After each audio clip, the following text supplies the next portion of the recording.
At a quiet shrine, a young boy tells his friend that he is moving far away.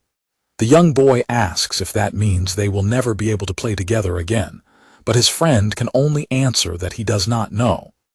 To the young boy, his childhood friend was an incredibly important companion. Hayato asks his friend Haruki if they will always stay friends forever, and Haruki happily agrees. They join their pinky fingers together, as Hayato promises that they will still remain friends even if they are separated by a great distance. With a bright smile, his friend says goodbye as they part ways, sealing a promise made 7 years ago. 7 years later, Hayato arrives in the city and stands before his massive new high school. During class introductions, Hayato says that he transferred from Tsukino's, a very rural village where deer, monkeys, and boars frequently wander into town. After his classmates burst into laughter, Hayato takes a deep breath and wonders if he will ever get to reunite with his childhood friend Haruki, who moved away. The teacher scans the classroom for an open seat and decides to place Hayato next to Nikaido. The mention of the name Nikaido instantly triggers a memory of his smiling childhood friend from 7 years ago. A beautiful girl stands up from her desk to confirm her presence, revealing that her name is indeed Nikaido. As Hayato walks over to his assigned seat, he realizes that this elegant classmate is also named Nikaido. She looks out the window, completely ignoring his presence. When Hayato introduces himself and says he will be in her care, she coldly acknowledges him by his last name, which leaves him feeling slightly taken aback. The class bell rings and several students immediately crowd around Hayato to ask why he came to the city, and if his village really has wild animals roaming around. Hayato explains that his father was suddenly transferred, and describes his hometown as a deep mountain village where there were more animals than people, and only 4 buses ran per day. He jokes that it is his first time being surrounded by so many living creatures other than sheep and chickens, bringing laughter to his classmates, while Nikaido quietly keeps to herself. A classmate asks Hayato if he had a girlfriend back in his village, but Hayato explains that it was hard to find anyone around his own age. When they ask what he did for fun, Hayato admits he mostly played video games by himself or helped out in the fields. Hayato adds that there was one friend he was extremely close with, recalling how they would jump off a bridge into the river together and get stuck with no idea how to return. He chuckles, describing this friend as less of a good companion and more of a naughty monkey or monster, when suddenly a loud cracking sound echoes from Nikaido's desk. Hayato looks over in shock as Nikaido gasps in surprise, holding her pen, which has completely snapped in half in her hand. The classmates turn to Nikaido in concern and ask what happened to her pen, while Hayato asks if she is hurt. Nikaido quickly waves her hands, claiming that she is fine, and that it was simply a faulty pen. Nikaido quietly comments that describing his closest friend so harshly was rather cruel, but Hayato responds that he only talked about him that way because they were best friends. Nikaido turns back to her work, thinking that she might have left a bad impression, while Hayato panics, internally wondering how he can fix the awkward misunderstanding. The teacher instructs the class to refer to a printout from the previous lesson, leaving Hayato confused because he does not have it. Nikaido holds out her paper and suggests that Hayato move his desk closer to hers so they can it, since he does not have his own. Hayato gratefully moves his desk right next to hers as she assures him it is no trouble. Nikaido turns to Hayato to tell him something important, but she is suddenly interrupted when a student shouts from the classroom doorway to ask if she is inside. Nikaido answers the call and walks away from her desk, while Hayato's classmate pats him on the back and teasingly tells him that things are not going bad for him at all. A classmate praises Nikaido for being smart, kind, and beautiful, guessing that she was called for student council business, while Hayato humbly admits he just thinks she is impressive. He quietly reflects on how different this elegant girl is from the male childhood friend he remembers despite sharing the same last name. A classmate cordially invites Hayato to eat lunch with them, but Hayato politely declines, explaining that he wants to explore the school and locate the canteen first. Hayato walks through the bustling school corridor, sighing to himself about how incredibly crowded the school is compared to his quiet hometown, and finding the experience quite exhausting. Upon arriving at the canteen, Hayato groans in sheer shock as he witnesses an enormous, aggressive crowd of students fighting to buy food. Realizing he has no chance of buying anything, Hayato decides he should start bringing a lunch box from home starting tomorrow.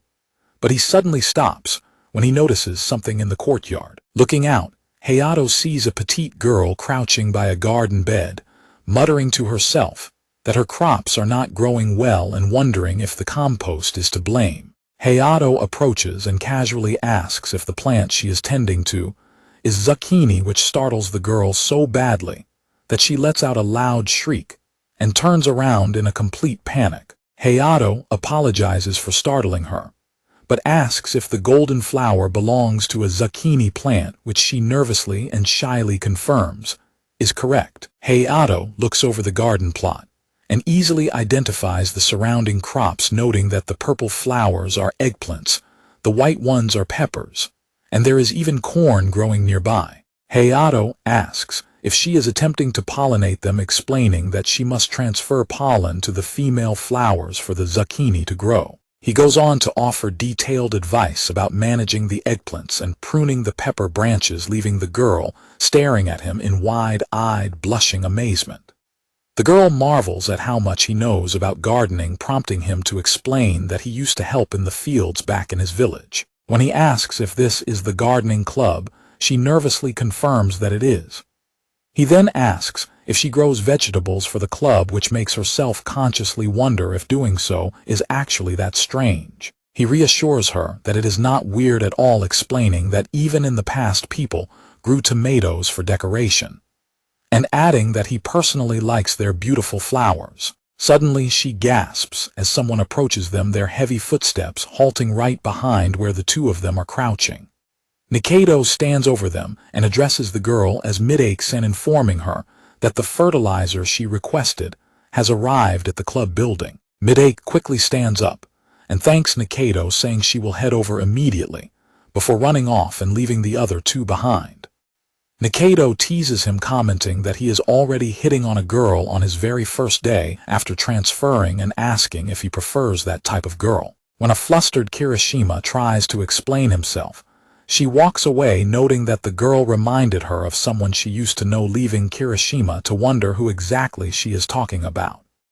Kirishima thinks of the fluffy sheep from Old Man Gen's place back in his village. Nikaido suddenly recalls those sheep that Old Man Gen started herding to eat harmful grass, but they only ended up eating the vegetables instead. Kirishima agrees, explaining that with her fluffy hair and her flustered attitude in front of the vegetable plants, the girl looked exactly like one of those sheep. Nikaido bursts into uncontrollable laughter, calling him incredibly rude for starting a conversation with a girl only to compare her to an old man's sheep. With a warm smile, she softly remarks that he is still the exact same old Hayato as before. Nikaido suddenly slaps him hard on the back, causing Kirishima to cry out in pain. As he rubs his sore back, he instinctively complains about her not holding back, calling her Haruki, before freezing in absolute shock as the realization of what he just said hits him. Their conversation is suddenly interrupted when a student calls out to Nikaido from the doorway, asking if she can come over for a second. Nikaido looks slightly flustered and chuckles nervously as she hears her name called. Nikaido quickly turns and walks away to attend to the student, while Kirishima desperately calls out for her to wait. Nikaido keeps moving forward without stopping, her long dark hair swaying behind her. Nikaido looks back with a playful smile and places a finger to her lips, telling him to keep quiet about it. Kirishima is left standing alone in the courtyard, staring blankly after her and wondering what exactly just happened. Kirishima begins to piece his memories together, recalling how his childhood friend, Haruki, had a habit of catching fish back in their rural village, and excitedly boasting about her success. He remembers how she had a strong habit of aggressively hitting his back whenever she got excited, prompting him to plead with her to stop hitting him. Back in the classroom, Kirishima sits at his desk and stares intently at Nikaido, realizing that she truly is his childhood friend. Noticing his constant staring, Nikaido flicks a small object that hits him directly in the face, causing him to react in surprise, as she huffs and tells him how childish he is being. After class, some male classmates approach Kirishima and invite him to join them for karaoke, offering to pay for him as a welcome party. Kirishima scratches his cheek, nervously admitting that he has actually never been to karaoke before. The classmates ignore his hesitation and pull him along, declaring that they should just head out right away. As Kirishima tries to protest, Nikaido suddenly stands up and loudly objects, shocking everyone in the classroom. The classmates turn around in confusion, while Nikaido quickly covers her mouth in embarrassment after realizing how loudly she just yelled.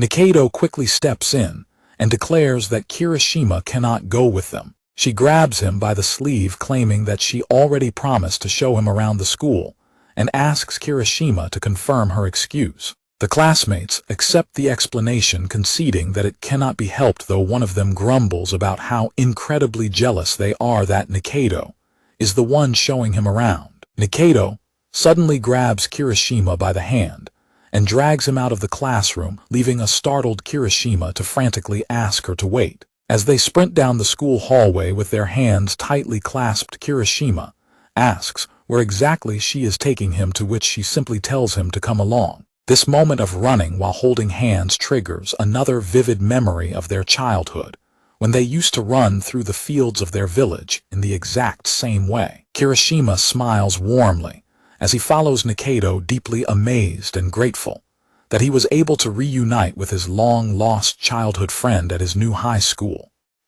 Nikaido continues to drag Kirishima down the corridor, telling him to pick up his pace, even though he has no idea where they are heading. They sprint out of the school, building their footsteps echoing as they head toward their destination.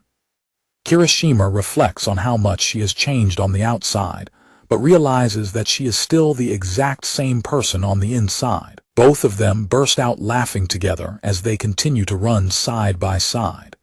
They cross over a bridge together, enjoying their escape from the school. They finally arrive in front of a house, and Nikaido announces that they have reached their destination. Kirishima is surprised to see where they are, and when Nikaido asks him what is wrong while calling him Hayato, he mutters that it is nothing. Nikaido opens the door and invites him inside, explaining that nobody else is home right now, so there is no need for him to hold back, though Kirishima still hesitantly asks if she is absolutely sure about it. Nikaido suddenly gasps and tells him to wait right there and not move a muscle for a moment, while she heads upstairs, leaving him waiting in the entryway. Nikaido dashes up the stairs, quickly prompting Kirishima to call out to her. He looks away, flustered and wondering what is wrong with her, as her movements make her safety shorts clearly visible.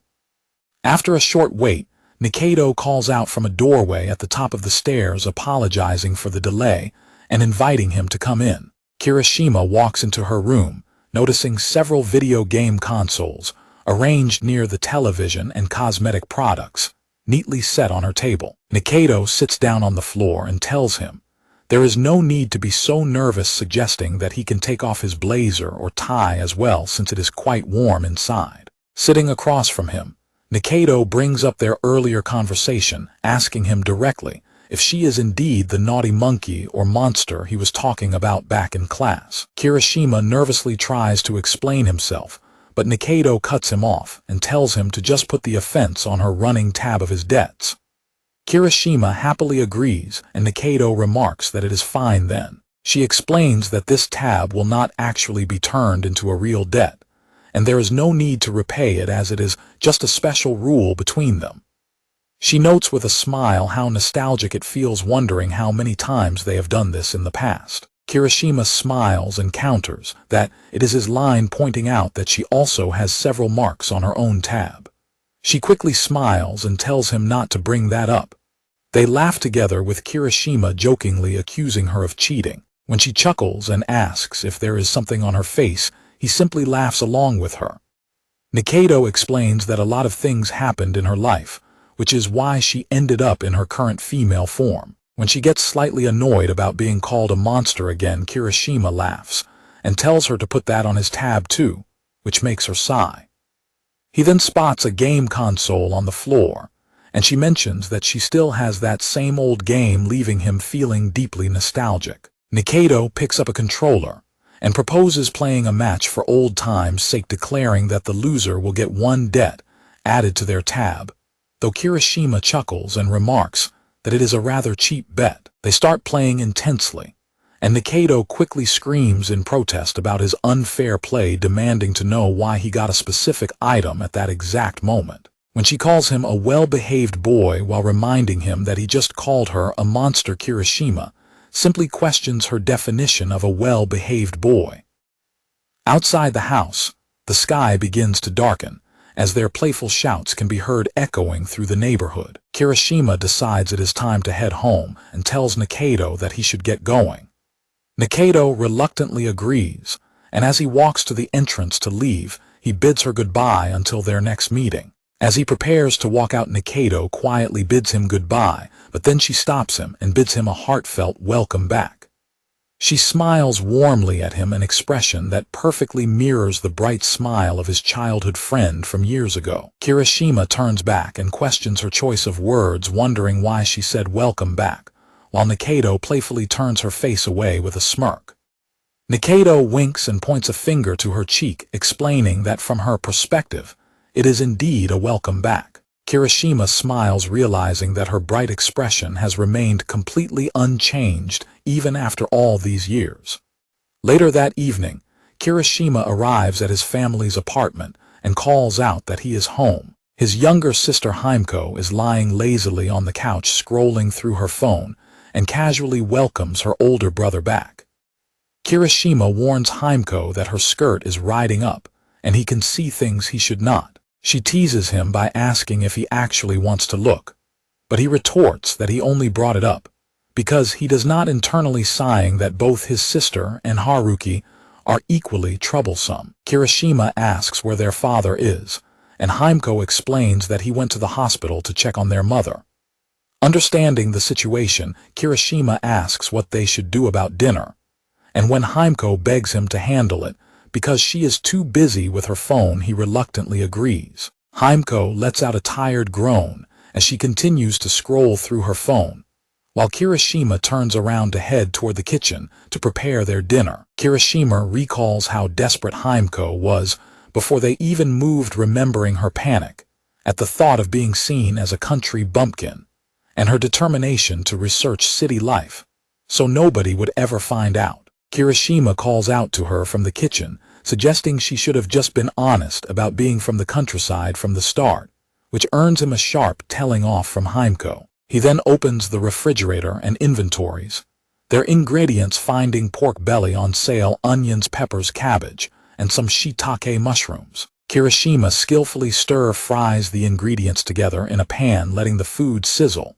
before calling out to Himeko that dinner is ready, to which she quietly responds and heads over. Himeko is impressed by the meal, but points out that, as usual, his dishes look more like snacks that would pair perfectly with sake, which makes Kirishima question her assessment. Himeko casually replies that all food generally goes well with alcohol, and after Kirishima dismisses her comment, they both clasp their hands together to express their gratitude before digging in. As they eat, Himeko mentions that she discovered something interesting at school that day, prompting Kirishima to ask her what exactly she found out. Himeko excitedly reveals that there is a coin-operated rice polisher in the neighborhood, shocking Kirishima completely. She goes on to explain that she was also mind-blown to learn that the nearest station is only a 10-minute walk away, leaving them both amazed by the convenience of city life compared to their old village. Himeko suddenly stops eating and looks up at her brother with a curious and questioning expression.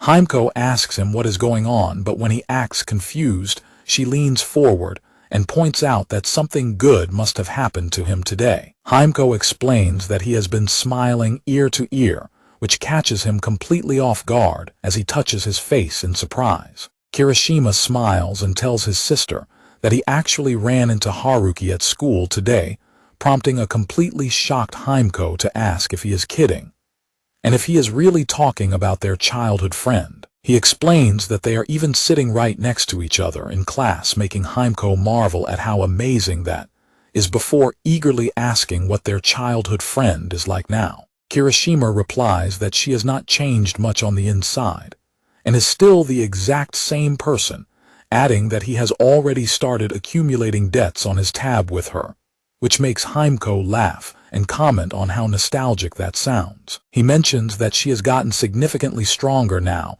which makes Himeko jokingly ask if she evolved from a monkey into a gorilla.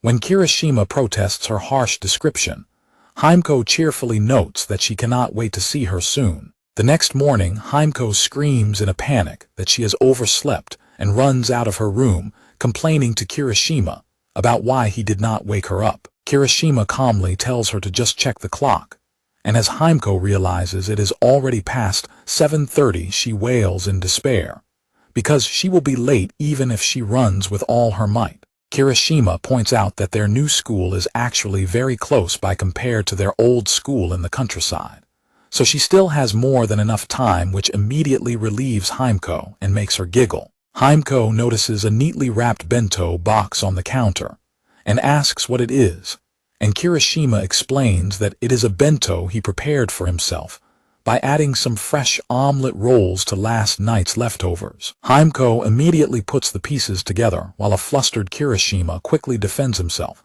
by explaining that he decided to make it after seeing the chaotic state of the school cafeteria yesterday. Himeko teases him with a mock polite title and praises him for his cooking efforts, but Kirishima tells her to spare him the sweet talk as he hand delivers her own lunch box. The two siblings step out of their apartment and head downstairs together, starting their morning walk to school. They walk side by side down the sunny street, enjoying the bright morning weather.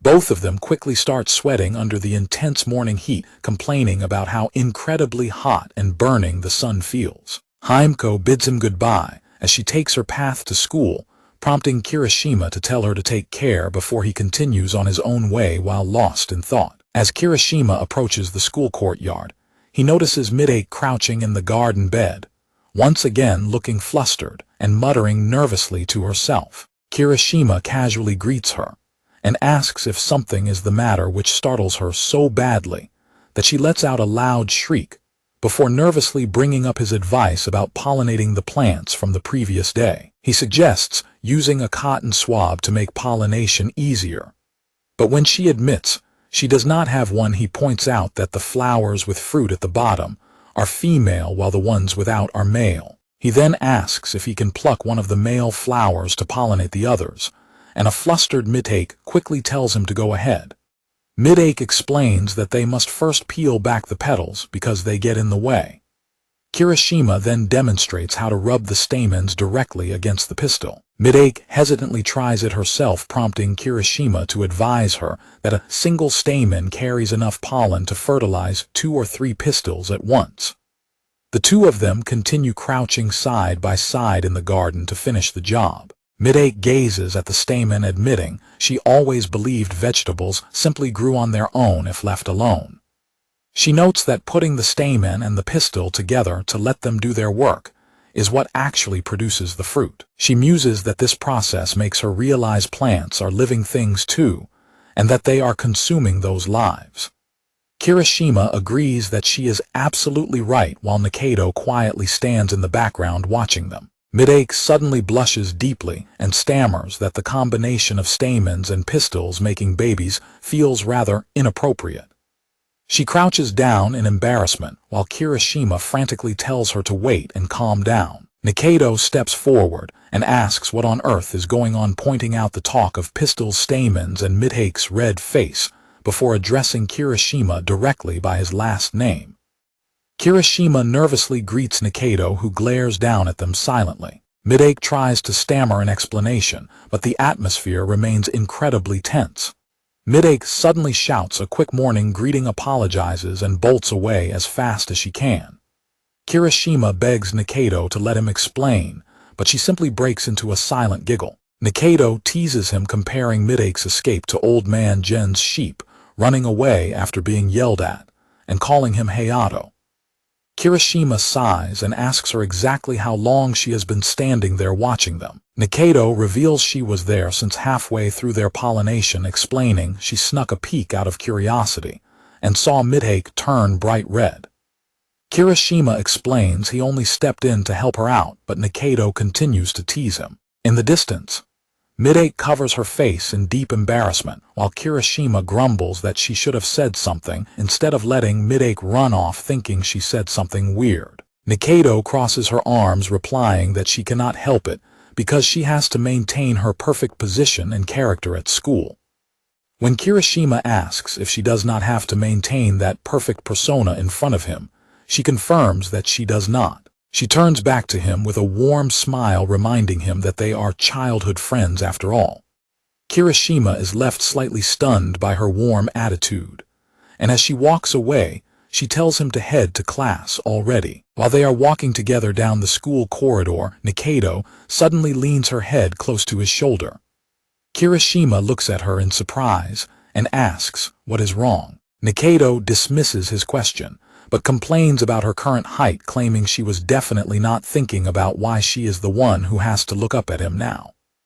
When Kirishima calls her childish, she retorts that she used to be much taller than him back in the day. They enter the classroom, and several classmates immediately approach Nikaido asking if she can help them translate an English assignment. Nikaido readily agrees to assist them. Kirishima walks over to his desk and watches her interact with the other students, reflecting on the fact that she is indeed considered a model honors student at school. As Kirishima recalls her explanation about how she ended up in her current form, a male classmate leans over to his desk and comments on how Nikaido is incredibly popular, noting that this is completely normal for her.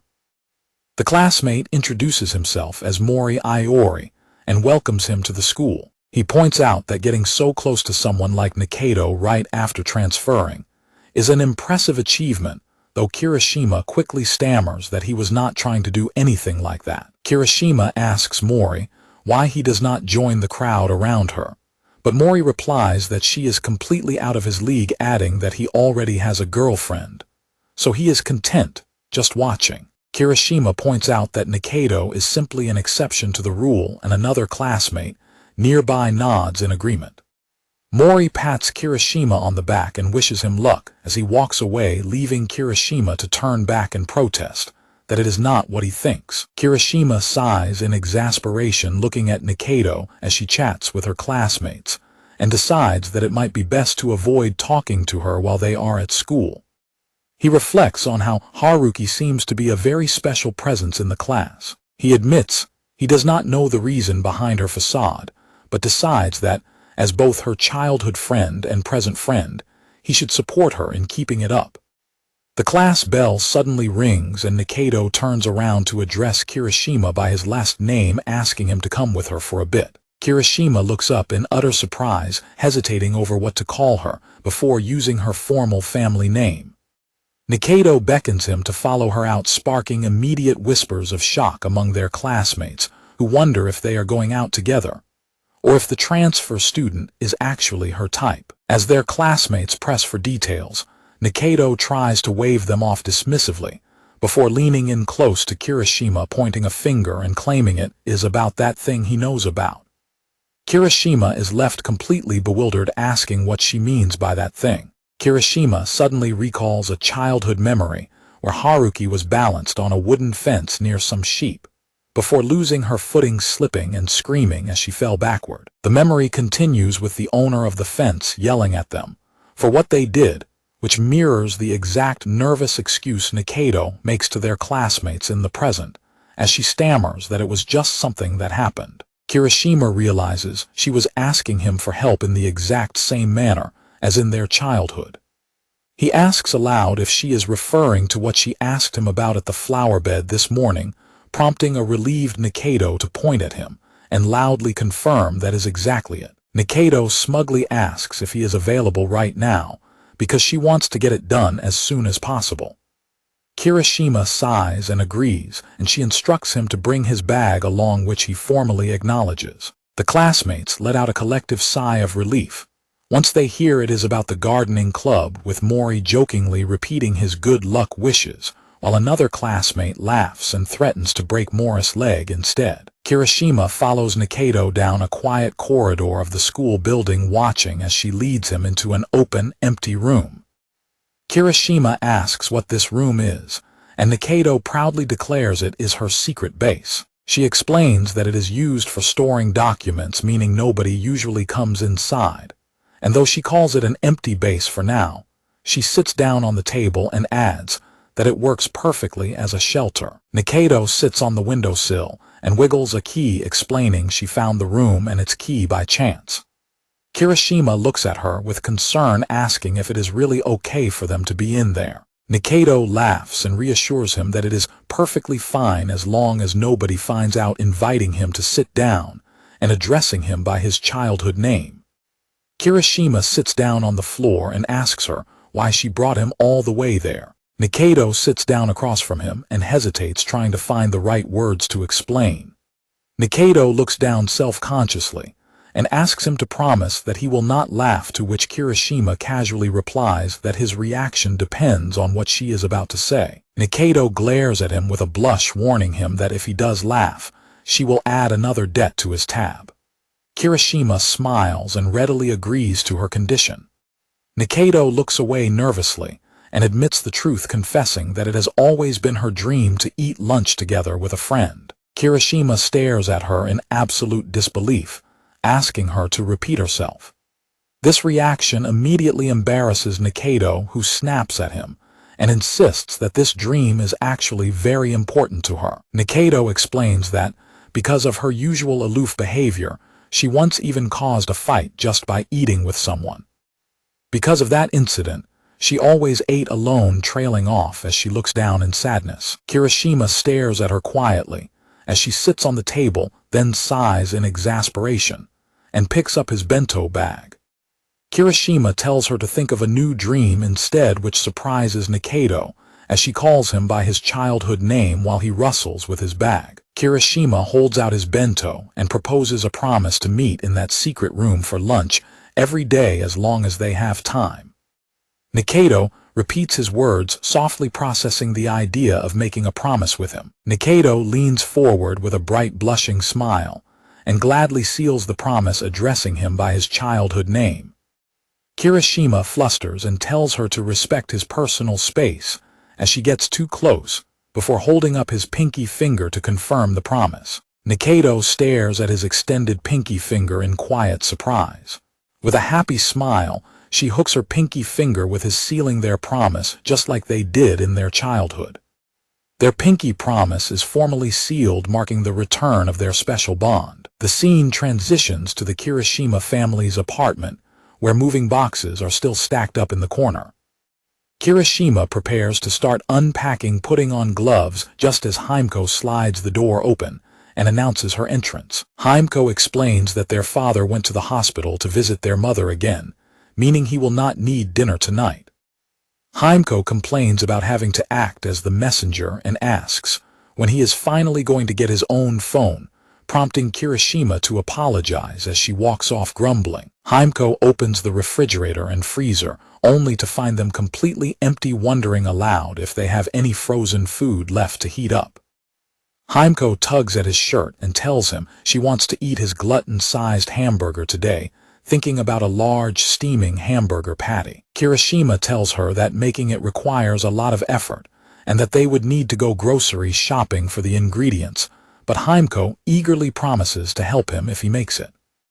Himeko listens in quiet anticipation as she waits for her brother's response. Kirishima smiles and playfully ruffles her hair, prompting a flustered Himeko to complain that he is messing up her hair.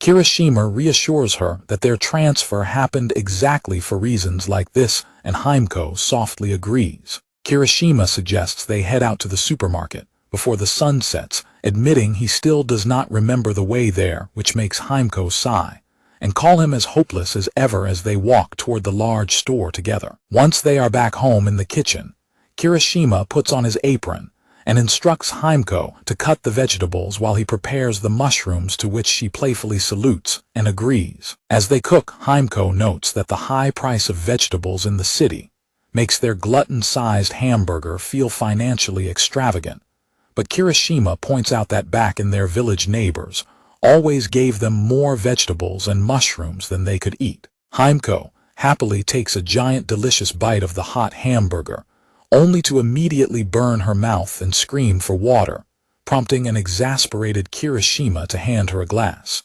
Himeko remembers that this glutton-sized hamburger was the first dish her brother ever made, praising him for how much his cooking has improved. When Kirishima suggests she should learn how to make it too, she proudly boasts that she can heat up frozen and instant meals perfectly, leaving him to sigh affectionately. The next day during gym class, a classmate calls out that the ball is headed over, and Kirishima runs to dribble it, reflecting on how much physical stamina he gained from working in the fields. Kirishima displays impressive agility as he runs past Mori, with the ball, determined not to be fooled by any feints. After the match, Mori praises him for being surprisingly athletic, while a tired Kirishima asks him to spare the praise, explaining that this was actually his first time playing with real people, since there were never enough people to play ball games back in his village. Mori and Kirishima notice a large commotion in the gym as other classmates gather around,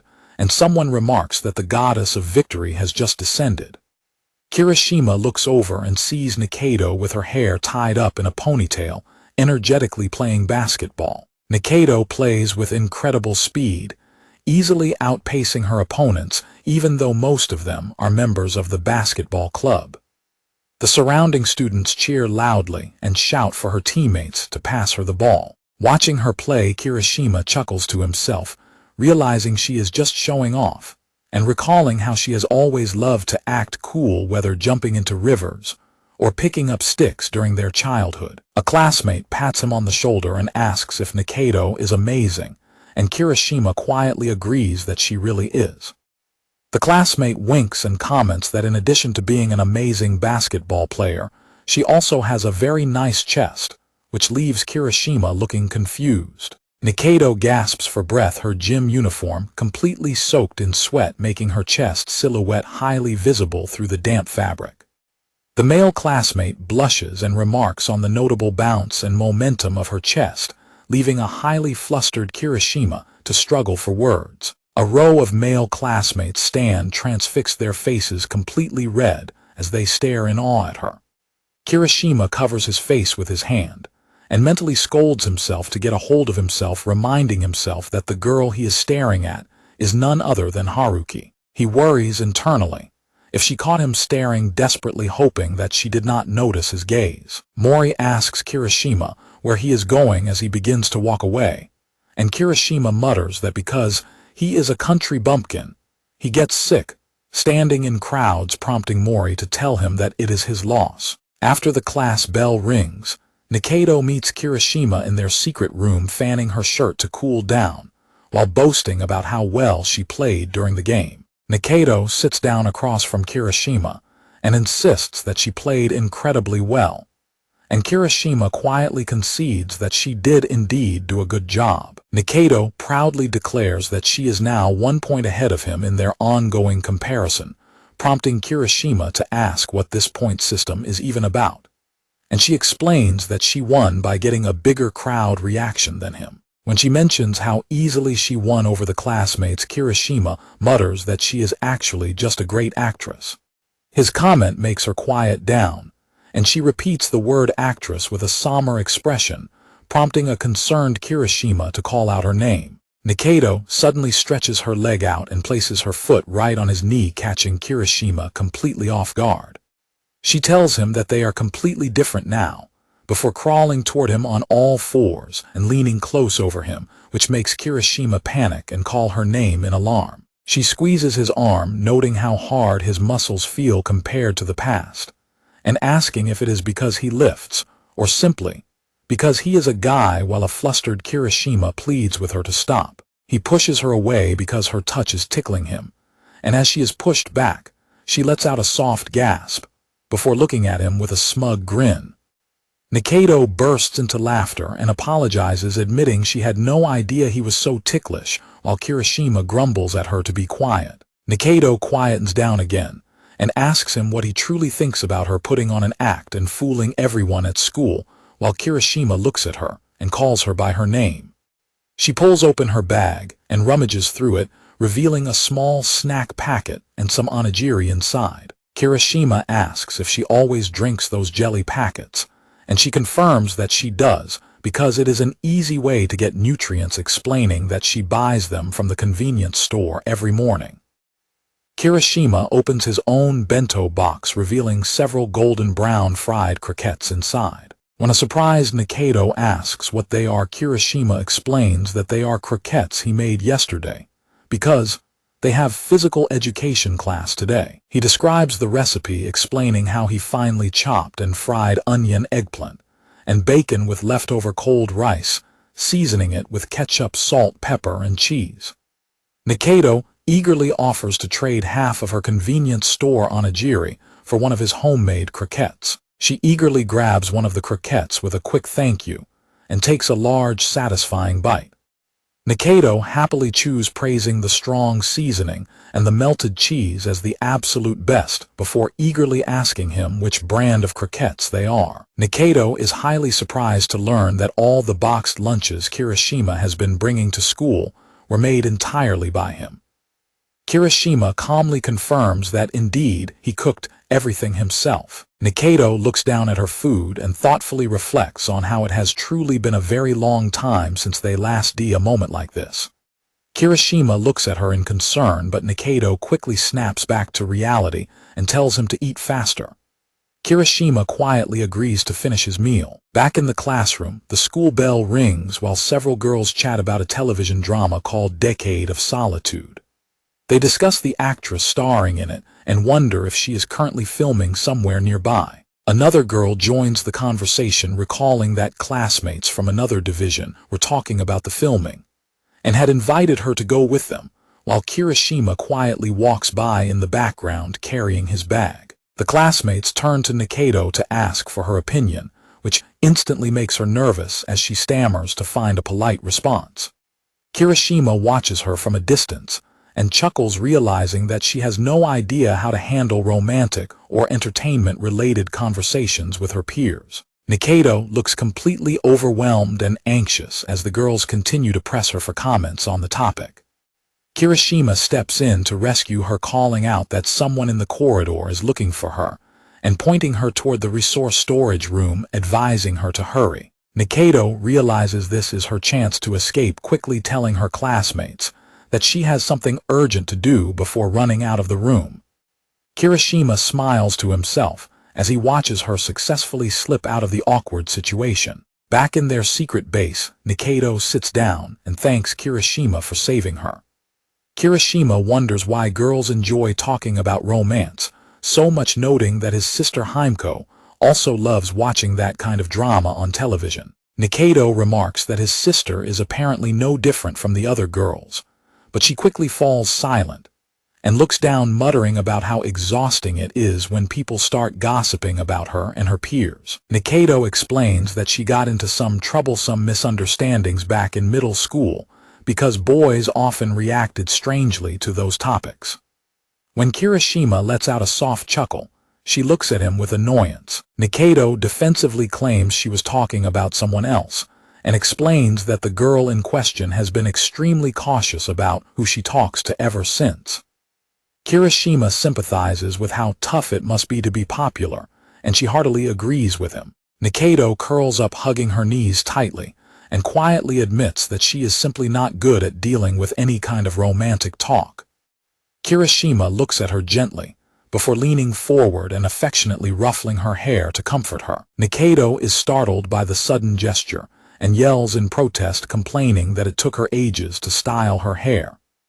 Kirishima apologizes sheepishly, explaining it was a force of habit he developed from ruffling his sister's hair whenever he wanted to change the subject. Nikaido blushes furiously as she tries to fix her messed up hair, stammering that she and Himeko are completely different and warning him that she will not let him do that to her again. Kirishima looks at her flustered state and finds himself blushing slightly in response, caught off guard by her reaction.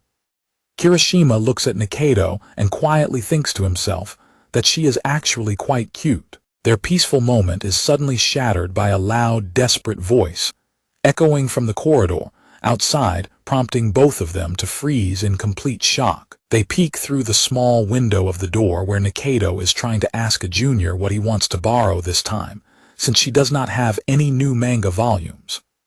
The junior suddenly shouts a dramatic proposal, begging her to let him borrow her for the rest of his life. The junior's dramatic confession is abruptly cut short, as his voice is muffled, and he is dragged away, leaving only confused noises echoing down the hallway. Kirishima is left completely flustered and apologizes, nervously stammering that this is his first time experiencing such a situation, while Nikaido looks entirely speechless and overwhelmed by the sudden turn of events. They both laugh awkwardly to break the tension, with Kirishima commenting nervously on how intense that situation was, and Nikaido quickly agreeing that it was indeed quite a shock. Nikaido looks down with a gentle, self-deprecating smile, quietly admitting that she really is not good at dealing with anything related to romance after all. Kirishima smiles warmly at her, gently replying that it is quite a coincidence since he is not very good at those things either. Later on at the supermarket, Nikaido is walking down one of the aisles holding her shopping basket when she suddenly stops in surprise upon spotting someone. Kirishima is crouching down in the same aisle inspecting a toy box, but he suddenly gulps and turns around with a startled expression. Kirishima awkwardly greets her from his crouching position as she stands in front of him holding her shopping basket. Nikaido looks at the box he is holding and asks if he is buying those miniature toy foods, prompting a flustered Kirishima to wave his hands and desperately try to explain himself. Kirishima laughs nervously and comments on what an absolute coincidence it is to meet outside of school, while Nikaido stands with her hands on her hips looking down at him with a smug grin. Nikaido crouches down and reads the box, noting that it is a dinosaur fossil excavation toy and reminding him of his childhood hobby of collecting strange rocks. Kirishima blushes deeply and loudly insists that he was just in the middle of his regular grocery shopping. Kirishima tries to wrap up the conversation by saying he needs to buy his things and get going, but Nikaido ignores his rush and reveals a diorama box from the vintage candy series, explaining she made a diorama of her own. Kirishima stops in his tracks and asks if she is actually serious about making a vintage diorama, and Nikaido proudly confirms that she is indeed serious. She pulls out her phone and tells him to look and be amazed, showing him a photo of her creation. She explains that she crafted a perfect replica of the old candy store from their village while reminiscing about the old days. Kirishima is deeply impressed by the detail of the ground and the trees, eagerly asking how she managed to build it. Nikaido proudly explains that she used colored powder and built everything from scratch using various tools and materials. Kirishima is utterly mind-blown to learn she got the materials at a 100-yen store, shouting in awe about how amazing city shops are and praising city life. Nikaido sweat drops in disbelief, wondering why that was the part of her explanation that surprised him the most. Nikaido remarks that it is impressive he can build such things with small toys. She recalls how difficult it was for her in the past, remembering how she desperately wanted a miniature ice cream freezer toy, but kept pulling nothing but benches, leaving her to frantically try calculating the probabilities. Nikaido eagerly brings up another series featuring nostalgic vending machines, grabbing Kirishima's arm as he tries to back away and nervously asks her to wait. Nikaido lies on the floor, happily muttering about how fun toys are, while a sweating Kirishima panics, internally realizing she is dragging him deep into her obsessive hobby. She stands up with more toy boxes and asks why he is not buying anything, wondering if he finds the Countryside Festival series amazing. Kirishima quickly grabs her and tells her it is time to get back to their actual grocery shopping, cutting off her protests. Kirishima firmly drags her away down the aisle while she reaches back, crying out longingly for the toys. Once they exit the supermarket, Nikaido sighs in relief and thanks him for the save, admitting she was about to get completely carried away herself. Kirishima walks beside her holding his groceries and tells her to take it easy.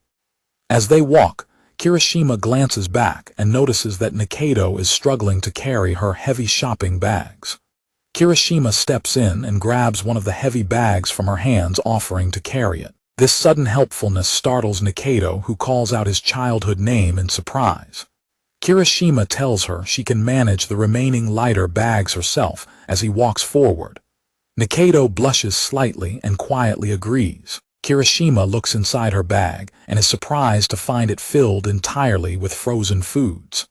Nikaido runs to catch up with him and urges him to hurry so the frozen meals do not melt. Kirishima asks if she always buys such a large quantity of frozen food at once, and Nikaido explains that she prefers to do all her shopping in one single go.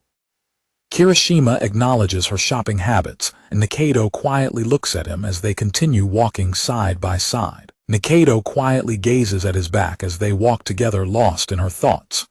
A soft, warm smile spreads across her face as she watches him carry her grocery bag. They continue their peaceful walk home under the shade of the trees side by side. Upon arriving at her house, Nikaido tells him to just leave the bag by the entrance since the front door is locked. Kirishima readily agrees and sets the groceries down. As Kirishima turns to head home, Nikaido suddenly calls out to stop him. Kirishima pauses and looks back, wondering what she needs. Nikaido stands by the entrance looking slightly nervous and hesitant to speak. She suddenly blushes and loudly demands his phone number and online contact information, complaining that he is a poor friend for not sharing his contact details with her yet. Kirishima looks surprised for a moment before blushing slightly and apologetically agreeing to his details with her.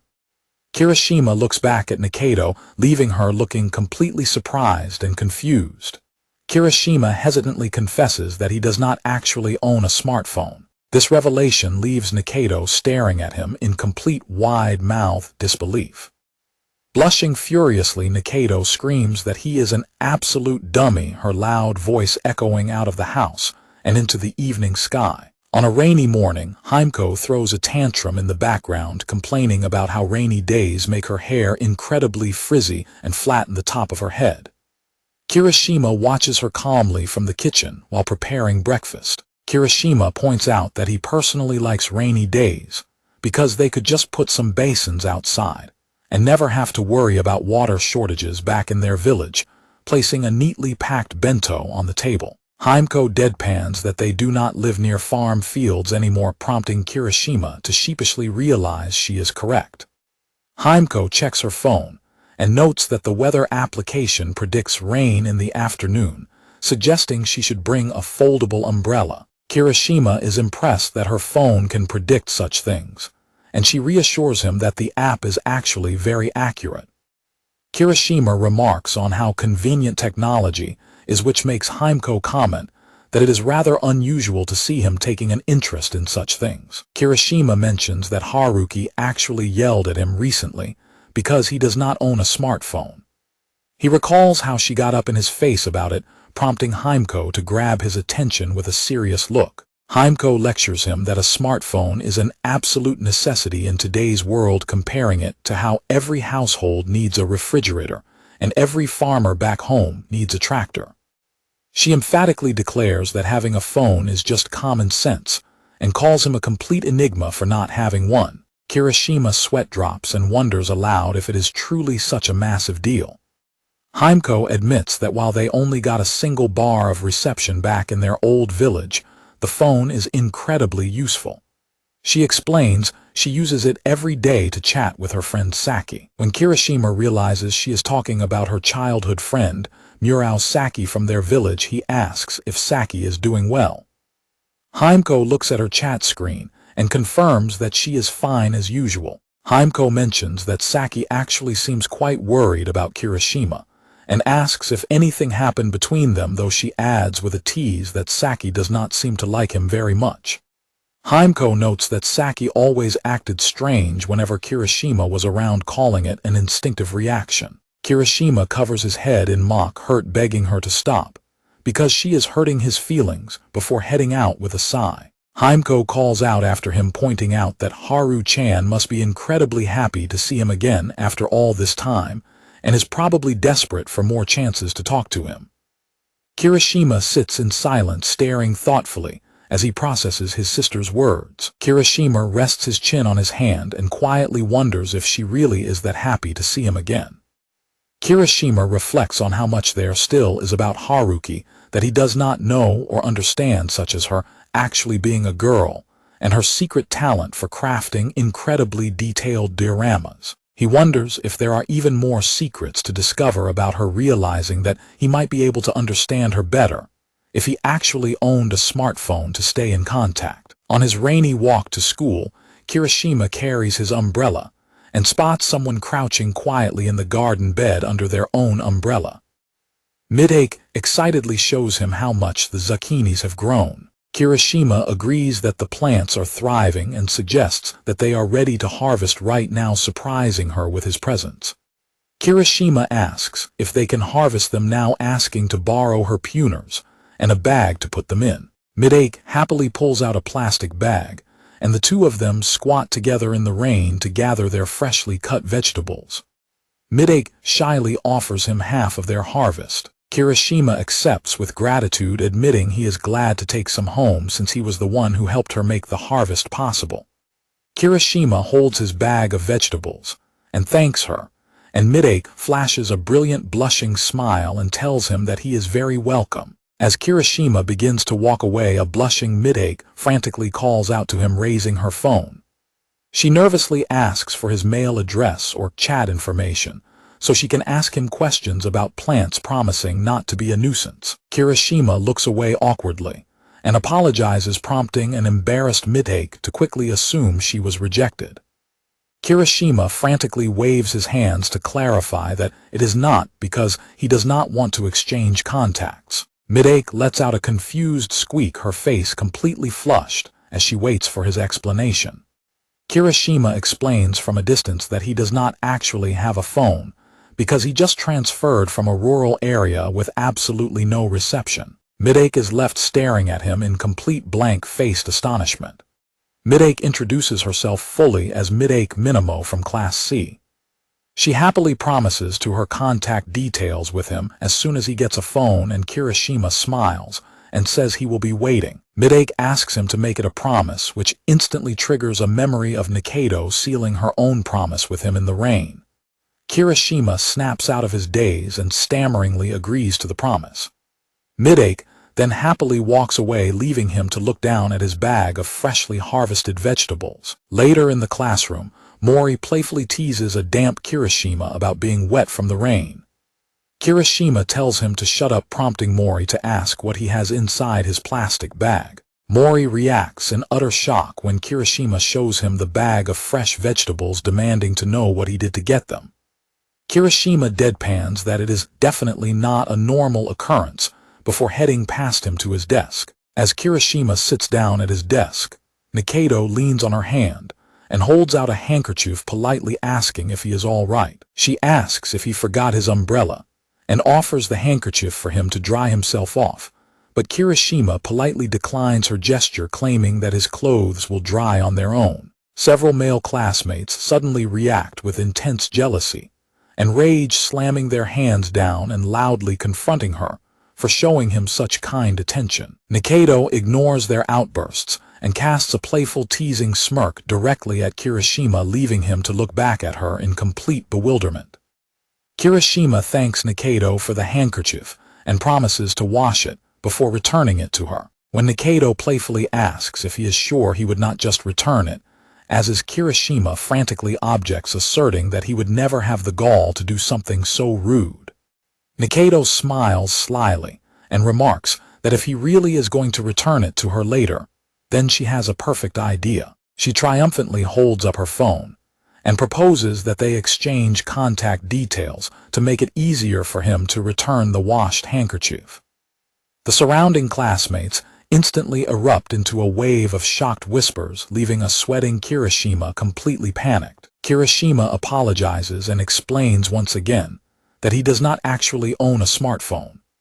This completely dumbfounds Nikaido, who looks incredibly embarrassed and apologizes for asking too much, while the jealous boys in the background glare at Kirishima with furious eyes. The classmates misinterpret his refusal, assuming he is coldly rejecting her offer and making her feel miserable. Kirishima desperately tries to convince them that he genuinely does not own a phone, but Mori grabs him by the shoulder with a dark look and drags him away for a private talk, despite his protests. While his classmates brand Kirishima a traitor and continue to hold him back, Kirishima continues to yell that it is all a massive misunderstanding.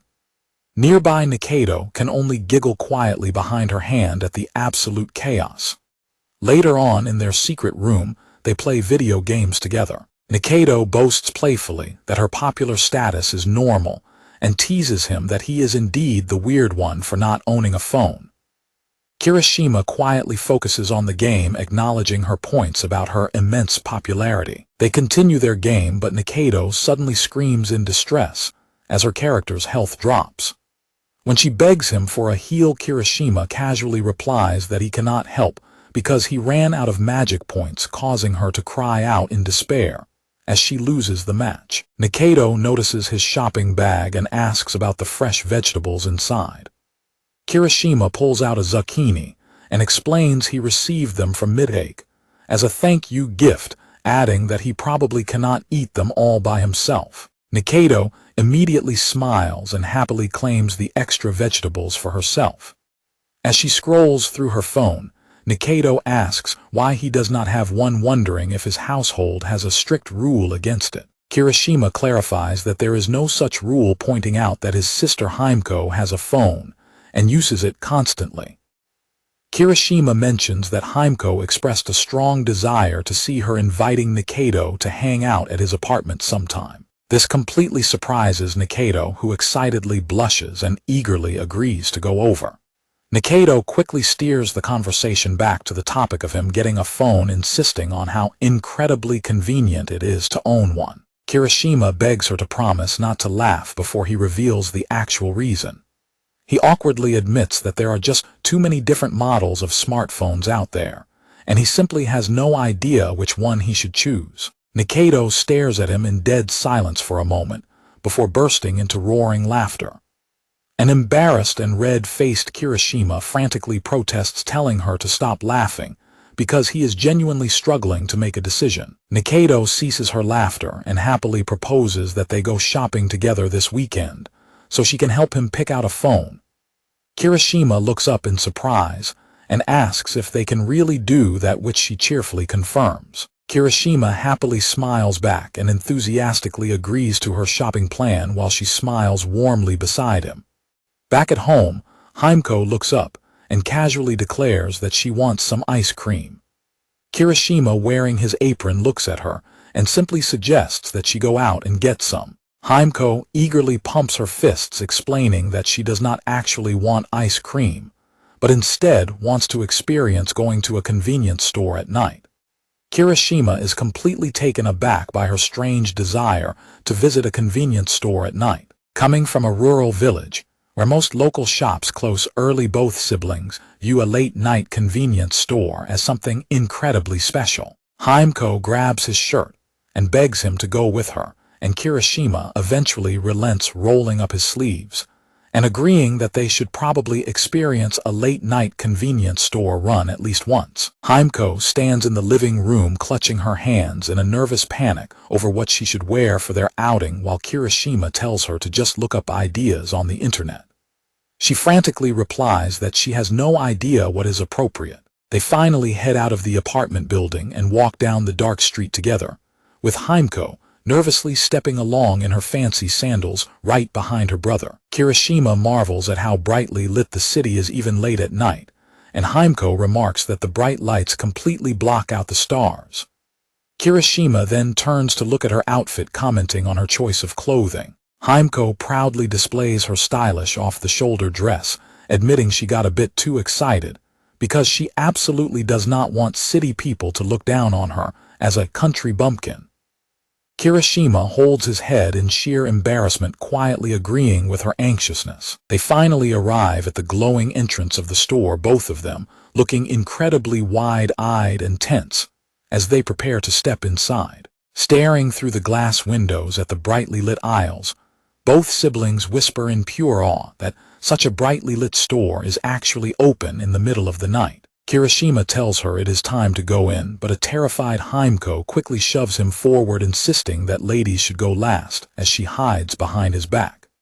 As they walk, a girl wearing a casual t-shirt, pants, and a flat cap suddenly walks past them, pausing to glance at them with a brief greeting. Kirishima is shocked to realize the girl is Nikaido, who happily comments on the coincidence and asks if they are heading into the store. Himeko immediately panics and hides behind her brother's back when Nikaido asks if the cute girl with him is his girlfriend. Kirishima raises his hands frantically to stop her before she gets the wrong idea, but Nikaido playfully smirks and tells him he should stop blushing first. A bewildered Himeko peeks out from behind him and asks if they actually know each other. Nikaido smirks and introduces herself as his classmate, teasingly telling Himeko that since they sit right next to each other, Himeko must know a lot of secrets about her boyfriend. Himeko stammers in utter shock at Nikaido's teasing, while Kirishima closes his eyes and lets out an exhausted sigh over her constant playfulness. To put an end to the confusion, Kirishima places his hands on both of their heads and introduces Nikaido as Haruki and his sister as Himeko. Both girls freeze and stare at each other in absolute disbelief. The realization hits them both at once, and they scream each other's childhood nicknames in sheer open-mouthed astonishment. Their combined scream of shock echoes loudly through the quiet dark night outside the brightly lit convenience store. Later on, Nikaido is happily eating noodles with a satisfied smile, enjoying the delicious food, while Kirishima watches her and mentally praises her. Back at the apartment, the three of them sit down to eat, and Himeko complains to Nikaido that because of Kirishima's excellent cooking, she is completely unable to improve her own culinary skills. Nikaido heartily agrees with her, prompting a deadpan Kirishima to remind his sister that she is actually supposed to be trying to learn. Himeko chats warmly with Nikaido, who smiles happily as they discuss having come over directly after shopping for convenience store meals. Nikaido finishes her entire plate of food and places her fork down with a clink, thanking him warmly and declaring that the meal was absolutely great, which brings a satisfied smile to Kirishima's face. Himeko jokingly warns Nikaido that if she ends up gaining weight, it will be entirely her big brother's fault. She explains that because he constantly cooks delicious food that pairs way too well with rice, he is practically the natural enemy of all women. Himeko dramatically repeats her insult, calling her brother a bastard and the enemy of women, which Nikaido immediately and jokingly echoes. This leaves Kirishima looking completely bewildered, muttering about what on earth they are talking about. Himeko marvels at how much of a beauty Nikaido has grown up to be, admitting that she did not recognize her at first and was deeply shocked. Nikaido rests her chin on her hand with a smug smile, boastfully calling her stunning appearance all part of her clever camouflage. Himeko leans over the table and laughs, stating that Nikaido completely fooled her, since she always assumed her childhood friend was a boy. Kirishima, however, chimes in that she has not actually changed at all, reminding Nikaido that his sister previously claimed she had simply evolved from a monkey into a gorilla. A flustered and embarrassed Nikaido loudly yells his name, prompting Kirishima to quickly stand up and excuse himself by claiming he has to wash the dishes. Nikaido angrily stomps over to the kitchen counter to glare at a sweating Kirishima, while Himeko watches them from the dining table with a satisfied, quiet smile. Nikaido looks back in surprise when Himeko calls her nickname, and Himeko softly comments that her brother actually was not completely wrong about Nikaido staying the exact same on the inside. Himeko admits that she cannot quite find the right words to describe it, making Nikaido laugh awkwardly,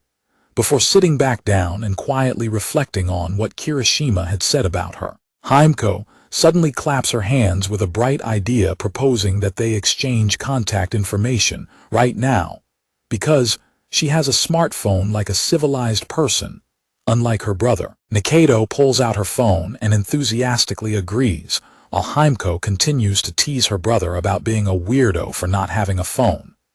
Kirishima is left looking completely defeated, letting out a weak groan. The two girls sit at the table happily exchanging their contact details, while Kirishima washes the dishes in the background. Himeko mutters that this behavior is classic for her brother, and Nikaido warmly agrees that he is indeed the same good old Hayato. Nikaido notices the late hour on the clock and stands up to announce that she should get going before casually asking them where their parents are. Himeko shows her phone screen explaining that their parents are working late today. Nikaido thanks them warmly for having her over, and Himeko cheerfully tells Nikaido to make sure she sends her contact info. Kirishima opens the front door and gently offers to walk her back home. Nikaido looks back at him with wide, surprised eyes, softly uttering his childhood name. Himeko playfully nudges Nikaido, telling her brother to make sure he walks her home safely, since she is such a cutie patootie now. A highly flustered and blushing Nikaido frantically objects, waving her hands and stammering that there is absolutely no need because she can get back quickly if she runs. Kirishima calmly responds that if she says so, then he will do it, pointing out that this is his best chance to make her owe him a favor on her tab. Nikaido gasps in playful outrage as he steps out of the door, complaining that he is not being fair. Nikaido stands with her hands on her hips, pouting and grumbling about how he is always looking for ways to make her owe him a favor, but she quickly drops her guard and looks down with a quiet, blushing and incredibly happy smile. Kirishima walks beside Nikaido down the quiet street at night. Nikaido speaks up, prompting him to listen as they make their way back. Nikaido warmly comments that Himeko has gotten much cuter, though Kirishima admits he really cannot tell. Nikaido says she wishes she had a sibling like that, which makes him skeptically ask if having one is truly that nice. Kirishima complains that Himeko sleeps too much, acts bossy, is selfish, and constantly hogs the television. This makes Nikaido laugh, saying she can easily imagine all of that since it sounds exactly like her. Kirishima seeks her agreement, but Nikaido suddenly looks sad and trails off. They finally arrive in front of her house, and Kirishima announces that they have reached her home. Nikaido quietly explains that since Kirishima has Himeko and Himeko has him, she is actually a little jealous of their bond. Her sad tone makes Kirishima look at her with concern and say her name. She looks back at him with a gentle smile and quietly notes that she is an only child. Nikaido waves goodbye, wishing him a good night, and saying she will see him whenever, and Kirishima bids her farewell as she goes inside. He then turns around and walks back home. The next morning, Kirishima frantically yells at his sister to wake up, because it is already past 8, while Himeko remains asleep in her bed, muttering incoherently about wanting cold salad udon. Kirishima desperately promises to make her salad udon tonight if she will just wake up, before finally whipping the blanket off her, forcing a startled Himeko to finally sit up. Himeko panics and lets out a loud, bizarre scream as she scrambles out of bed while Kirishima yells at her to hurry. They sprint frantically down the street towards school in their uniforms, with Himeko loudly complaining about her messy hair, empty stomach, and sweaty clothes. Kirishima angrily retorts that he explicitly told her to sleep early last night, but she refused to listen. They run past the first-year classroom at full speed, with Himeko continuing to yell out excuses. Upon reaching the classroom door, Mori teases Kirishima about being late, and a panting Kirishima tells him to be quiet, explaining that his sister was the cause. Kirishima then notices a large crowd in the hallway and asks what all the noise is about. A classmate tells him that the situation is difficult to explain, while Nikaido stands in the center of the crowd, giggling and looking very happy. When Nikaido tells the worried girls that she simply did not get much sleep last night, Kirishima instantly realizes that she must have been up late messaging Himeko. Nikaido then looks down at her phone as a message arrives. Classmates watch as Nikaido looks down at her phone screen, a soft, happy smile spreading across her face. A male classmate put things together, pointing out that she did not sleep and is now smiling at her phone, before pointing an accusing finger at Kirishima and calling for his classmates to hang him and check his phone. As Kirishima walks past Nikaido, he quietly reflects on his awkward situation, while the classmates surround Nikaido, demanding to know if her giddy expression is because She has a new partner. A flustered Nikaido stammers and accidentally starts to say his childhood name before correcting herself to Kirishima-kun. Kirishima calmly steps in to rescue her, explaining that she might just be experiencing mood swings over her first best friend, or perhaps she recently reunited with an old acquaintance. Nikaido looks over at Kirishima in surprise as he speaks up to defend her. Nikaido quickly agrees with Kirishima's excuse, holding up her phone to show her classmates a photo of herself with Himeko, and asking if she is not adorable.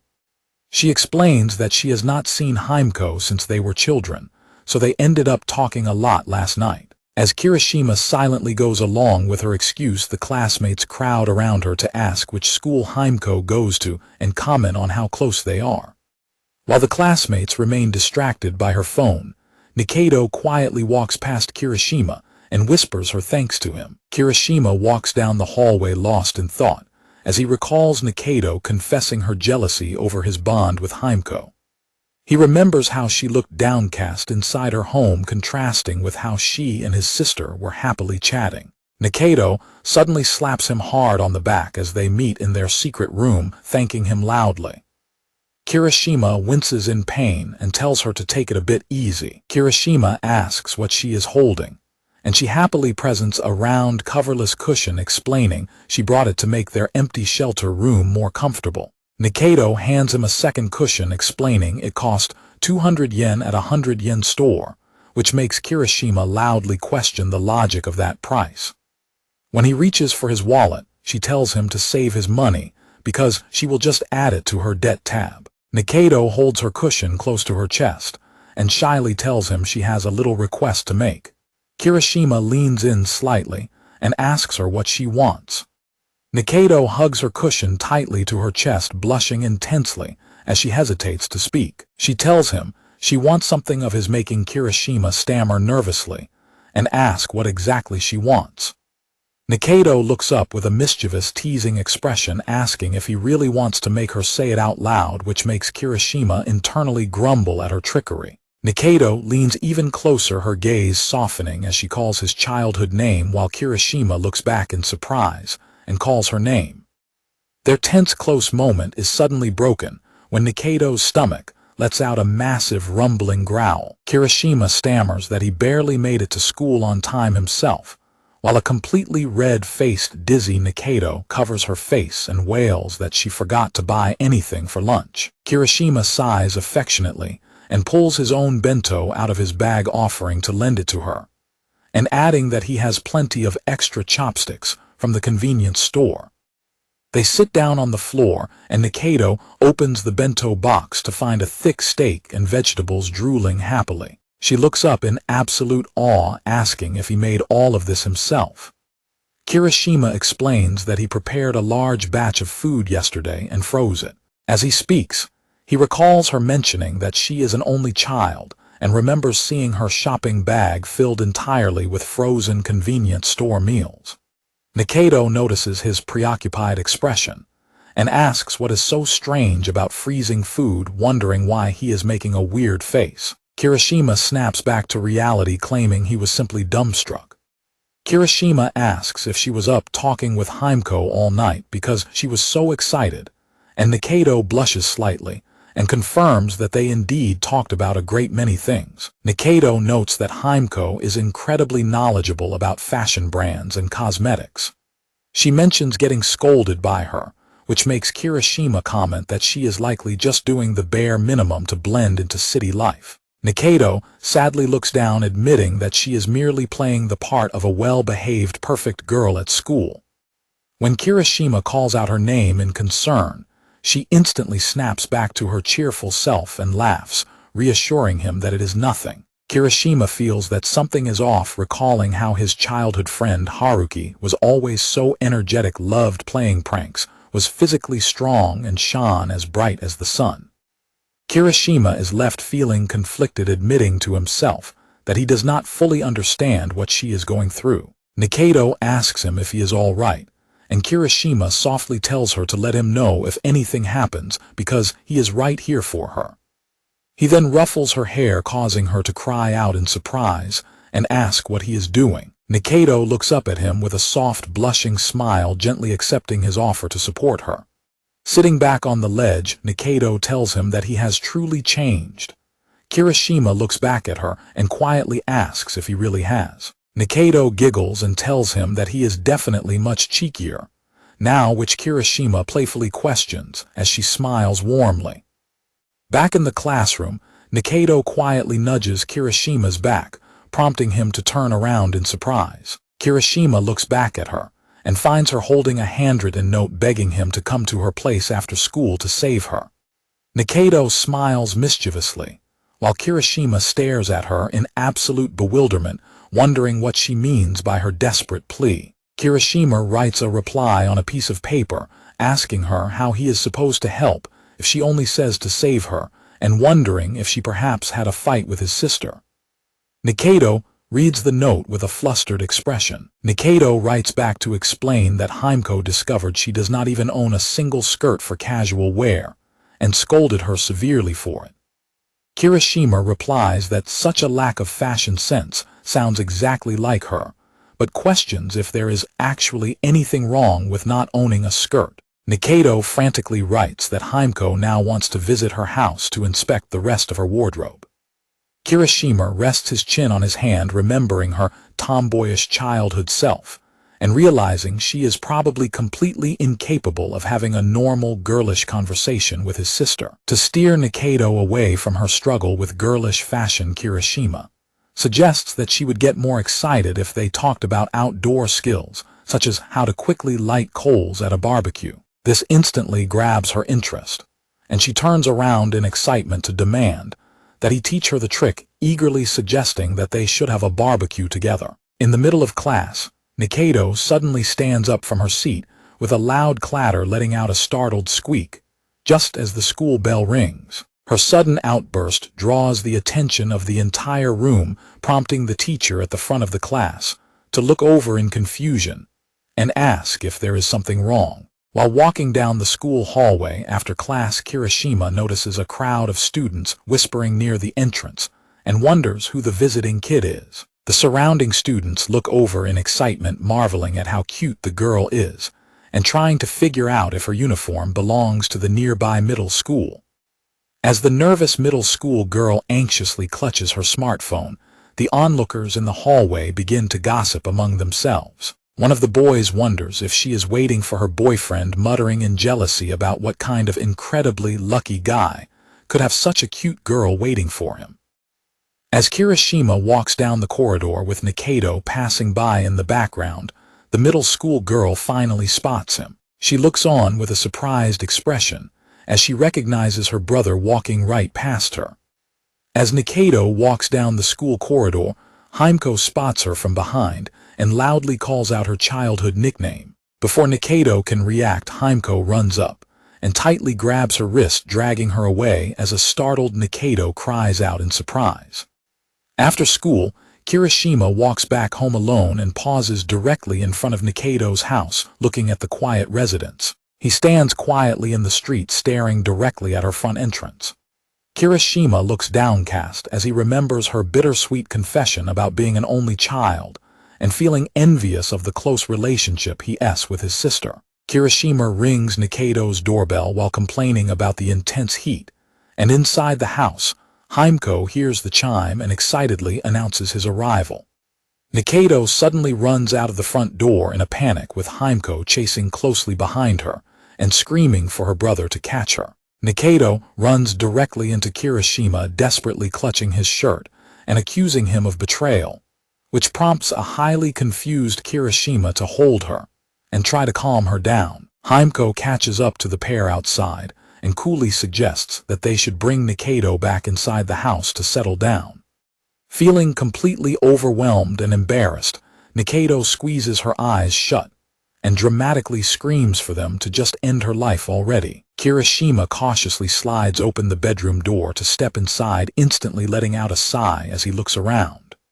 The room is in complete disarray, with various casual clothes thrown all over the bed and a fashion magazine lying open on the floor. Himeko crosses her arms and asks her brother what he thinks of Nikaido's total lack of fashionable clothing, prompting a sweating Kirishima to agree that it is indeed a bit problematic while Nikaido panics. Himeko points out how plain and dark Nikaido's clothes are, picking up a worn-out t-shirt to lecture her about how her entire wardrobe looks exactly like the boyish style she wore as a child. As Nikaido looks down in defeat, Himeko sighs and concludes that the outfit Nikaido wore during their previous outing was actually the best one she had.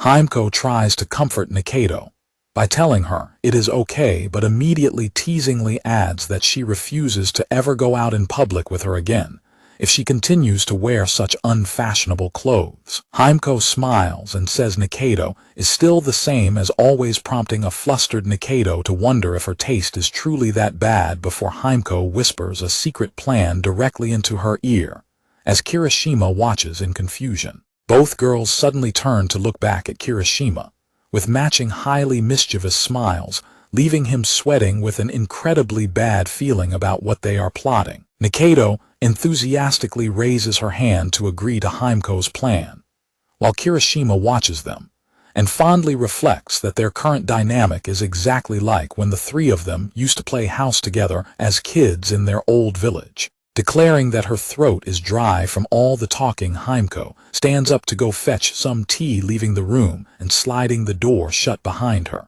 Himeko peeks back inside to softly remind her brother that despite her boyish habits, Nikaido is still a teenage girl, warmly urging him to go help her out in the kitchen before she fully leaves.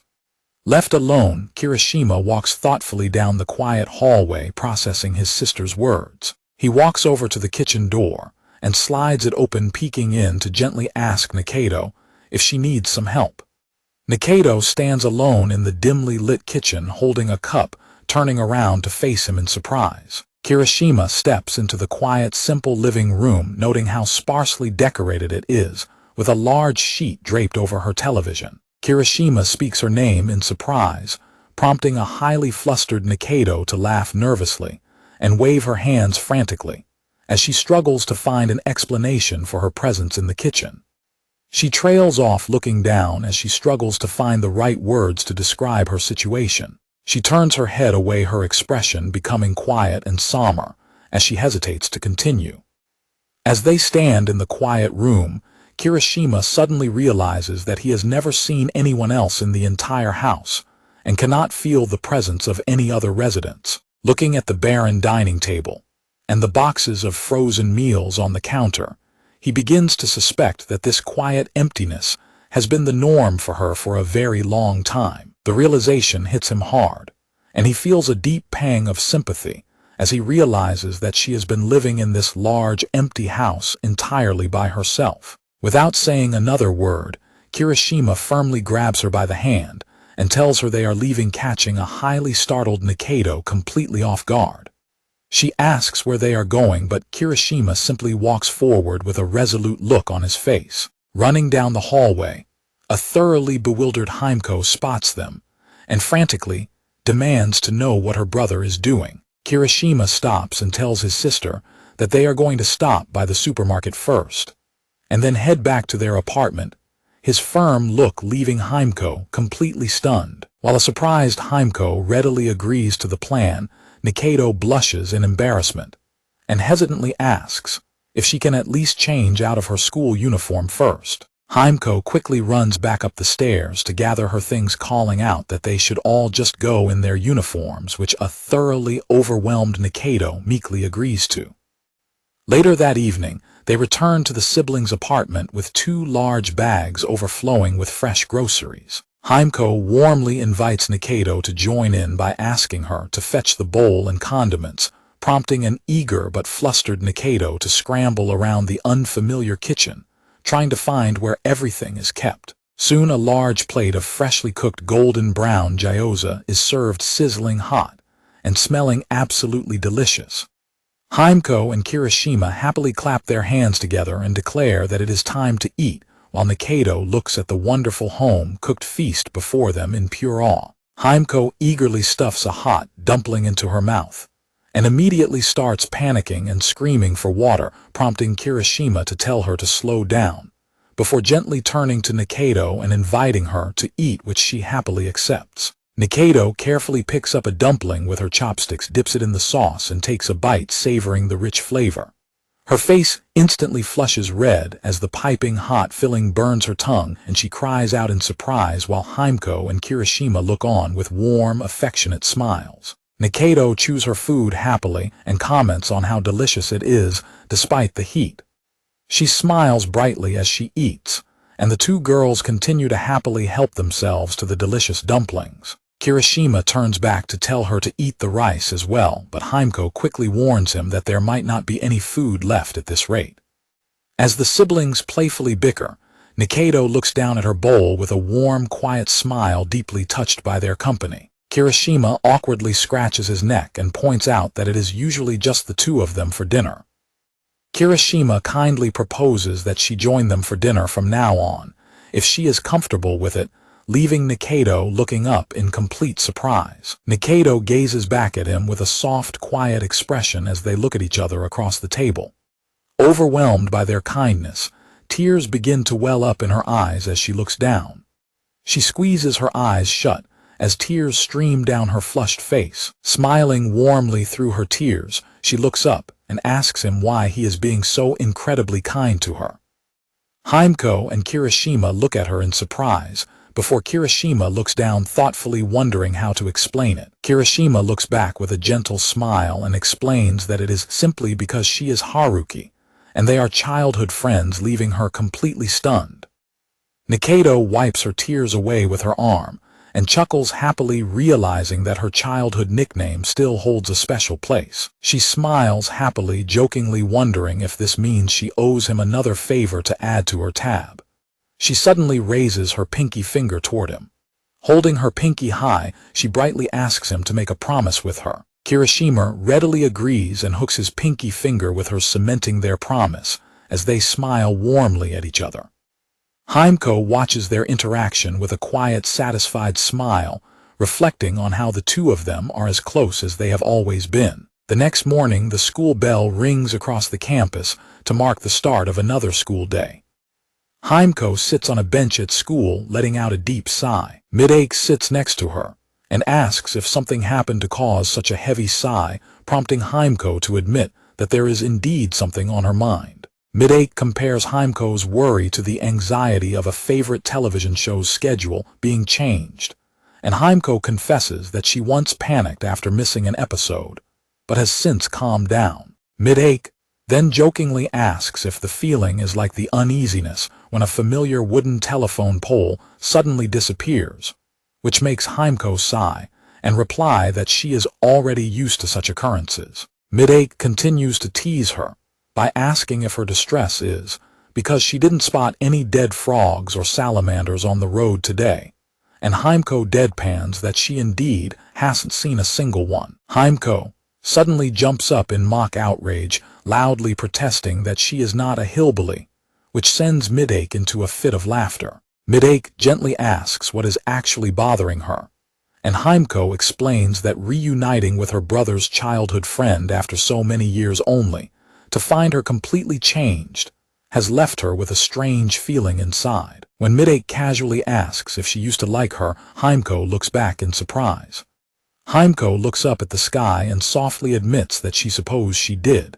She looks down with a quiet smile, reaffirming that she really did care for her. Midake dramatically points at her and asserts that she will regret it if she doesn't confess her true feelings, leaving a completely flustered Himeko to stammer in shock. This triggers a memory of their childhood in the village, where a crying young Himeko stood in the pouring rain demanding to know why Nikaido hadn't her feelings sooner before the two of them a tearful parting hug. Snapping out of her memories, Himeko suddenly turns around with newfound determination and pumps her fists, declaring that she will do her absolute best to talk to Nikaido and rebuild their close bond. Himeko runs off excitedly, with her fist raised high, shouting that they are going to be best friends again, while Midake sits on the bench clapping her hands and cheering her on. Later that night, Himeko returns to the apartment and immediately calls out for ice cream, while Nikaido is already inside, relaxing comfortably on the sofa.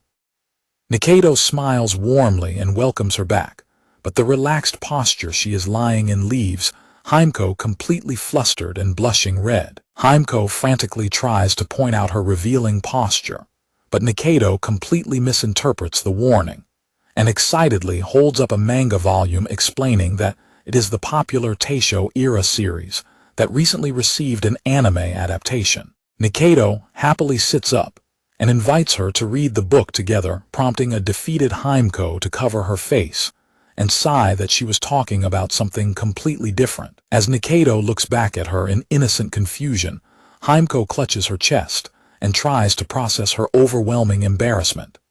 Nikaido waves Himeko over to sit beside her, and Himeko eventually gives in and agrees to join her on the couch. Himeko immediately gets deeply engrossed in the manga and frantically asks for the second volume, while a delighted Nikaido hands her the next book and comments on how quickly she got hooked.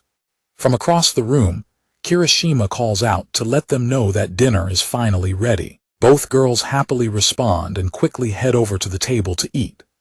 After finishing their meal, Himeko points out that tomorrow is Saturday and asks her brother if she can spend the day hanging out with Nikaido, catching Nikaido completely by surprise. Kirishima objects, reminding her that they had already planned to go shopping for his first smartphone tomorrow, but Himeko easily brushes his concern aside by suggesting they do that on Sunday instead. Himeko excitedly grabs Nikaido's hands and proposes that the two of them go on a friendly date tomorrow, leaving a blushing Nikaido to scream in utter shock. Himeko points out that Nikaido has already been on countless dates with her brother anyway, recalling their childhood outdoor adventures like catching crawfish, jumping into rivers, and hunting cicadas, while Kirishima dryly agrees. Nikaido smiles and suggests that those childhood memories were really just the two of them playing together, which Himeko readily concedes. Nikaido suggests that Kirishima should join them so that all three of them can hang out together,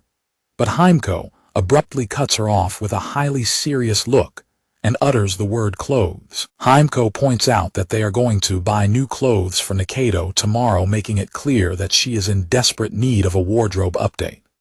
Nikaido is completely intimidated by Himeko's intense and commanding presence, internally addressing her with utmost respect. When Nikaido desperately calls out to Kirishima for help, he simply walks away to wash the dishes, prompting Nikaido to scream at him in absolute betrayal. Himeko's tone softens as she explains that she simply wants to chat and pick out outfits together, with Nikaido hoping to build a closer bond than the one they did when they were children. Deeply touched by her sincerity, Nikaido smiles warmly and eagerly agrees, happily clasping Himeko's hands and confirming their date for tomorrow. Himeko excitedly promises to lend her some stylish clothes to wear for their outing, which instantly sends a wave of panic through Nikaido, whose loud scream echoes out of the apartment building and into the night sky. The next morning, Nikaido tries on a floral sundress, while Himeko checks her look, prompting a passing Kirishima to awkwardly compliment her appearance. Himeko angrily commands her brother to put far more thought and effort into his answer, but Kirishima only shrugs as he handles the trash bags. Realizing that they are running out of time, Himeko decides to settle on the floral dress, pointing out that Nikaido is older than her anyway and can pull off the look. As Nikaido gets ready to leave, Kirishima notes that it is still only 9 in the morning and wonders why they are leaving so early. Himeko explains that she has to go to Nikaido's house first to help her get dressed, which will take some time, before cheerfully calling out that she is leaving. After Himeko leaves, Kirishima closes the door and notices a document lying on the kitchen counter, reaching out to pick it up. He picks up the booklet, which is a guide for hospital admission, and decides that he should make a visit. Kirishima arrives at the hospital and walks up to room 607, which has his family name on the door plaque. He slides the door open to find his mother sitting up in bed peeling apples, and she smiles warmly as she greets him. Kirishima steps into the room and quietly greets his mother in return. She offers him some apple slices, explaining that she peeled far too many as part of her physical rehabilitation exercises, and Kirishima readily accepts a slice. Kirishima sits beside her bed and lightheartedly scolds her for peeling a ridiculously large pile of apples, questioning how she could possibly eat them all. She cheerfully replies that if she cannot finish them herself, she will simply have his father eat the rest when he visits tonight, while Kirishima quietly eats his slice. Kirishima asks her if she is doing okay, and she reassures him that her operation was a complete success. She clasps her hands together and notes that while she still has some numbness in her fingertips, she will soon be moved to a rehabilitation ward. She then asks how Himeko is doing, wondering if she has been crying or struggling with her absence. Kirishima replies that Himeko is actually very cheerful and has gone out to hang out with a close friend today. His mother looks relieved to hear the news, and Kirishima begins to stand up from his chair. Kirishima announces that he should be heading home now, and though his mother tells him he does not need to rush off, he assures her that he is taking it easy as he prepares to leave.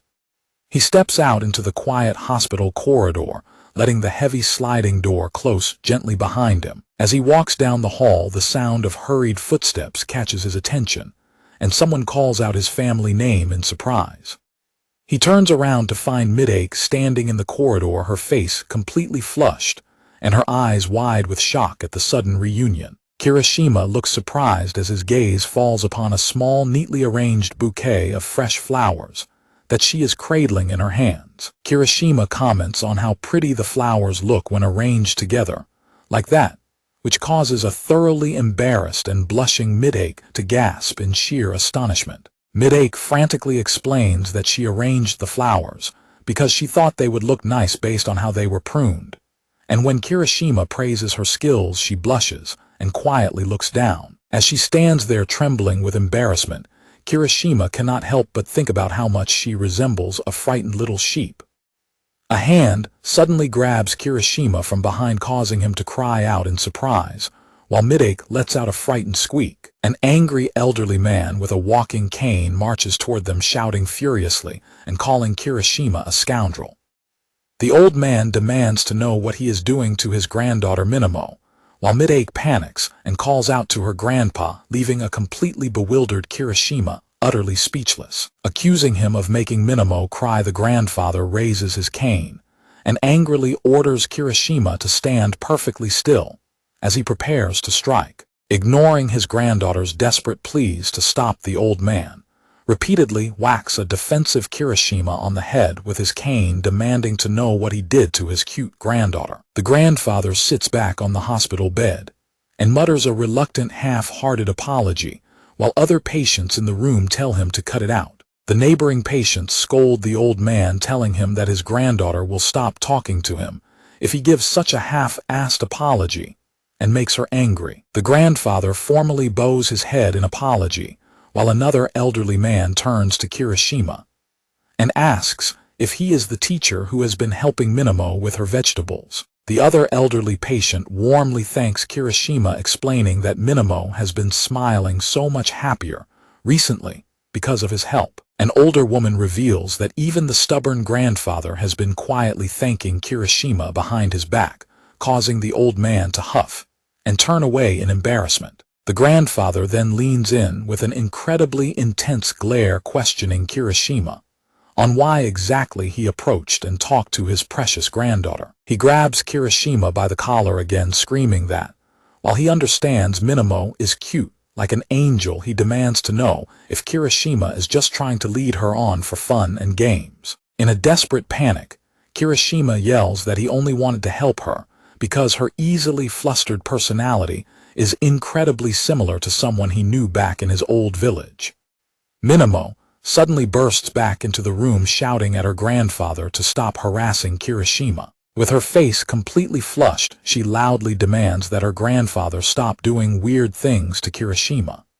Completely devastated by his granddaughter's harsh scolding, the grandfather freezes in absolute shock as she ignores him to set her bouquet of flowers in a vase on the table. Midake quickly grabs Kirishima's hand and urges him to leave with her, dragging him out of the room, while the other patients laugh and the grandfather tearfully calls out her name in despair.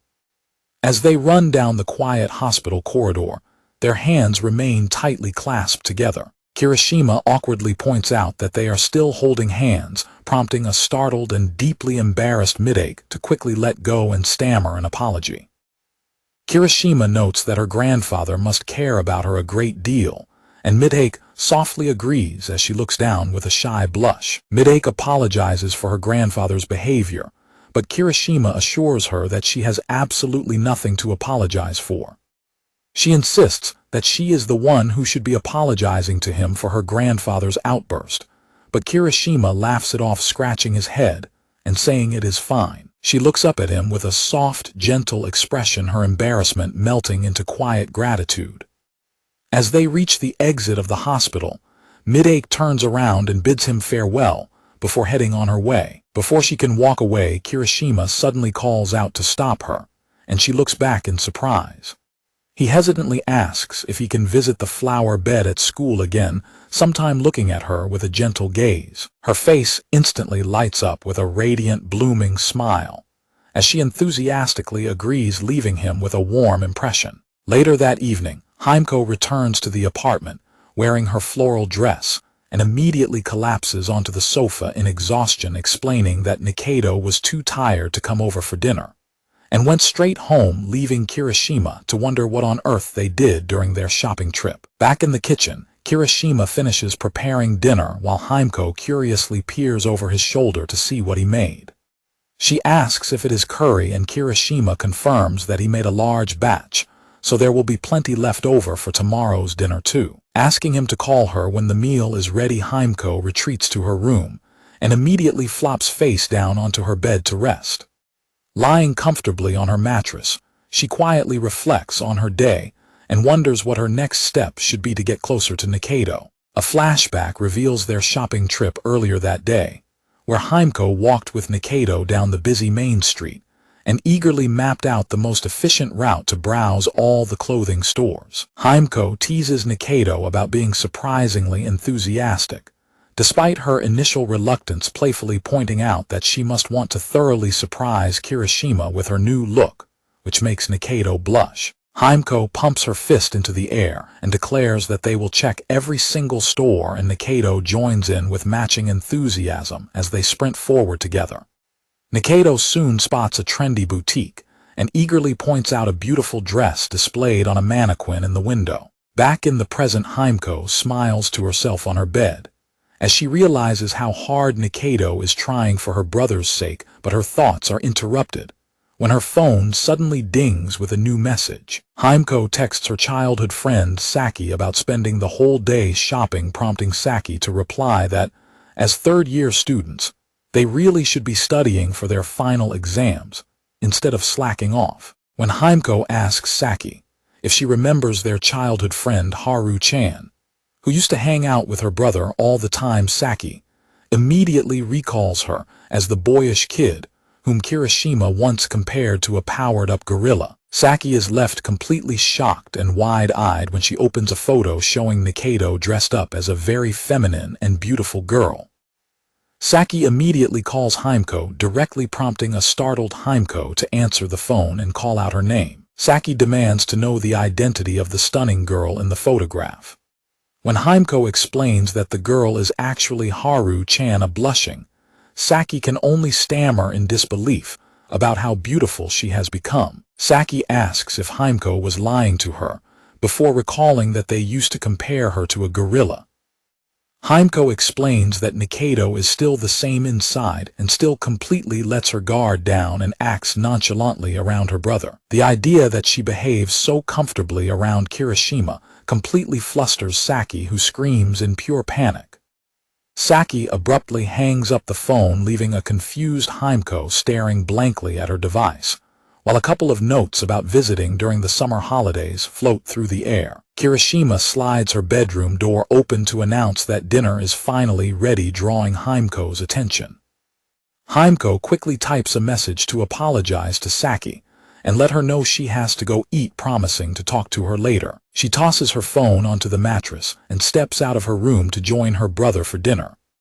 The next morning, Nikaido sits on the couch looking slightly flustered while Himeko commands her brother that wearing a straw hat is completely out of the question. Kirishima stands by the door wearing a wide straw hat protesting that it is too hot outside, but Himeko lectures him that they are in the city now, and not their rural village, pointing out that he looks like he is going to do yard work rather than buy a smartphone. Kirishima suggests that since Nikaido is already here, they should just walk to the store together, which instantly makes a highly flustered Nikaido cry out in shock. Himeko steps in and firmly explains that since they bought a special dress yesterday, Nikaido wants Kirishima to be the very first boy to see her wearing it, making the surprise meeting location absolutely essential. She dramatically asserts that a big reveal simply cannot happen right in front of their apartment, while Kirishima sheepishly accepts her logic as they prepare to head out. As they prepare to leave, Himeko reminds him to bring the required paperwork, pointing out that they need the stamped forms from their guardian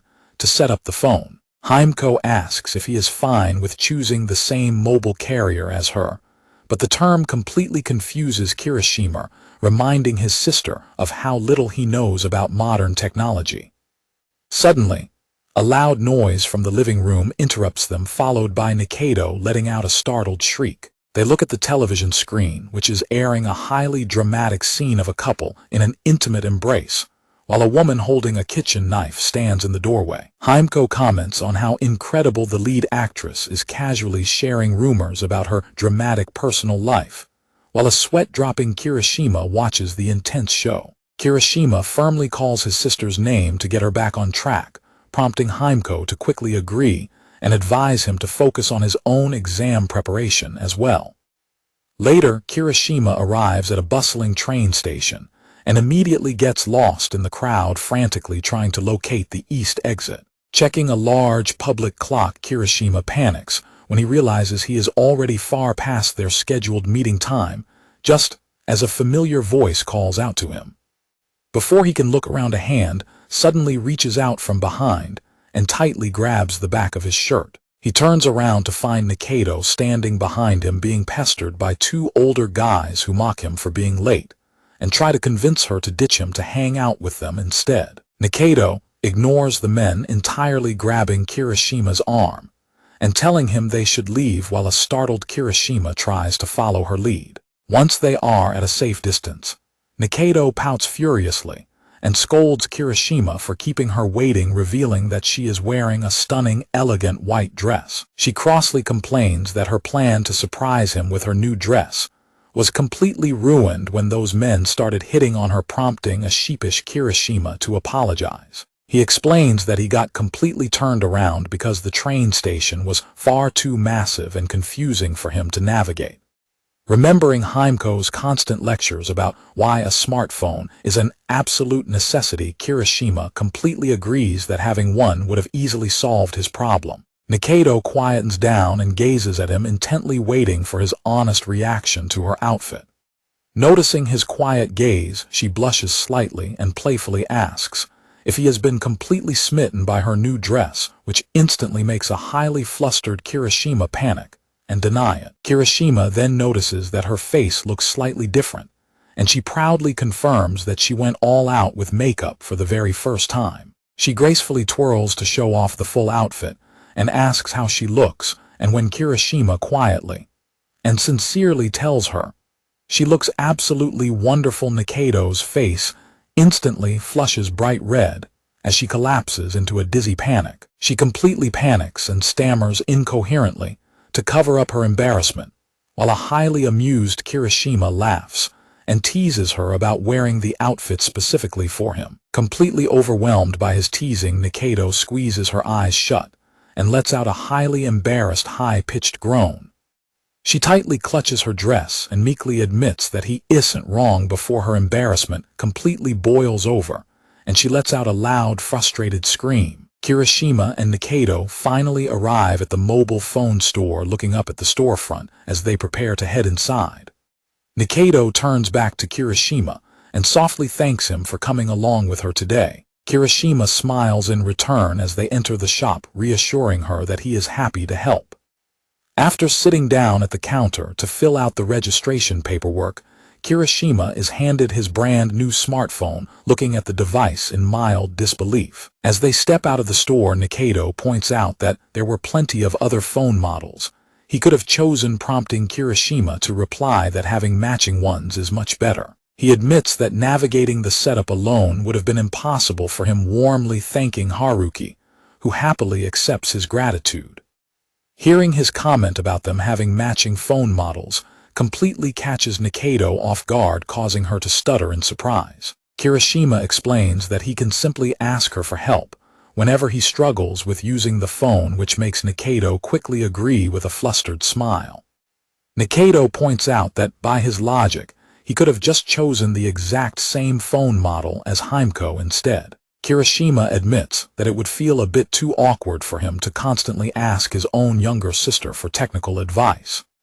As they continue walking down the street, Nikaido places her hands behind her head and admits that she does not really understand that kind of sibling dynamic. Kirishima stops and turns around to ask Nikaido if he was walking too fast, noticing her lagging behind. Kirishima asks if she is simply unused to wearing her high-heeled sandals, but when he points out that she seems to have real trouble walking, Nikaido admits that the actual issue is that her skirt feels a little too short. Kirishima asks what she means by short, and Nikaido explains that the light fabric feels unreliable and could easily blow up in the breeze or fail to cover her if she bends down. Kirishima agrees that it sounds tough, prompting Nikaido to admit she thought a short skirt would simply boost her girl power, but now she sees other girls wearing them as if they are undergoing intense training. Nikaido complains that it is unfair for her to be the only one feeling this way, crossly suggesting that Kirishima should try wearing a skirt too,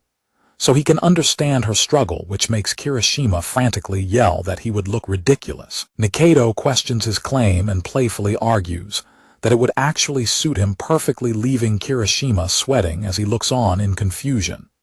Nikaido places a hand on her chin and thoughtfully declares that she should instead become his personal fashion producer. She giggles and says she now understands exactly how Himeko felt yesterday, making a creepy face with clutching hands that leaves Kirishima protesting that her eyes look like a creepy old man's and are completely scaring him. Nikaido laughs it off, and they continue their walk down the street until something suddenly catches her attention.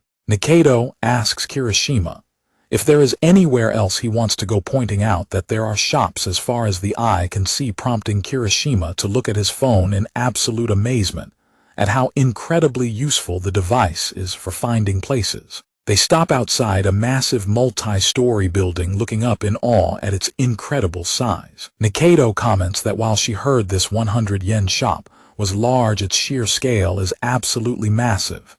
And when Kirishima asks if she has ever visited it before, she admits she has always been a complete recluse who stays at home. Kirishima smiles and enthusiastically leads the way inside, encouraging her to go check it out with him. They ride the escalator up through the massive store, looking around at the overwhelming variety of items on display. Nikaido excitedly points out the various cute items and plushies on the shelves, happily leading Kirishima around the store as they browse together.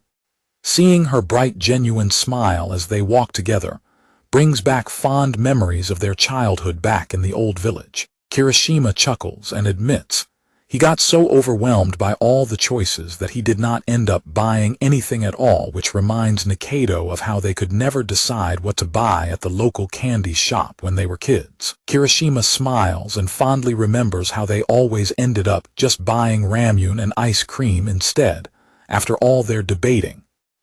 Nikaido smiles warmly and reflects on how much she misses those old times before Kirishima suddenly calls out her name to get her attention. Kirishima's words trail off as a loud, dramatic growl suddenly echoes from Nikaido's stomach, leaving her completely frozen and blushing in deep embarrassment. Nikaido laughs nervously to cover her embarrassment and admits that she is indeed starving, prompting Kirishima to ask if they should go grab some lunch, which makes an excited Nikaido run ahead and declare that she knows the perfect spot as their date officially begins. Kirishima stands outside the massive building, completely bewildered by the resort-like exterior of the establishment and wondering what kind of place it actually is.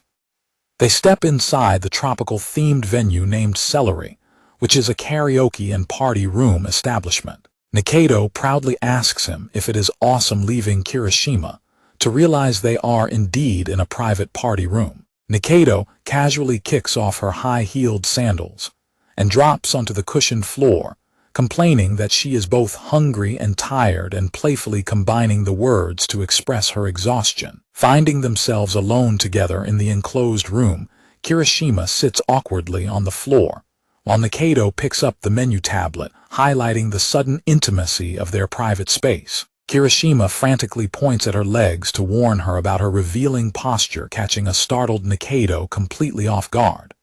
Nikaido quickly pulls her knees together and sits upright on the sofa, complaining that she had spent so much effort trying to make sure no one could see up her skirt. Kirishima can only watch in disbelief, dryly questioning why she is being so casual about it now, after worrying so much earlier. She quickly recovers her composure and gives him a playful wink, teasingly asking if getting a glimpse like that counts as a special perk of their date, and if it managed to surprise him. Kirishima takes the tablet and admits that it did surprise him, but only because he realized he views her in the exact same sibling-like way he views his sister Himeko, prompting a highly confused Nikaido to demand to know what he means by that comparison. Nikaido suddenly leans in extremely close to Hayato, catching him completely off guard as he gasps in surprise.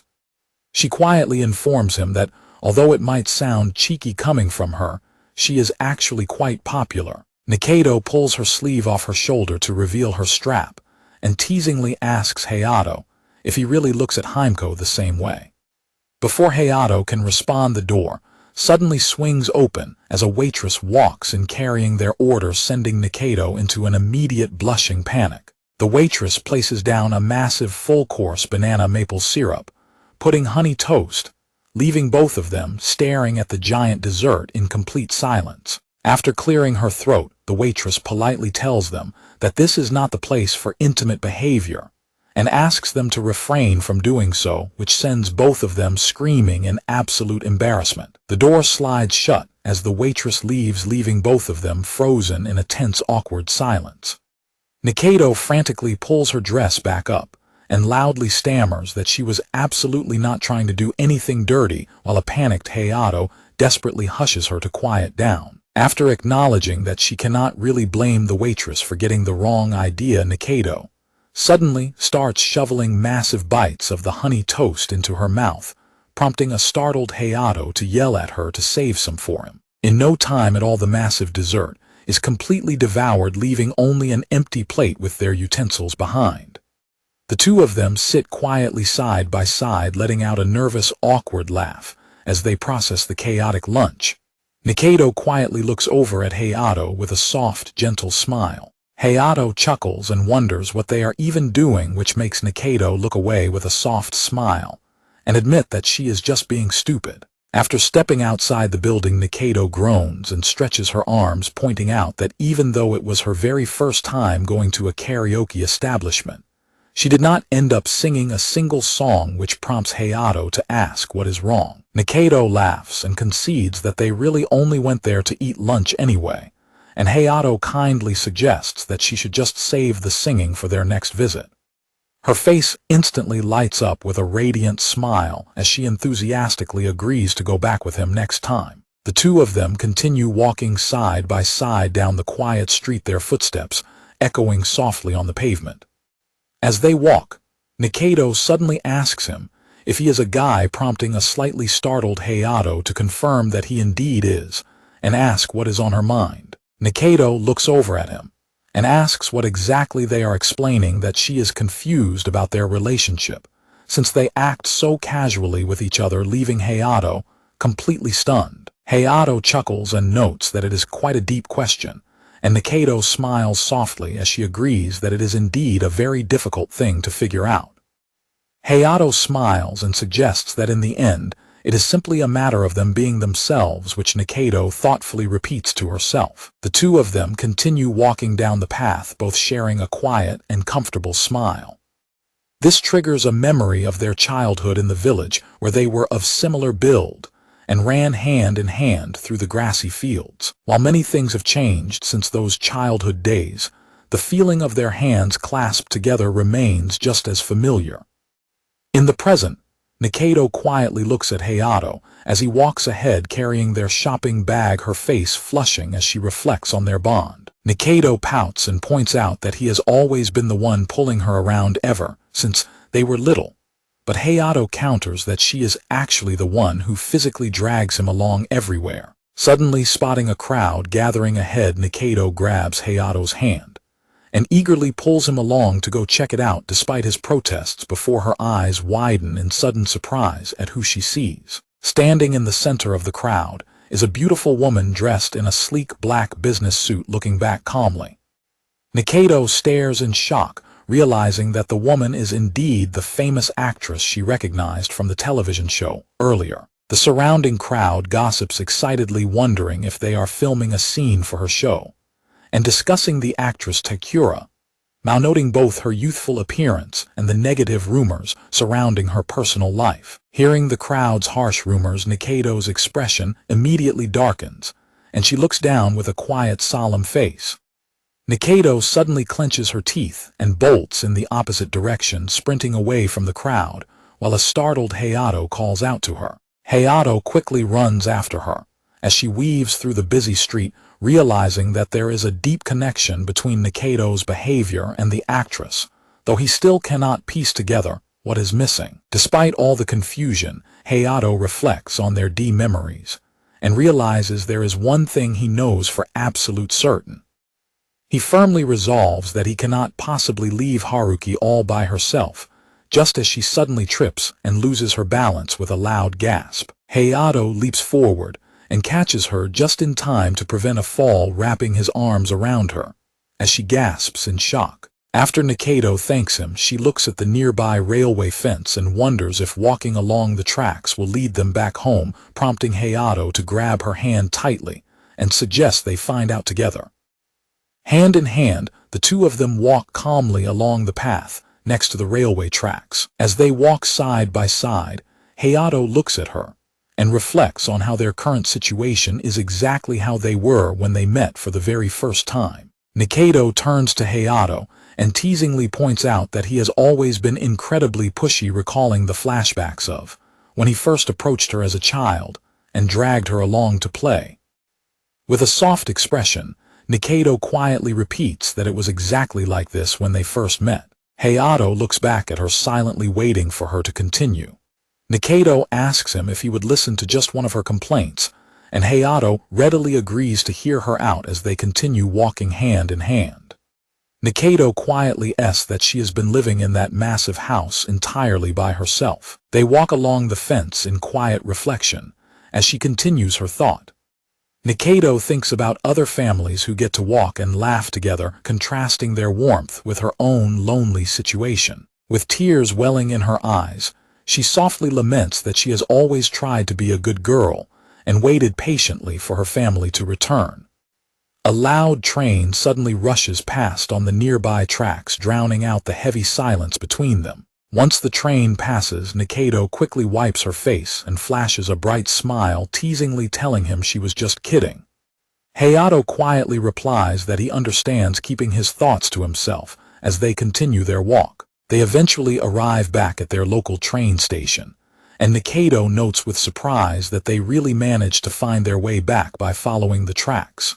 Checking the time on his smartphone, Hayato points out that it is still far too early for them to have dinner. Nikaido suggests she should head straight home first since her skirt still feels uncomfortable, but Hayato abruptly cuts her off with a firm refusal, leaving her startled. When she protests that she needs to change and explains she bought casual clothes during her shopping trip with Himeko, Hayato stubbornly refuses once again.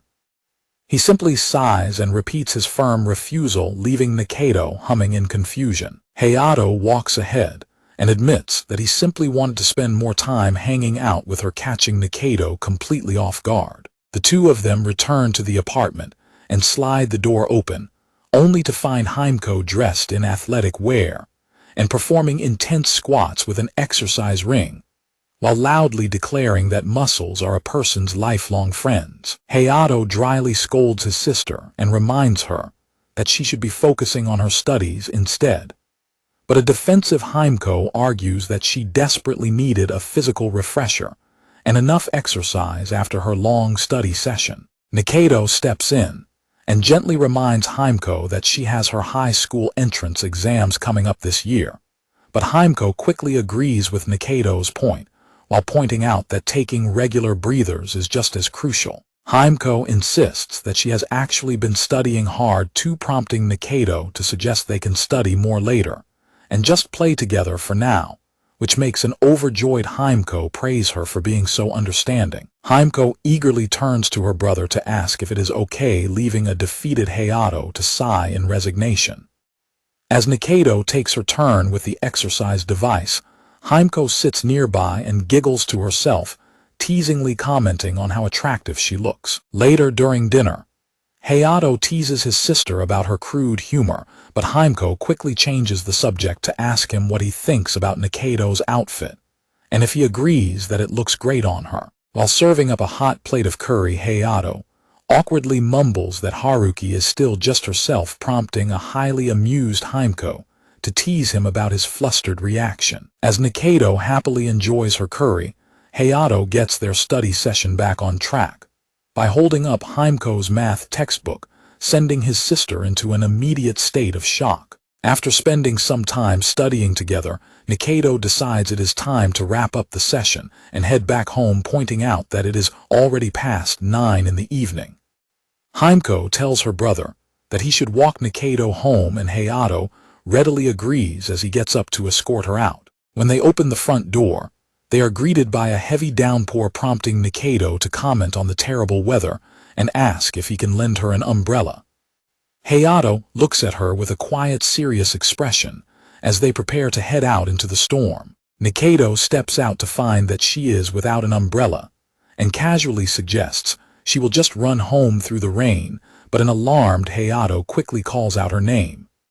Before she can sprint off into the storm, Hayato firmly grabs her by the wrist to stop her. He looks at her with absolute resolve and tells her that she should just stay the night, leaving her completely stunned. Holding her firmly by the arm, Hayato tells her not to go and insists that she stay at their place for the night. Later, Hayato relaxes in a hot bath to warm himself up after the cold rain outside. Once he finishes bathing and walks back into his bedroom with a towel over his hair, he finds Nikaido sitting comfortably on his bed, wearing his oversized shirt, cheerfully welcoming him back. Nikaido giggles and jokes that she still hasn't found where he hides his secret stash, but a weary Hayato brushes it off and questions why she is wearing his shirt instead of borrowing something from Himeko. Nikaido explains that, while Himeko is slightly taller, Himeko's clothes were far too tight around the chest, so she had silently thrown one of Hayato's shirts at her instead. Hayato chuckles and explains that Himeko is still quite touchy about that subject, while Nikaido admits that Himeko is currently pouting outside the room, and she was completely at a loss for words. An embarrassed Nikaido repeatedly smacks Hayato on the back, demanding that he stop laughing and give her some actual advice since he is Himeko's brother, while Hayato frantically begs her to stop hitting him. Quietening down, Nikaido softly reflects that Himeko has grown old enough to worry about such mature matters and has truly become a lovely young lady. Nikaido gently places her hand on Hayato's back and remarks on how wide it is, noting how much he has grown since they were kids. Sitting back to back with him, she sadly muses that they probably can't simply return to the way things used to be. Hayato quietly agrees that a lot has happened over the years, and Nikaido softly murmurs in agreement. Hayato suddenly mentions that he had a really fun time today, catching her slightly by surprise. He explains that even though they have both been through quite a lot, he is truly glad they got to hang out together again. Hayato explains that he had been incredibly lonely and friendless, ever since Haruki left the village.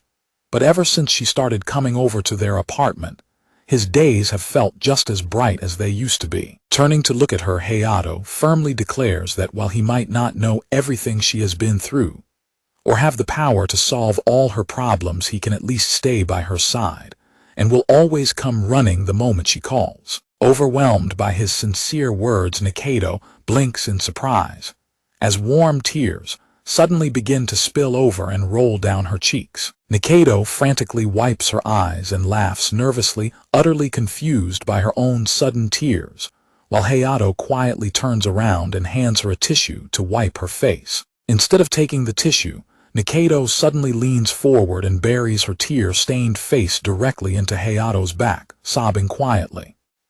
Hayato looks ahead with a gentle, solemn gaze, silently letting her cry against his back, as she releases all her pent-up sorrow. After some time passes, Hayato quietly calls out her name, noticing that she has gone completely still against his back.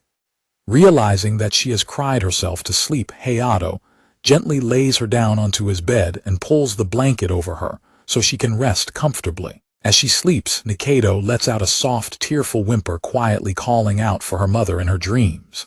Hayato gently wipes away her tears one last time and whispers a soft goodnight, before stepping out of the room and quietly closing the door behind him. As he steps out into the hallway, he finds Himeko waiting for him, and she quietly calls out to him. Himeko points out that his back is completely soaked with tears, and jokingly hopes there is no snot on it, before looking toward the bedroom door and softly noting that Nikaido must be going through a really difficult time, which Hayato quietly confirms. The next morning, the bright sun rises over the city, and Nikaido slowly blinks her eyes open sitting up in bed, as she suddenly remembers that she spent the night at Hayato's apartment. As she looks down, Hayato's determined promise to always stay by her side echoes clearly in her mind, causing her to pause and reflect on his words.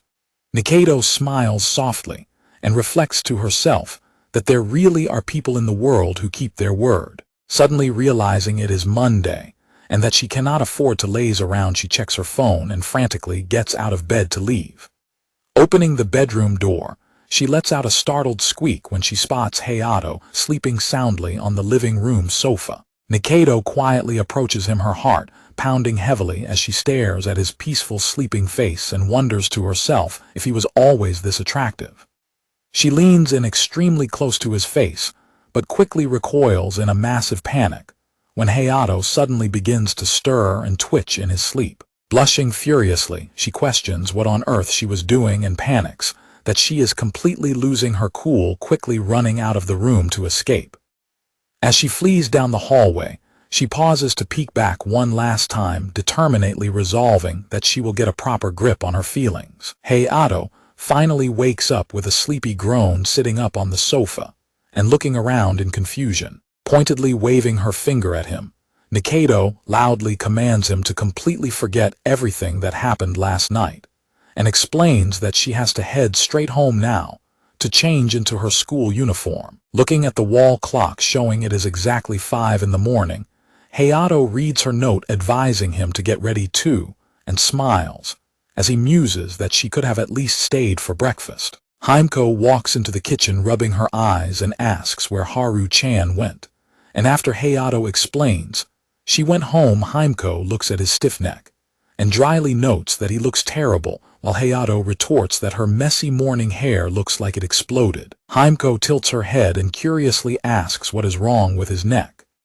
Hayato explains that he must have slept in a bad position on the sofa, but Himeko points at his neck and notes that the right side looks slightly red, which confuses him since he claims only his left side actually hurts. Putting the matter aside, Himeko quietly wonders if Haru-chan is doing okay, and Hayato confidently assures his sister that she is definitely fine. Hayato thoughtfully explains that she has him right beside her as a supportive friend after all. Himeko bursts into a fit of laughter and calls his statement incredibly cringe-worthy, forcing an embarrassed Hayato to tell her to shut up before she crosses her arms, and happily declares that she will do her absolute best to support Nikaido too. Later that morning at school, Nikaido and Himeko walk together along the corridor, noting that the heavy rain has finally stopped. Meanwhile, Midake spots Hayato near the school flower bed and happily calls out to him, pointing out that he has quite a great harvest going on today. Midake proudly holds up a bag overflowing with freshly picked tomatoes, explaining that she had an excellent harvest, while Hayato walks over and notes with a smile that he wanted to help her, but she seems to have finished everything already. Staring at the massive boxes filled with fresh produce, Hayato jokingly asks if she is planning on opening her own farmer's market, and Midake explains that she plans to give the tomatoes to her grandfather later, but is still deciding what to do with the eggplants. Hayato suggests salting the eggplants overnight, explaining that back in their village, they were often eaten pickled with rice, or as a snack with drinks, and promises to send her a recipe later when she asks how to do it. Midake happily notices that he bought a smartphone, and Hayato confirms that he got it just yesterday. Midake hesitantly asks if he is truly okay with exchanging contact details with her, but before she can fully explain what she means, she gets extremely flustered and stammers about being his girlfriend as Nikaido walks by in the background. Hayato mentions that his sister also told him that he gets along exceptionally well with her, asking if their close bond is really that obvious, which sends a thoroughly embarrassed Midake into a frantic fit of hiccups. Midake lets out a loud, embarrassed squeal and covers her face, prompting a panicked Hayato to call out to her in deep concern. Later, Nikaido slides open the classroom door and walks in quietly, greeting everyone as she heads toward her desk, while Hayato follows shortly after. A classmate claps Hayato on the shoulder and asks what happened to his neck, warning him not to die, which makes Hayato retort that he just slept weirdly, while other classmates watch Nikaido in astonishment, commenting that they have never seen her look so downcast and distracted before. Meanwhile, Nikaido happily photos of her weekend shopping trip, with her friends explaining that she and Himeko went out to buy dresses together, and showing off several different outfits. Her classmates eagerly crowd around her phone, praising her looks, and teasingly pointing out that some of the dresses look a bit unusual, leaving a blushing Nikaido to laugh nervously. A male classmate gossips with Hayato, explaining that Nikaido was apparently talking about going shopping for dresses with a childhood friend over the weekend, before another classmate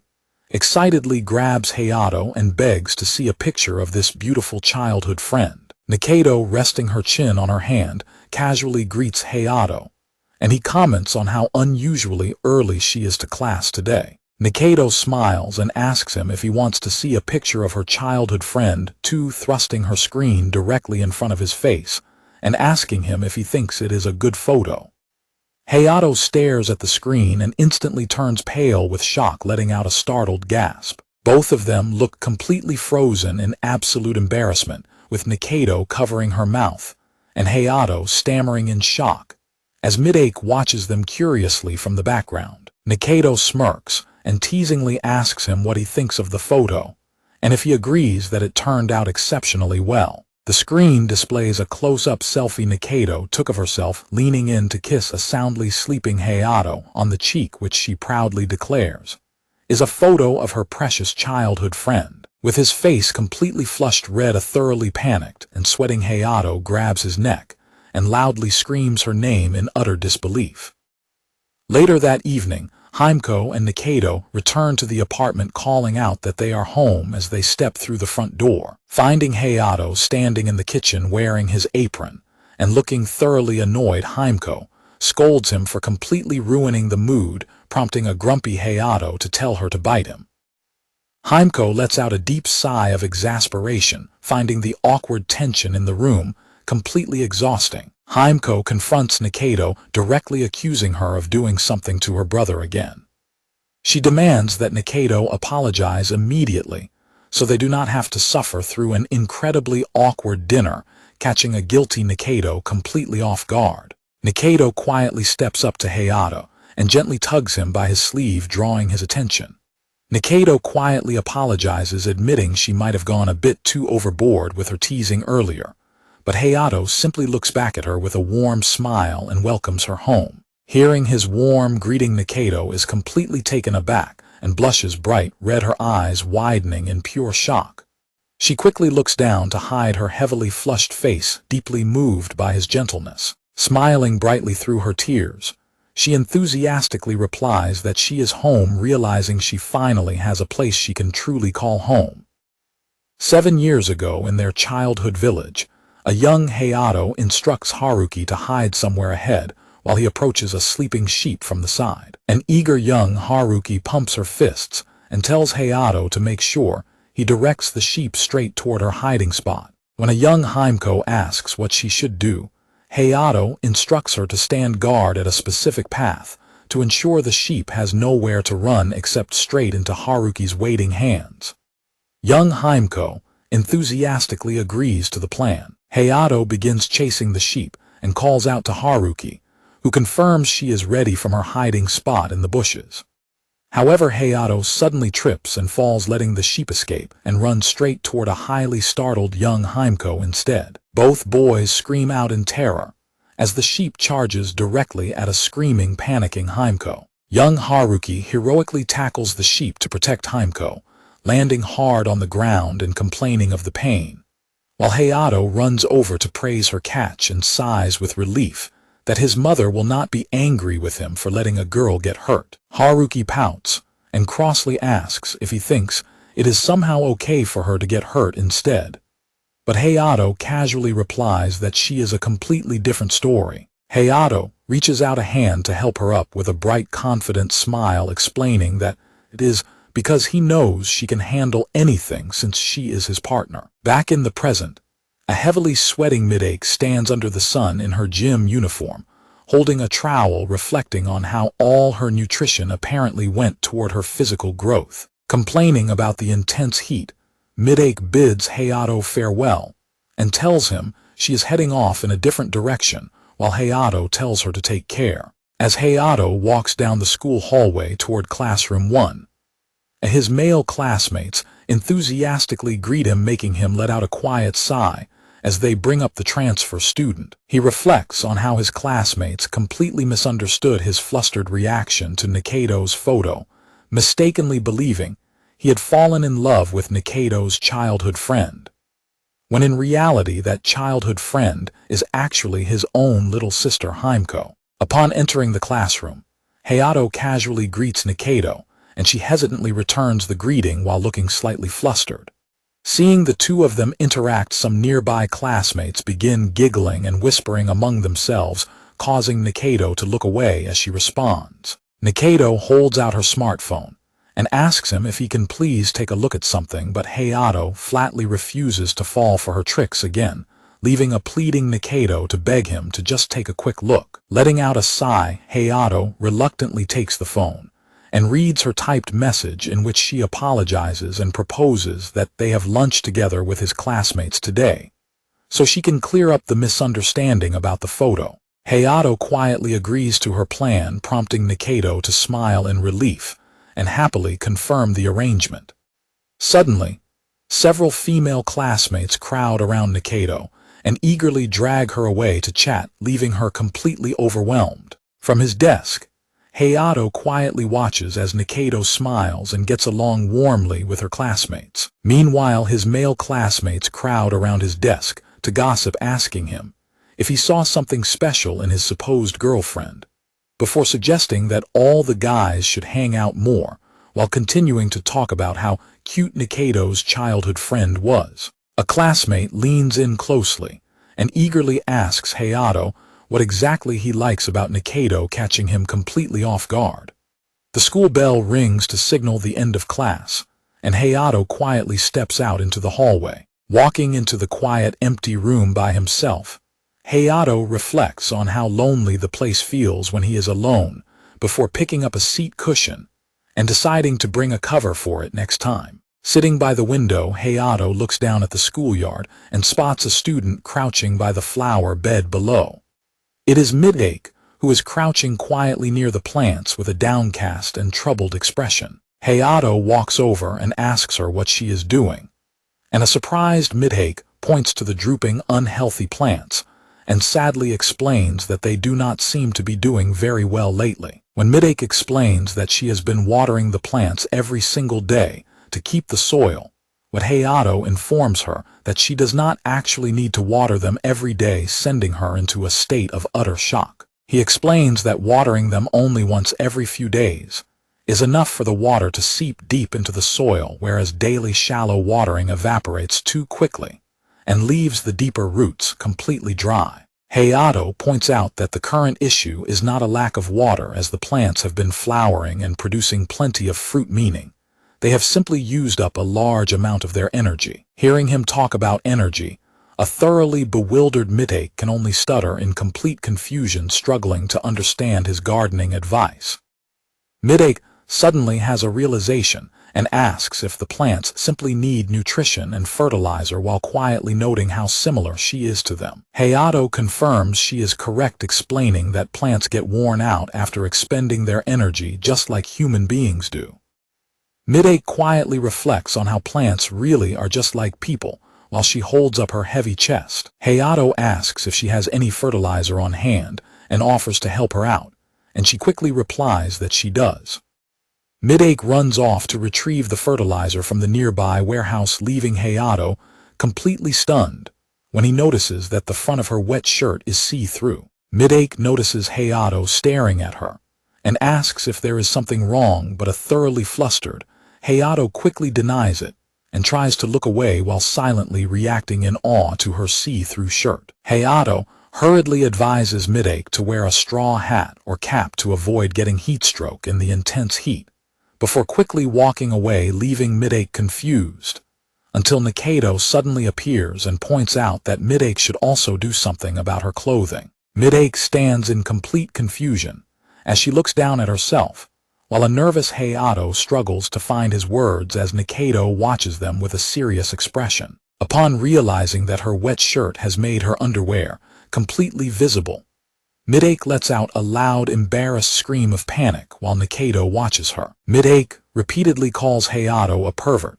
and runs off in embarrassment, despite his desperate attempts to defend himself, leaving a defeated Hayato to apologize to Nikaido, who simply turns away from him with a disgruntled pout. During a history class lecture about the Nara prefecture, Hayato looks over at Nikaido, but she simply pouts and turns away from him. As the teacher continues lecturing about the previous week's handout, a worried Hayato lets out a heavy sigh, realizing he does not have the handout because it was distributed before he transferred. Hayato turns to Nikaido to ask for help. Nikaido silently slides her textbook over to with him, and when a grateful Hayato thanks her, she simply pouts and looks away. Nikaido quietly tells Hayato to make sure he does not look at her with perverted eyes like he did with Midake earlier, catching a shocked Hayato completely off guard. Hearing Nikaido's warning, Hayato's classmates burst into a fit of laughter, teasingly warning him that sexual harassment is a big mistake. The male classmates immediately crowd around Hayato, eagerly asking how he was looking at Nikaido, and if he saw something incredible. While panicked, Hayato desperately begs them to calm down. When Mori jokingly asks if he confessed a strange fetish to Nikaido, Hayato snaps back in annoyance, while the other boys start openly debating their own favorite physical features. Hayato desperately defends himself and insists that they have completely misunderstood, just as Nikaido suddenly chimes in with her own comment about chests. Nikaido confidently smirks and publicly announces that Hayato confessed he likes chests, sending Hayato and his classmates into an absolute state of screaming panic. A completely defeated Hayato holds his head in his hands and begs for a break, while the surrounding classmates continue to gossip in complete disbelief over Nikaido's bold statement. Mori quietly notes that he never expected Nikaido to make that kind of expression, leaving a confused Hayato to wonder what he means. Mori walks away while claiming he was only talking to himself, leaving Hayato to stare in silent disbelief at Nikaido's smugly satisfied expression. After school ends, the students wave goodbye to one another, and Himeko eventually parts ways with her classmates outside the apartment. Walking back home, a stuffed Himeko groans about having eaten too much again, while her friends chat happily behind her. Himeko looks at her empty wallet and sighs that the delicious snacks are taking a heavy toll on her savings before she finally steps inside the apartment and announces her return. Sitting down at the dining table for a meal of cooked eggplant, Himeko playfully teases her brother about staring at chests during school. When Himeko curiously asks if Midake's chest is really that large, Nikaido casually replies that it is several levels larger than her own, sending a thoroughly defeated Himeko into a state of deep shock over her own measurements. After Hayato silently admits to himself that he did indeed glance at Midake's chest for a moment, Himeko begrudgingly forgives her brother, leaving him to dismiss her teasing. Hayato finally gets them back on track by asking if they are going to talk all night or actually eat their dinner, prompting a smiling Nikaido and Himeko to enthusiastically shout for their meal. After finishing their dinner, Nikaido and Himeko relax in the living room while Hayato cleans up in the kitchen. Himeko leans over the couch and notes that Nikaido is never truly honest with herself. And when a startled Nikaido asks where that came from, Himeko casually brushes it off. Nikaido gets ready to leave, thanking them for the meal and announcing that she should head back home, to which Hayato casually replies that it was no problem. Himeko teases her brother by calling him a sinful man who lets his eyes wander despite having two cute girls right in front of him. And Nikaido quickly agrees, boldly suggesting that he should just be satisfied with her instead. Realizing what she just blurted out, Nikaido freezes completely in place, while Himeko and Hayato stare at her in stunned silence, repeatedly calling her name to try and snap her back to reality. An immensely flustered Nikaido abruptly stands up and loudly announces that she is leaving right away. She tells them not to bother seeing her off, and bids a hasty goodbye as she rushes toward the door, leaving a highly startled Himeko and Hayato to stammer out confused responses to her sudden exit. Looking at the closed front door, Hayato asks if it was really all right for him not to escort Nikaido back home. Himeko teasingly replies that Nikaido probably ran off because she assumed he would just keep staring at her chest, which Hayato flatly denies. Himeko then instructs him to go take his bath since the water is already prepared, and Hayato dutifully agrees. Outside in the quiet night, Nikaido walks home alone through the city streets. She pauses briefly to glance back over her shoulder at the apartment building, before continuing on her way with a quiet, melancholic expression. Himeko steps into the dark washroom and flicks on the light switch. Standing in her athletic, where Himeko quietly wonders to herself if her brother has actually been eyeing Nikaido in a romantic way. Himeko immediately dismisses the thought and wonders if Nikaido is the one starting to become conscious of Hayato instead, before laughing nervously to herself and deciding that cannot be true either.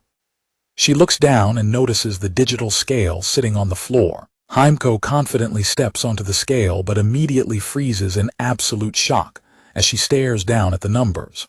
A panicked sense of shock radiates from the quiet apartment building. Meanwhile, Nikaido takes a shower but suddenly gasps in shock as the cold water hits her. Nikaido looks toward the bathroom door in confusion, before stepping out of the shower stall shivering from the cold. Nikaido reflects on Hayato's tendency to watch over others, recalling how he attentively helped Mitake with the school flower beds. Standing under the water again with a somber expression, Nikaido quietly asks herself if she felt like Hayato was being taken away from her. While drying her hair with a towel, Nikaido notices her phone ringing and answers it to hear Himeko calling her name. Nikaido walks into the kitchen holding an ice cream bar and asks Himeko what is going on, prompting Himeko to ask how she is doing, which leaves Nikaido thoroughly confused. A heavily stressed Himeko confesses over the phone that she gained a few extra kilos, while Nikaido takes a bite of her ice cream and confirms that Himeko is already back home. Himeko warns her to check her own weight before it is too late, prompting Nikaido to assure her it will be fine as she steps onto her bathroom scale. However, upon seeing the number, Nikaido clutches her head and lets out a massive scream of absolute despair as the reality of her calorie intake sets in. The next morning, a highly determined Himeko marches into the kitchen and loudly declares to Hayato that they are going on a diet. When Hayato casually wishes her luck, Himeko clarifies that he is included in the plan, and instructs him to make dinner more diet-friendly, haunted by the memory of Nikado's reaction to the scale. Walking to school together, Hayato thoughtfully mentions to Nikado that he really cannot cook much other than simple snacks. Nikado happily stuffs her cheeks with a massive bowl of rice, cheering that he is getting much better at cooking, and noting that his food is far better than eating alone. Hayato smiles and remarks that cooking for them is a great opportunity to expand his skills. But as he reflects on Nikado devouring the massive portion of rice, he quietly admits to himself that it is definitely his fault they gained weight. Arriving at school, Hayato spots Midake tending to the flower beds in a straw hat and calls out her name, prompting her to turn around with a bright, welcoming smile.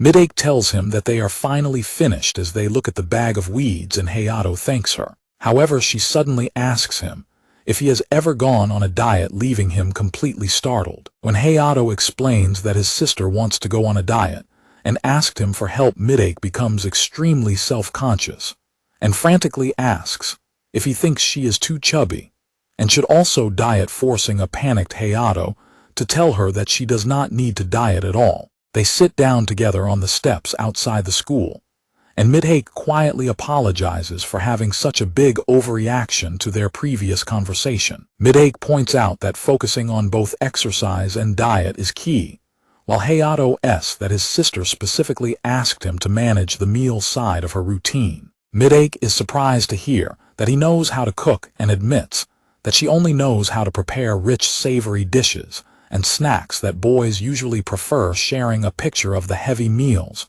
she normally cooks. Midake mentions that the pickled eggplant recipe he did with her was an absolute lifesaver, and a smiling Hayato replies that he was happy to help. Midake explains that she has been cooking since she was little, primarily because of her mother, prompting Hayato to ask if she means the time her mother was in the hospital. Midake smiles and comments that Hayato is a truly good brother, which leaves a flustered Hayato stammering in response, while Midake quietly giggles to herself. Midake says that she thinks it is wonderful when someone is able to work hard for the sake of another person. Looking down with a soft expression, she adds that her grandfather used to be just like that as well. Hayato recalls her earlier phrasing and asks if her saying he could cook too implies that she also knows how to cook. Looking away, Midake sheepishly admits that she knows how to cook a little bit. Midake holds up her phone and asks him if he can teach her a good recipe, noting that it does not necessarily have to be diet food. Hayato agrees, but explains that most of his recipes are small portion dishes that his grandfather used to prefer, which Midake realizes makes perfect sense. Midake offers to text him some of her own recipes, but before she can finish her sentence, Nikado suddenly calls out from behind them, catching both Hayato and Midake by surprise. Looking in the direction of the schoolyard, they spot a boy and a girl standing together in a quiet spot near the bushes. The girl blushingly looks up at the boy, as if she is about to confess her feelings to him. Startled by the sudden development, Hayato and Nikado quickly crouch down behind a concrete wall to spy on them, with Nikado eagerly wondering if they are witnessing a real confession, while a panicked Hayato asks if she really thinks that is what it is. Peeking over the wall, Nikado notes that the boy is named Kaido, which leaves Hayato looking back in confusion. Nikado explains that the boy is Kaido Kazuki, a highly popular member of the school's soccer club, and Hayato quietly acknowledges her explanation. Nikado confidently predicts that the girl is about to get rejected and run away crying. Immediately after she says this, the girl indeed runs away in tears, leaving the boy standing alone and prompting Nikado to remark that her prediction was right on the money. Nikado explains that the spot is a very famous area for confessions, and that it happens so often that people have simply gotten used to it. When a curious Hayato asks how she knew the girl would be rejected, Nikado replies that the reason is actually well known among all the girls in the school. Nikado reveals that the rumor among the girls is that Kaido's true target is actually Nikado herself, leaving a thoroughly stunned Hayato completely speechless. Later, Hayato walks down the school corridor by himself, thoughtfully reflecting on the news that Kaido apparently has feelings for Haruki. As Hayato arrives at class, his classmate, Mori slides the door open to greet him, and jokingly calls him Mr. Flat is Justice, because of his previous class comments prompting a highly annoyed Hayato to tell him to lay off. Hayato looks toward a group of female classmates gathered in the classroom, and asks what they are talking about, and Mori tells him to just listen closely to their conversation, so he can understand what is going on. The girls are discussing their weight loss struggles, noting how revealing summer dresses are, and how they want to lose another 5 kilos before the summer, while complaining about the difficulty of maintaining weight and avoiding the rebound. Mori notes that the girls are all talking about dieting, because summer is just around the corner, curiously wondering if going on a diet has suddenly become some sort of new trend among them. Waving his finger, Mori offers Hayato a word of warning, advising him that girls on diets can become incredibly unstable, and that he should essentially treat them like hungry, starving wild beasts. Mori mentions that his girlfriend behaved the same way during her diet, prompting Hayato to ask how long they have been together, since Mori had never mentioned having a girlfriend before. Mori replies that they have been dating since middle school, which is not actually that long. Mori adds that they have known each other for a long time, because they are childhood friends, while Hayato admits that he still does not fully understand. Nikaido overhears and suggests that they can try it together, too, clarifying that she is referring to dieting, which causes Mori to realize what they were talking about, while Hayato reacts in shock. Mori offers one last piece of advice, declaring that when a girl is hungrier than a wolf, the key is to keep her stomach full and her chest held high. Hayato mutters in confusion at the mention of chests, but Mori laughs and advises him to spoil them and serve up some skin, prompting Hayato to loudly clarify that the advice is actually meant for his sister. Nikaido walks away with a smile, leaving Hayato to watch her go before she heads over to her desk and sits down. A classmate advises Hayato to drop his grumpy expression, since guys love chests, before asking him what Nikaido said to him the previous day, prompting a hesitant response from Hayato. In a flashback, Nikaido apologizes to Hayato for her behavior the day before, and he quickly reassures her that he is not angry at all. Nikaido watches with a sullen expression as Hayato frantically deals with a group of girls crowding around his desk in the background. Nikaido sits on the floor looking miserable with a small piece of packaged chicken and vegetable juice, while Hayato sits opposite her with a massive bento box filled with fried food and rice. Hayato offers her a bite of his food, but a heavily frustrated Nikaido angrily refuses and yells that she recently gained 4 kilos. Hayato points out that 4 kilos is quite a bit of weight, prompting a nervous Nikaido to defensively argue that she does not see much of a difference. Nikaido frustratedly visualizes 4 kilos as 4 cartons of milk, a stack of weekly magazines, a medium watermelon, or a small bag of rice, complaining that all of that extra weight is stubbornly stuck to her body as pure muscle. Hayato listens quietly as Nikaido gloomily sips her vegetable juice. Back in the present, Hayato sits on the classroom floor reading a book, while Nikaido sits across from him and asks if he is mad at her. Hayato turns his attention to Nikaido as she points out that he has been looking grim all day. Nikaido explains that the famous rumor among the school girls is that Kaido's real romantic target is actually her, catching Hayato completely off guard. Nikaido kneels submissively on the floor and apologizes, worrying that she went too far the previous day, while Hayato sighs and notes that her mood is becoming incredibly unstable. Hayato suddenly reaches out and pats her on the head, causing Nikaido to let out a startled squeak and jump in surprise. Nikaido looks up at him in confusion as Hayato continues to gently stroke her hair.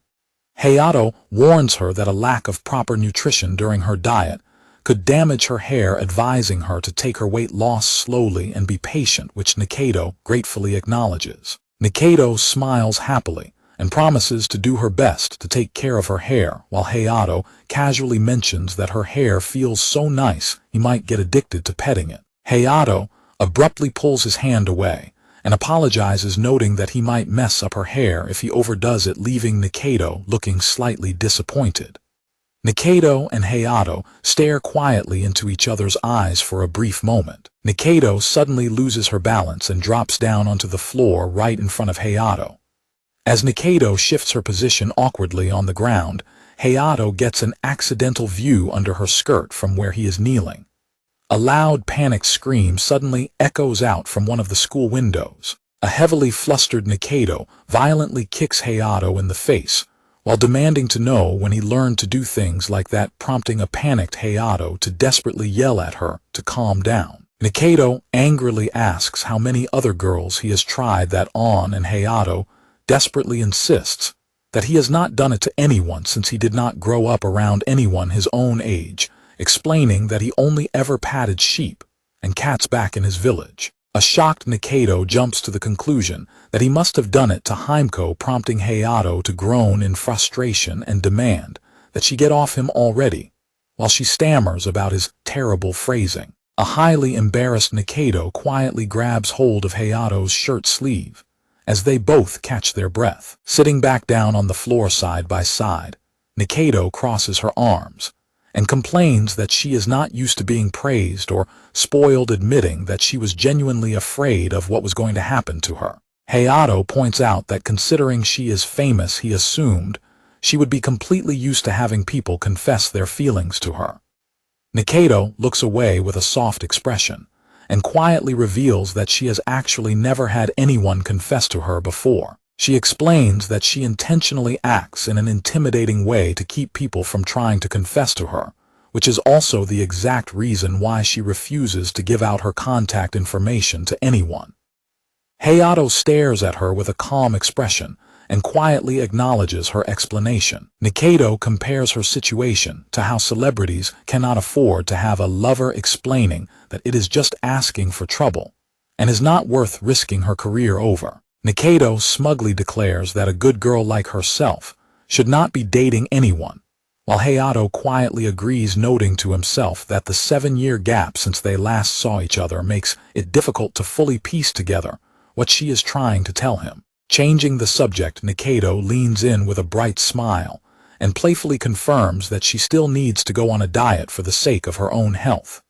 Hayato returns her smile and gently repeats her reasoning about doing it for her health. Looking out toward the city, they agree that Himeko is also trying her absolute hardest right now. Later, a heavily sweating Himeko complains to her brother that his strict diet menu is completely impossible to endure, while an equally stressed Nikaido nervously laughs and agrees that it is too much for her to handle as well. Hayato lets out a heavy sigh and admits that even he thinks his recent diet meals are a bit overkill. Himeko notes that her brother's cooking mainly consists of various light bar snacks, looking down at a table filled with edamame chilled tomatoes, chicken skin in ponzu, sliced cucumbers with miso, and chilled tofu. Later that evening, Himeko desperately pushes through an intense workout session in the living room, while Hayato quietly sits at the dining table nearby. Hayato looks down at his phone and reflects on the challenge of creating a diet menu,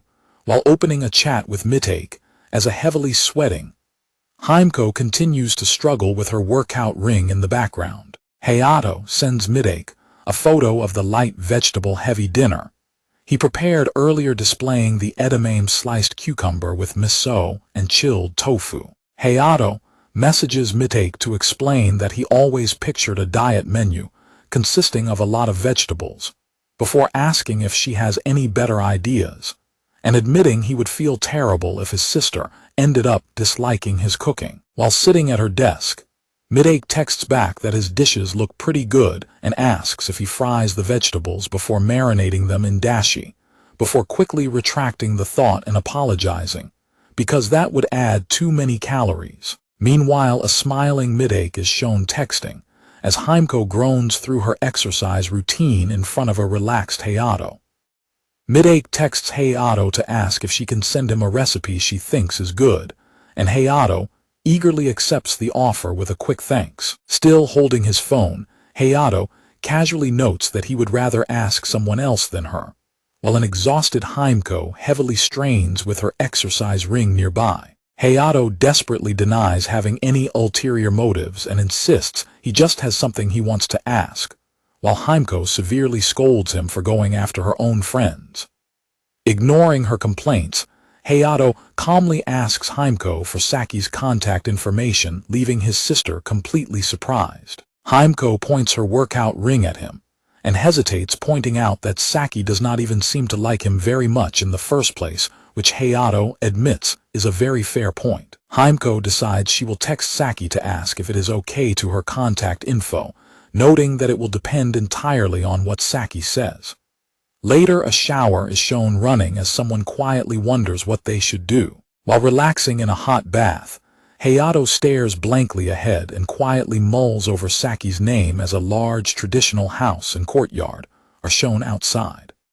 Hayato reflects on the situation, silently visualizing Himeko cheerfully waving beside a much more serious-looking Nikaido. Hayato admits to himself that Himeko raised a valid point about Saki disliking him, visualizing Saki standing formally in her traditional shrine maiden attire with her kagura bells. Later, Hayato walks out of the bathroom while drying his hair with a towel and approaches the kitchen counter where he left his phone. Checking the time, Hayato notices it is already late and realizes that Saki sent him a message almost an hour ago. Sitting down on the sofa, Hayato nervously gulps as he reads Saki's message, where she explains that Himeko told her about the diet, and directly asks him if he has any good ideas for a diet menu. Hayato types a quick reply admitting that he has never actually tried dieting himself, so he really does not know what to suggest. A short time later, Saki texts back thanking him for the good idea, leaving a thoroughly confused Hayato to reply and ask if that is all she needed. A while later, Saki simply texts back acknowledging his response, followed by another message stating she will ask him again if she needs something, leaving Hayato staring at his screen in surprise. Hayato lets out a heavy sigh of exhaustion and slumps down onto the sofa, still holding his phone in his hand. Morning arrives, and Hayato slowly opens one eye, realizing he ended up falling asleep on the sofa once again. Hayato is surprised to receive a text from Saki. As he reads her message detailing a diet menu of cabbage with mushrooms, shirataki pasta, and chicken breast, he reflects that she must be doing everything she can to support Himeko. His thoughts are abruptly cut short when Saki sends a photo of herself in a traditional shrine maiden outfit, asking for his thoughts on her dress for this year's festival. Hayato nervously replies that he is sure she will look good in the dress, noting that even though she wears it every day, she always looks cute in it. Later at school, Hayato quietly packs his bag while gazing out the classroom window. Checking his phone, he sees a message from Himeko showing off some weirdly shaped vegetables she found, noting that one eggplant twirls all the way around. His male classmates notice him smiling and excitedly ask if he is texting his rumored girlfriend, but Hayato quickly corrects them and shows them the picture of the vegetables. The boys laugh at the funny-looking vegetable, while Hayato explains that vegetables often grow into weird shapes that never make it to the market.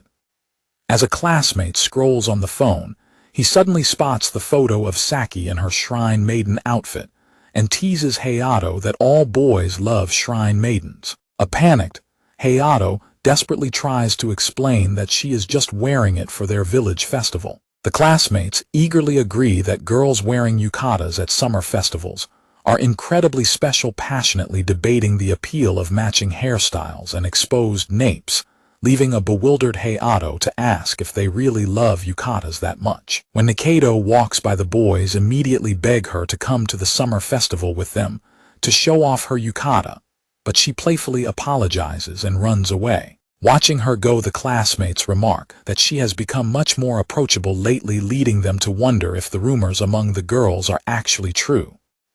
A classmate reveals the rumor is that Nikaido has finally gotten herself a boyfriend. Hayato lets out a stunned gasp, completely blindsided by the sudden gossip. Just then, Kaido appears at the classroom door asking for Nikaido, and a classmate quietly notes the perfect timing of his arrival. As Kaido approaches, Nikaido nervously addresses him, while her female classmates watch in excited anticipation. Kaido explains that he needs to ask Nikaido about a club application, and suggests they head to the student council room together, which she readily agrees to, as Hayato watches them quietly from his seat. Nikaido begins to follow Kaido out of the classroom, but suddenly stops dead in her tracks, her eyes widening in realization.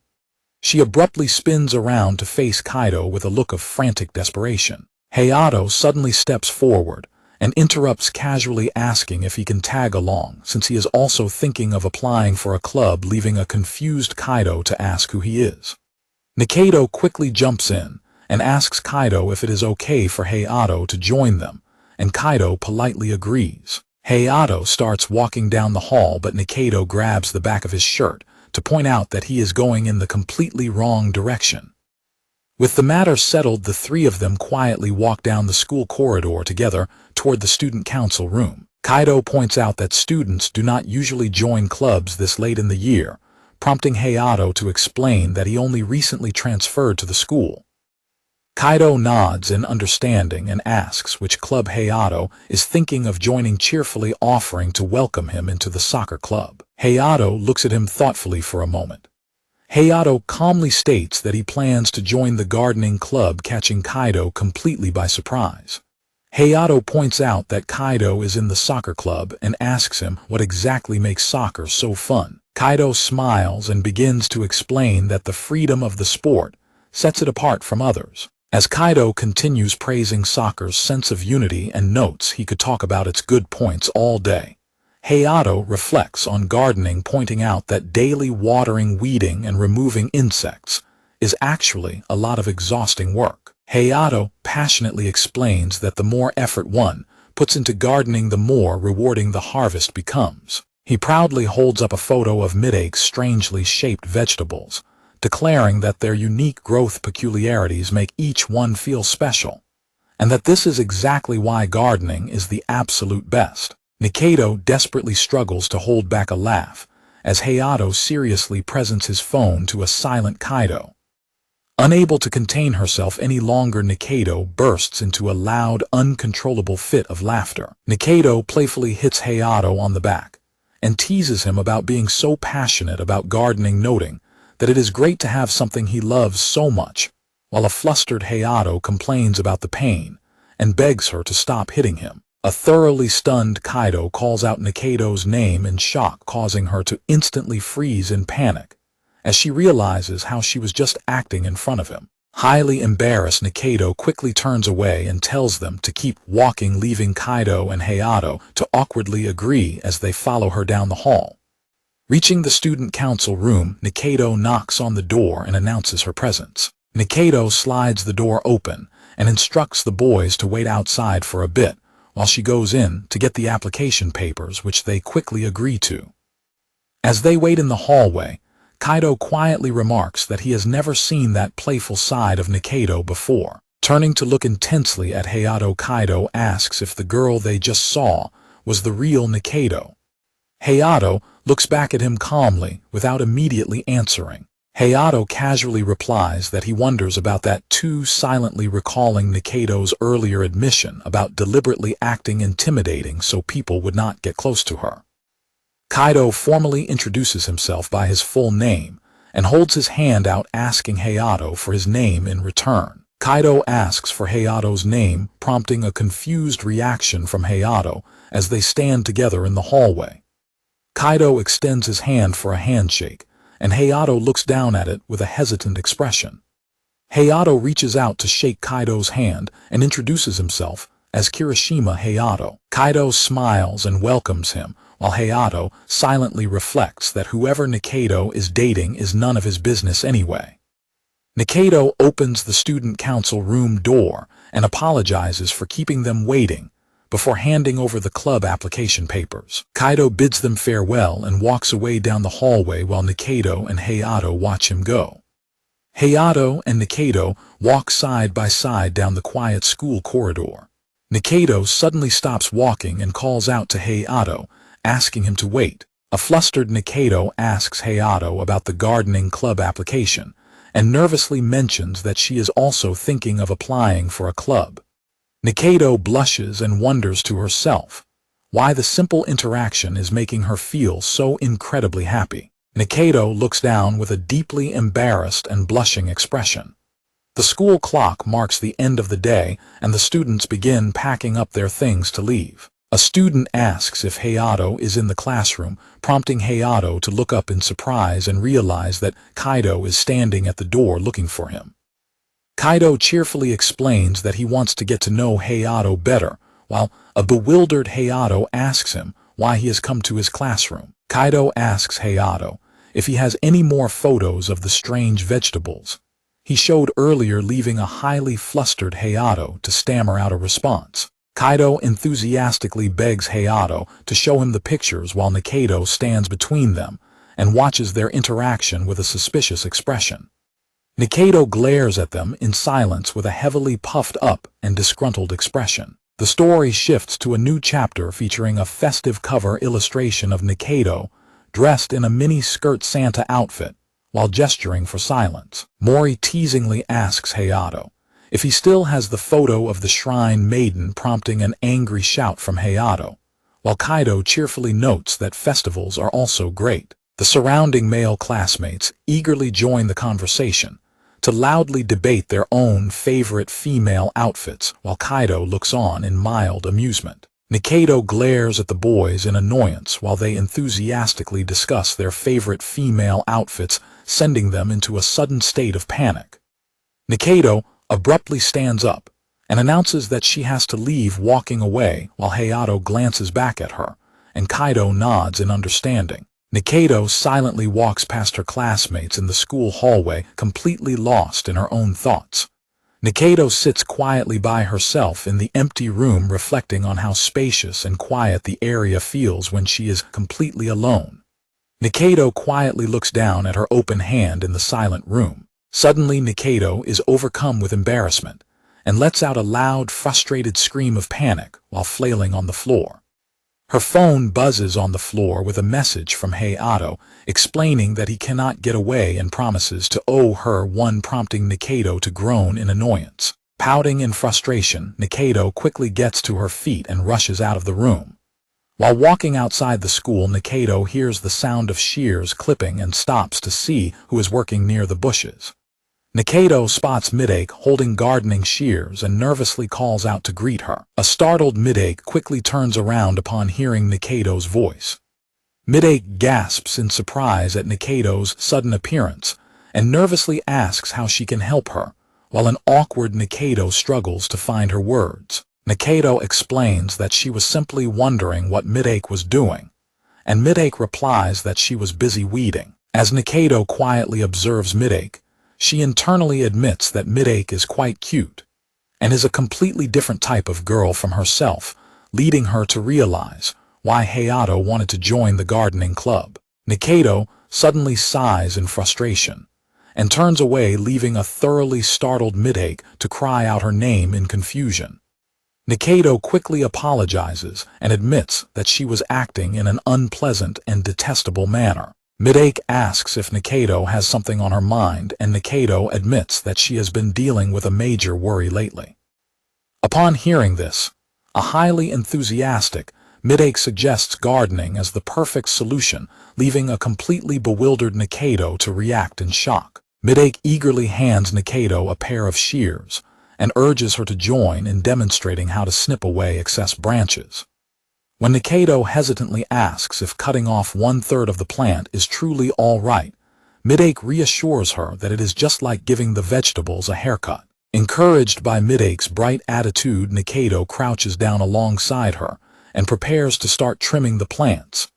Midake happily points out that Nikaido finally smiled, which catches Nikaido completely by surprise. Midake opens up and says that she recently experienced something deeply shocking and sad that made her cry, but when she eventually got hungry, she found the sudden shift in her feelings quite funny. Midake explains that while flowers blooming is usually the end of their life cycle for vegetables, it is actually just the beginning because they bear fruit, afterward admitting she initially started gardening out of pure curiosity. Midake admits that she knew absolutely nothing when she first began taking care of the plants, but she quickly gets flustered and adds that having a hobby she loved really helped her get through her struggles. Nikaido silently reflects on what a genuinely good kid Midake is, and when Midake hesitantly asks if it is all right for her to visit again, a smiling Nikaido enthusiastically welcomes the idea. The school bell rings to dismiss class,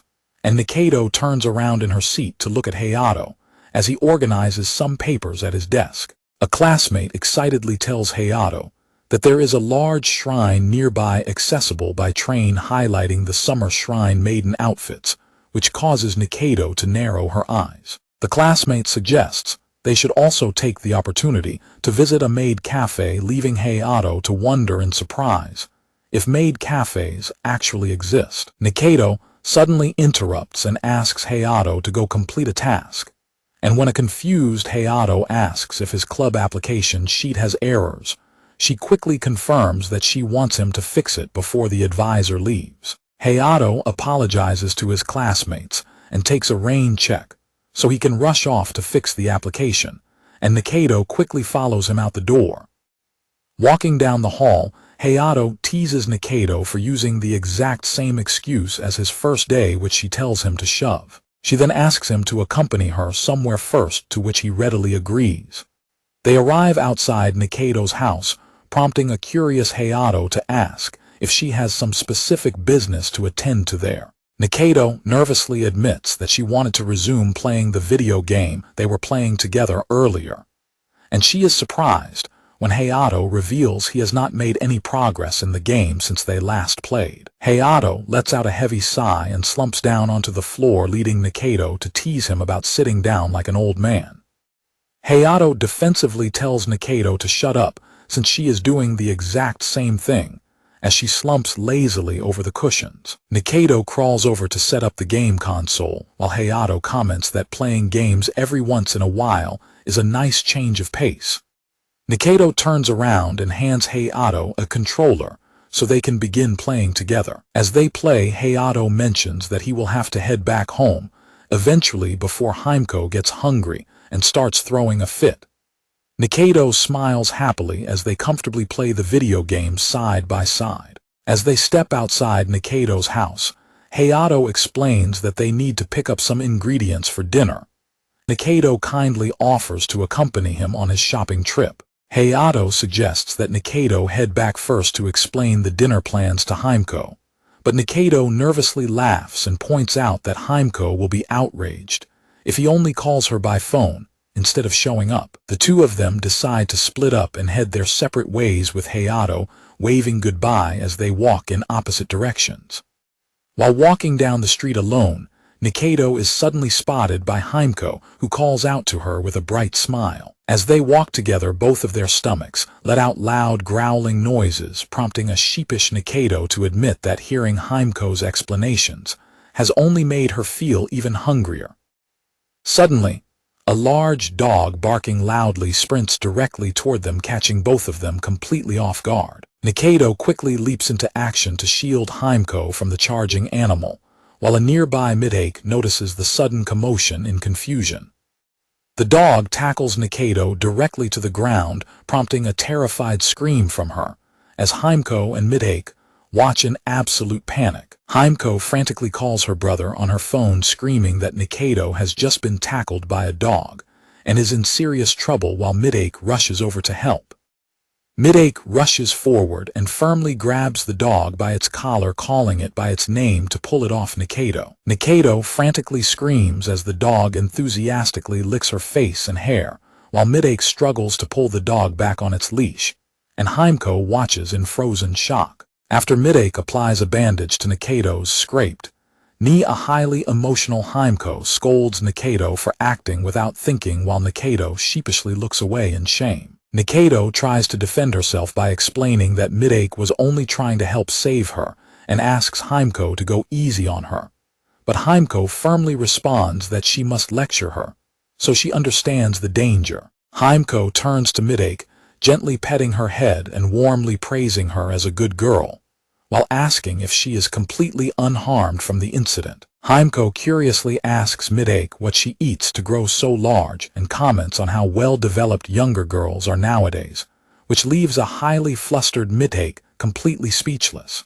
Himeko continues playing with Midake's hair, and asks how she knows Nikaido since she addressed her, formally prompting Midake to shyly explain that they know each other from the gardening club at school. Nikaido formally introduces Midake as their peer, sending a completely dumbfounded Himeko into a state of utter shock upon realizing that they are in the exact same grade. While Midake looks on in confusion, a snickering Nikaido teases Himeko about assuming Midake was younger, playfully pointing out that Midake is much more adult than her in certain physical aspects. An outraged Himeko angrily snaps back at Nikaido that she is still growing and is only just getting started, to which Nikaido playfully scoffs and agrees that it would certainly be nice. Watching Midake quietly giggle nearby, Himeko grumbles in frustration and mutters that Midake's carefree attitude is incredibly annoying. Himeko abruptly bows deeply to apologize to Midake for her behavior, leading Nikaido to comment on how well they get along, while Midake admits that seeing how they act outside of school is quite unexpected.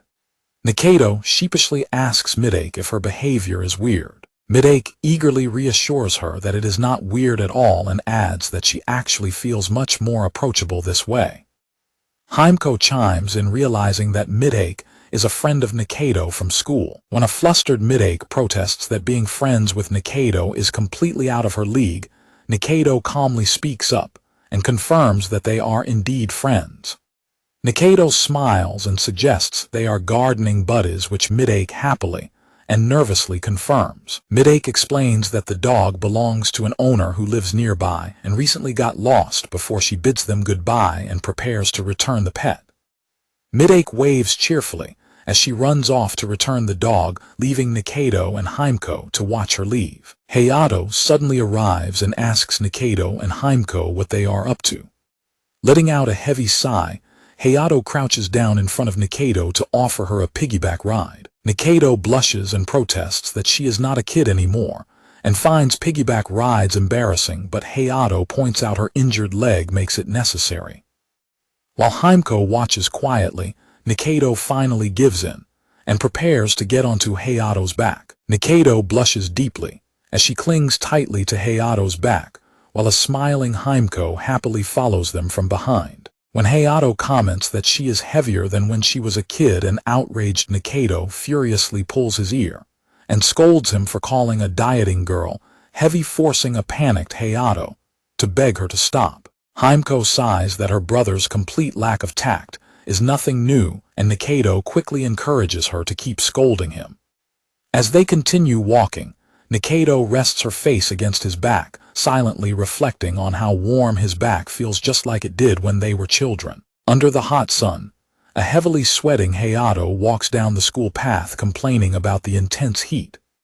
Hayato arrives to find Midake nervously pointing out strange growths on a tomato stem and asking Nikaido if the plant is sick, while Nikaido identifies them as roots. Upon noticing his arrival, both Midake and Nikaido turn toward Hayato to greet him with cheerful morning wishes. Midake and Nikaido stand together in their activewear, leaving Hayato to greet them as they prepare to work on the gardening beds. Nikaido excitedly tells Hayato that they have harvested a huge amount, while Midake nervously asks if the tomatoes' aerial roots look all right. Hayato explains that the dry weather means the plants are lacking water, but he reassures them that the stem is not sick and the fruits will not be affected. Hayato adds that the tomatoes are actually growing quite well, bringing a bright, relieved smile of gratitude to Midake's face. When Nikaido smiles knowingly at them, a flustered Midake asks what is wrong, prompting Nikaido to reply that she was simply thinking it is typical of Midake, leaving a confused Hayato to ask what she means. Nikaido quietly asks Midake if she is doing okay, and then she confidently announces that they are gardening buddies, so everything is perfectly fine. Hayato warns Nikaido that she can get severely sunburned if she does not prepare properly for working outside, causing her to gasp in sudden panic. Nikaido suddenly pulls up Hayato's shirt to check his skin, prompting a shocked reaction from Midake, as Nikaido asks if he is actually tanned himself. Nikaido playfully pokes Hayato's pale midriff and points out his defined abdominal muscles, sending a ticklish Hayato into a fit of laughter as he begs her to stop while a flustered mid-ache watches from afar, and sheepishly asks if she can touch them too. Nikaido continues trying to pull open Hayato's shirt, while teasingly insisting that a little look should be fine as Hayato frantically struggles and tells her to quit it. Mid-ache waves her hands frantically and loudly clarifies that she did not mean touching Hayato's stomach, pointing towards something else entirely. Mid-ache loudly yells that they should not be doing inappropriate things outside in public, but she immediately blushes and stammers in embarrassment, admitting that while it is great they are close, they are currently outdoors. A heavily embarrassed Nikaido frantically shouts out Mid-ache's name, as she realizes how their playfulness looked to outsiders. Nikaido sheepishly apologizes for getting carried away and promises to clear things up later, before walking away, leaving Hayato to realize in dismay that he forgot to hand her his club admission sheet. The school clock chimes to mark the change in classes, as Hayato walks down the corridor alone. Kaido spots Hayato and cheerfully waves, asking if he wants to head out for lunch, though Hayato quietly mutters that he has no interest in going with him. As they walk together, Hayato wonders why Kaido is talking to him, concluding that Kaido is likely just trying to get closer to Nikaido. They meet up with Nikaido, who formally confirms Kaido's question as they stand together in the hallway. An intense crackling tension instantly forms between Nikaido and Kaido as they glare silently at one another, leaving a thoroughly panicked Hayato trying to intervene. Kaido calmly asks how long her tasks will take and offers to wait for her inside the classroom. Nikaido explains that organizing the library's prep room will take too long, and advises him to find someone else for the day, but a smiling Kaido immediately offers to help out to make the job much faster. Nikaido flatly tells Kaido that his help will not be necessary, pointing out that the library prep room is too small for extra people to be of any help. Nikaido suddenly demands agreement from Hayato, catching him completely off guard as he lets out a startled gasp. Nikaido aggressively grabs Hayato by his hand and drags him down the hallway, while a flustered Hayato desperately pleads with her to wait. Watching them walk away, Kaido chuckles to himself that he has apparently been dumped, while quietly wondering how Hayato managed to tame the intimidating girl. Inside the quiet library prep room, Hayato asks Nikaido where to place a book he is holding, and she instructs him from atop a stepladder to put it down next to her. Nikaido instructs Hayato to move the sorted books to the shelves, leaving Hayato to silently lift a heavy stack, while reflecting that this chore must be part of her excuse to escape Kaido. After setting down another stack of books, Hayato directly asks Nikaido what is going on with her behavior today. When Nikaido asks him what he means, Hayato struggles to explain, mentioning her unusual behavior both this morning and earlier in the day. Nikaido quietly agrees that she has not been acting like herself lately, and Hayato asks if she is worried that her intimidating public act might get exposed. Nikaido confesses that she has been feeling quite conflicted about maintaining her public persona, adding that she probably will not even need to keep acting that way anymore anyway. Hayato quietly looks up at her and asks if that is really the case. Nikaido laughs nervously and points out that the behavior is an old habit ingrained in her after so many years, admitting she cannot quite express how she feels about it. Looking down with a determined expression, Nikaido firmly declares that she wants to work hard and truly change, leaving Hayato to wonder what has suddenly brought about this shift in her. Hayato listens quietly, but Nikaido suddenly looks away as her voice trails off into a quiet whisper. Breaking the serious atmosphere, Nikaido suddenly flashes a bright grin and loudly yells that she was only kidding. Nikaido hurriedly moves on the stepladder to put away the remaining books, announcing that they just need to finish this last shelf to be completely done. Suddenly, the stepladder loses its balance and slips out from underneath her. Hayato screams her name and frantically reaches out as Nikaido tumbles backward off the ladder, and the two of them crash heavily onto the floor together. As Nikaido lands directly on top of him, a worried Hayato immediately asks if she is all right, and when she confirms she is unharmed, he sighs in relief, before Nikaido sheepishly admits that she is too stunned and numb to move, asking if he minds if they stay in that position for just a little longer. Clinging tightly to him on the floor, Nikaido's face turns completely red as her heart begins to beat frantically. Hayato nervously responds that he does not mind staying in that position for a little longer. Hayato softly apologizes for the situation, but a blushing Nikaido quietly replies that it is not his fault at all. Suddenly voices echo from nearby as a student remarks to her senior that no one is around, while the senior agrees that the area is completely empty. A couple enters the library and starts kissing nearby, leaving a thoroughly stunned Hayato and Nikaido to overhear their private conversation in absolute silence behind the bookshelves. The couple continues their intimate conversation, leaving Nikaido and Hayato frozen in an incredibly awkward embrace as they listen to the girl joke about tasting her senior first. Hayato suddenly winces in quiet pain, prompting Nikaido to nervously ask what they should do next. Nikaido begins to mumble in a low whisper, leaving a thoroughly confused Hayato to ask what she is trying to say. Overcome with embarrassment, Nikaido suddenly lets out a massive panicked scream, sending Hayato into a state of absolute terror as he desperately tries to quiet her down so they do not get caught. A completely red-faced Nikaido stammers in panic about what just happened as she struggles to process her embarrassment. Nikaido abruptly runs away at full speed while screaming, leaving a bewildered Hayato to call after her in confusion. Nikaido runs down the hallway, her eyes spinning in complete confusion as she continues to panic. Nikaido screams an apology as she sprints away, ignoring Hayato's shouts to wait and leaving him standing completely dumbfounded by her sudden exit. Nikaido continues to sprint down the corridor, panting heavily as she flees the library. Letting out a final scream of frustration, Nikaido disappears down the long hallway. The afternoon school bell rings and Hayato stands quietly at his desk as the classroom becomes lively. Nikaido sits silently at her desk, staring straight ahead and focusing entirely on her writing to ignore her surroundings. Hayato lets out a heavy sigh and reflects that the incident at lunch was just an accident, deciding that he should reassure her that he did not think anything of it. When Hayato calls out her name, a startled Nikaido instantly jumps in her seat and screams his name in complete panic, catching him off guard.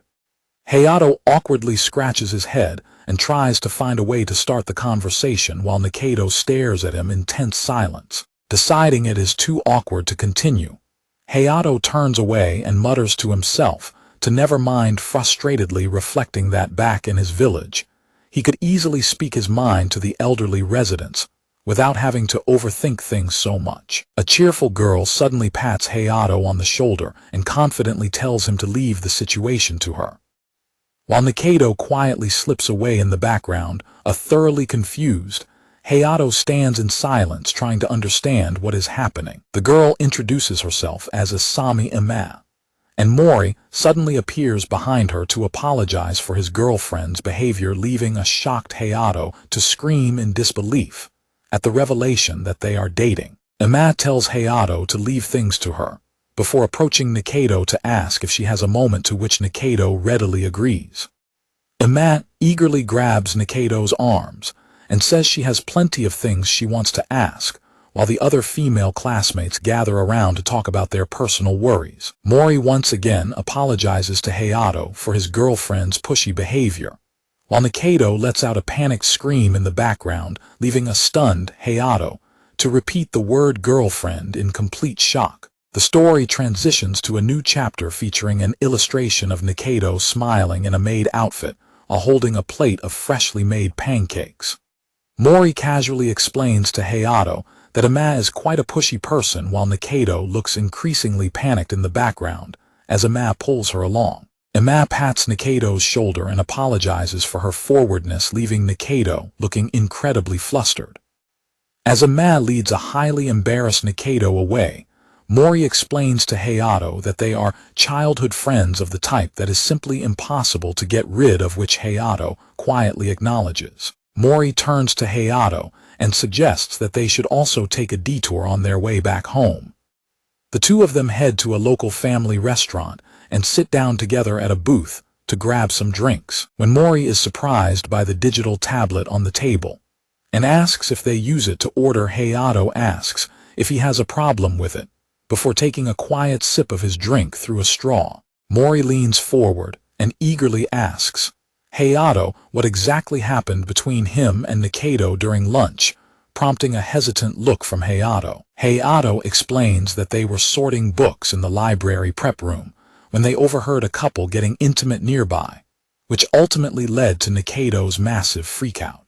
Mori notes that the situation must have been tough and remarks on Nikaido's unexpected lack of experience, despite her popularity, while Hayato sets down his glass and mentions her previous confession that she has never actually had someone directly confess to her. Mori thoughtfully reflects on this information and points out that Hayato seems remarkably familiar with Nikaido's personal circumstances, while a flustered Hayato quickly resumes drinking to avoid the comment. As Mori takes a slow sip of his own drink, a heavily sweating Hayato laughs nervously to himself and silently realizes that he may have said far too much. Mori casually changes the subject, explaining that he and Ama have only been dating for about 3 months. Mori explains to Hayato that since they have known each other since kindergarten, he thought he knew everything about Ama, but things changed after they got closer. Mori recalls that Ama actually loves catching stuffed toys at the arcade and enjoys frilly clothes, even though she claims they do not suit her. Mori admits that he only started discovering these new sides of her after they began dating, prompting a dry question from Hayato about whether he is just boasting. Mori cheerfully admits that he is indeed boasting, explaining that, although they were just regular friends for a long time, discovering so many new sides to Ama since they started dating has been a surprisingly fresh experience. Hayato quietly reflects on Mori's words as he thinks about Nikaido's own hidden complexities. Mori advises Hayato that if two people just hang out together, they will eventually get to learn a lot more about each other. Mori suggests that Hayato does not have to hang out only with Nikaido, inviting him to join their group next time, since he always heads home early, to which Hayato politely agrees. Hayato reflects on how they have not gone anywhere together since buying his smartphone, realizing that although he knew the childhood version of Nikaido better than anyone at school, things are different now. Hayato thoughtfully wonders to himself just how much he actually knows about the current version of Nikaido. Hayato hesitantly asks Mori where people are supposed to go and what they actually do when they hang out, prompting a burst of amused laughter from Mori. Hayato finally arrives back at his apartment and calls out that he is home, only to be surprised when Nikaido's voice answers him from inside.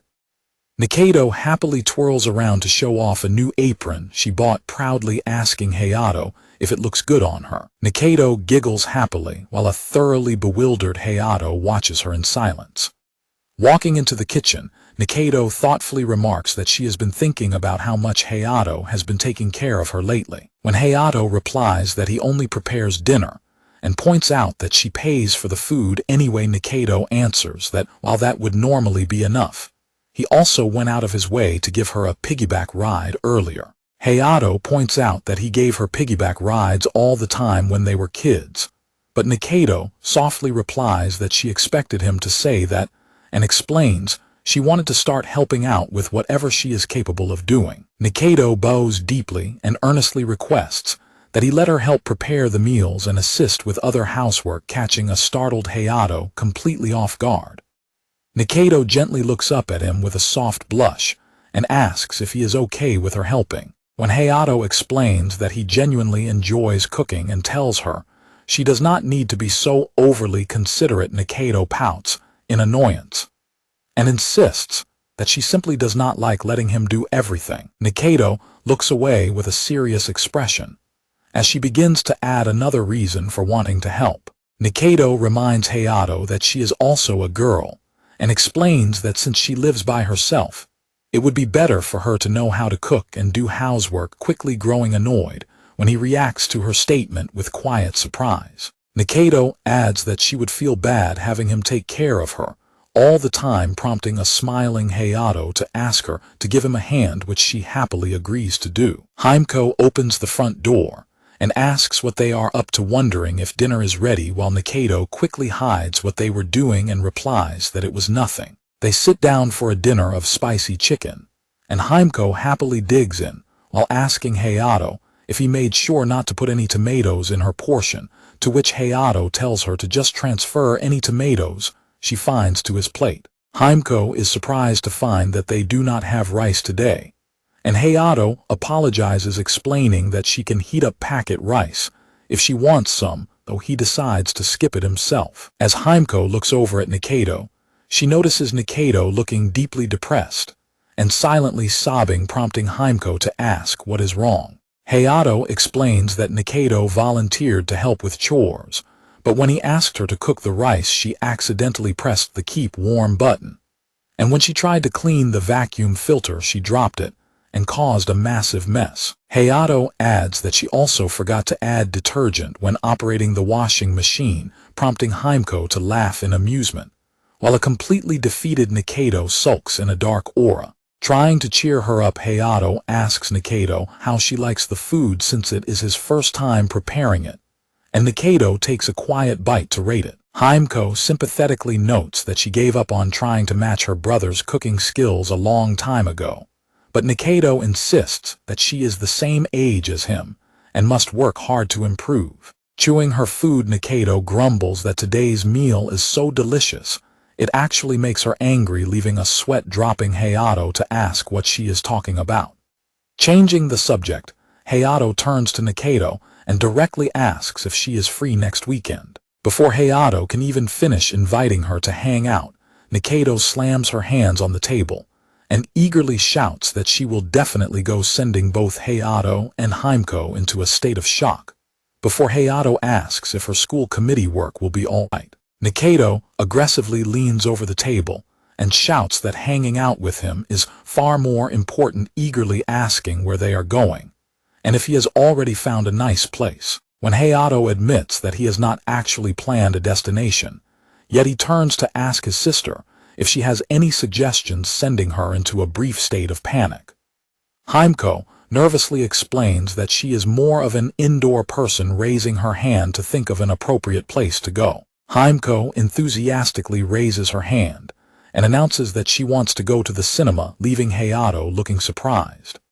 Hayato asks if she has a specific movie in mind that she wants to watch, prompting Himeko to adopt an incredibly serious expression. Himeko intensely explains that she specifically wants to visit a cinema equipped with a massive screen capable of seating exactly 768 people. Hayato slams his hand down in disbelief and points out that such a theater could hold more than half the entire population of their home village, before turning to Nikaido to ask if she is actually comfortable with that choice. Nikaido is surprised by the decision, but she quickly smiles and agrees that she is fine with going to the massive cinema too. Himeko excitedly scrolls through theater features on her phone, while Nikaido confirms that Himeko is coming along too, prompting Himeko to happily embrace Nikaido and note how long it has been since the three of them went out together. Nikaido softly smiles and agrees that she is looking forward to the outing.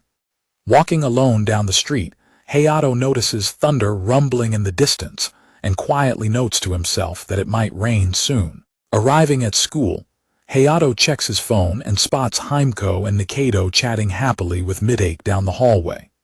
Hayato smiles warmly at the sight of his friends, only to be startled when Kaido suddenly approaches and asks him if something good happened. Kaido addresses Hayato with a friendly smile and points out his happy expression, but a defensive Hayato quickly dismisses it as nothing and asks if he is just imagining things.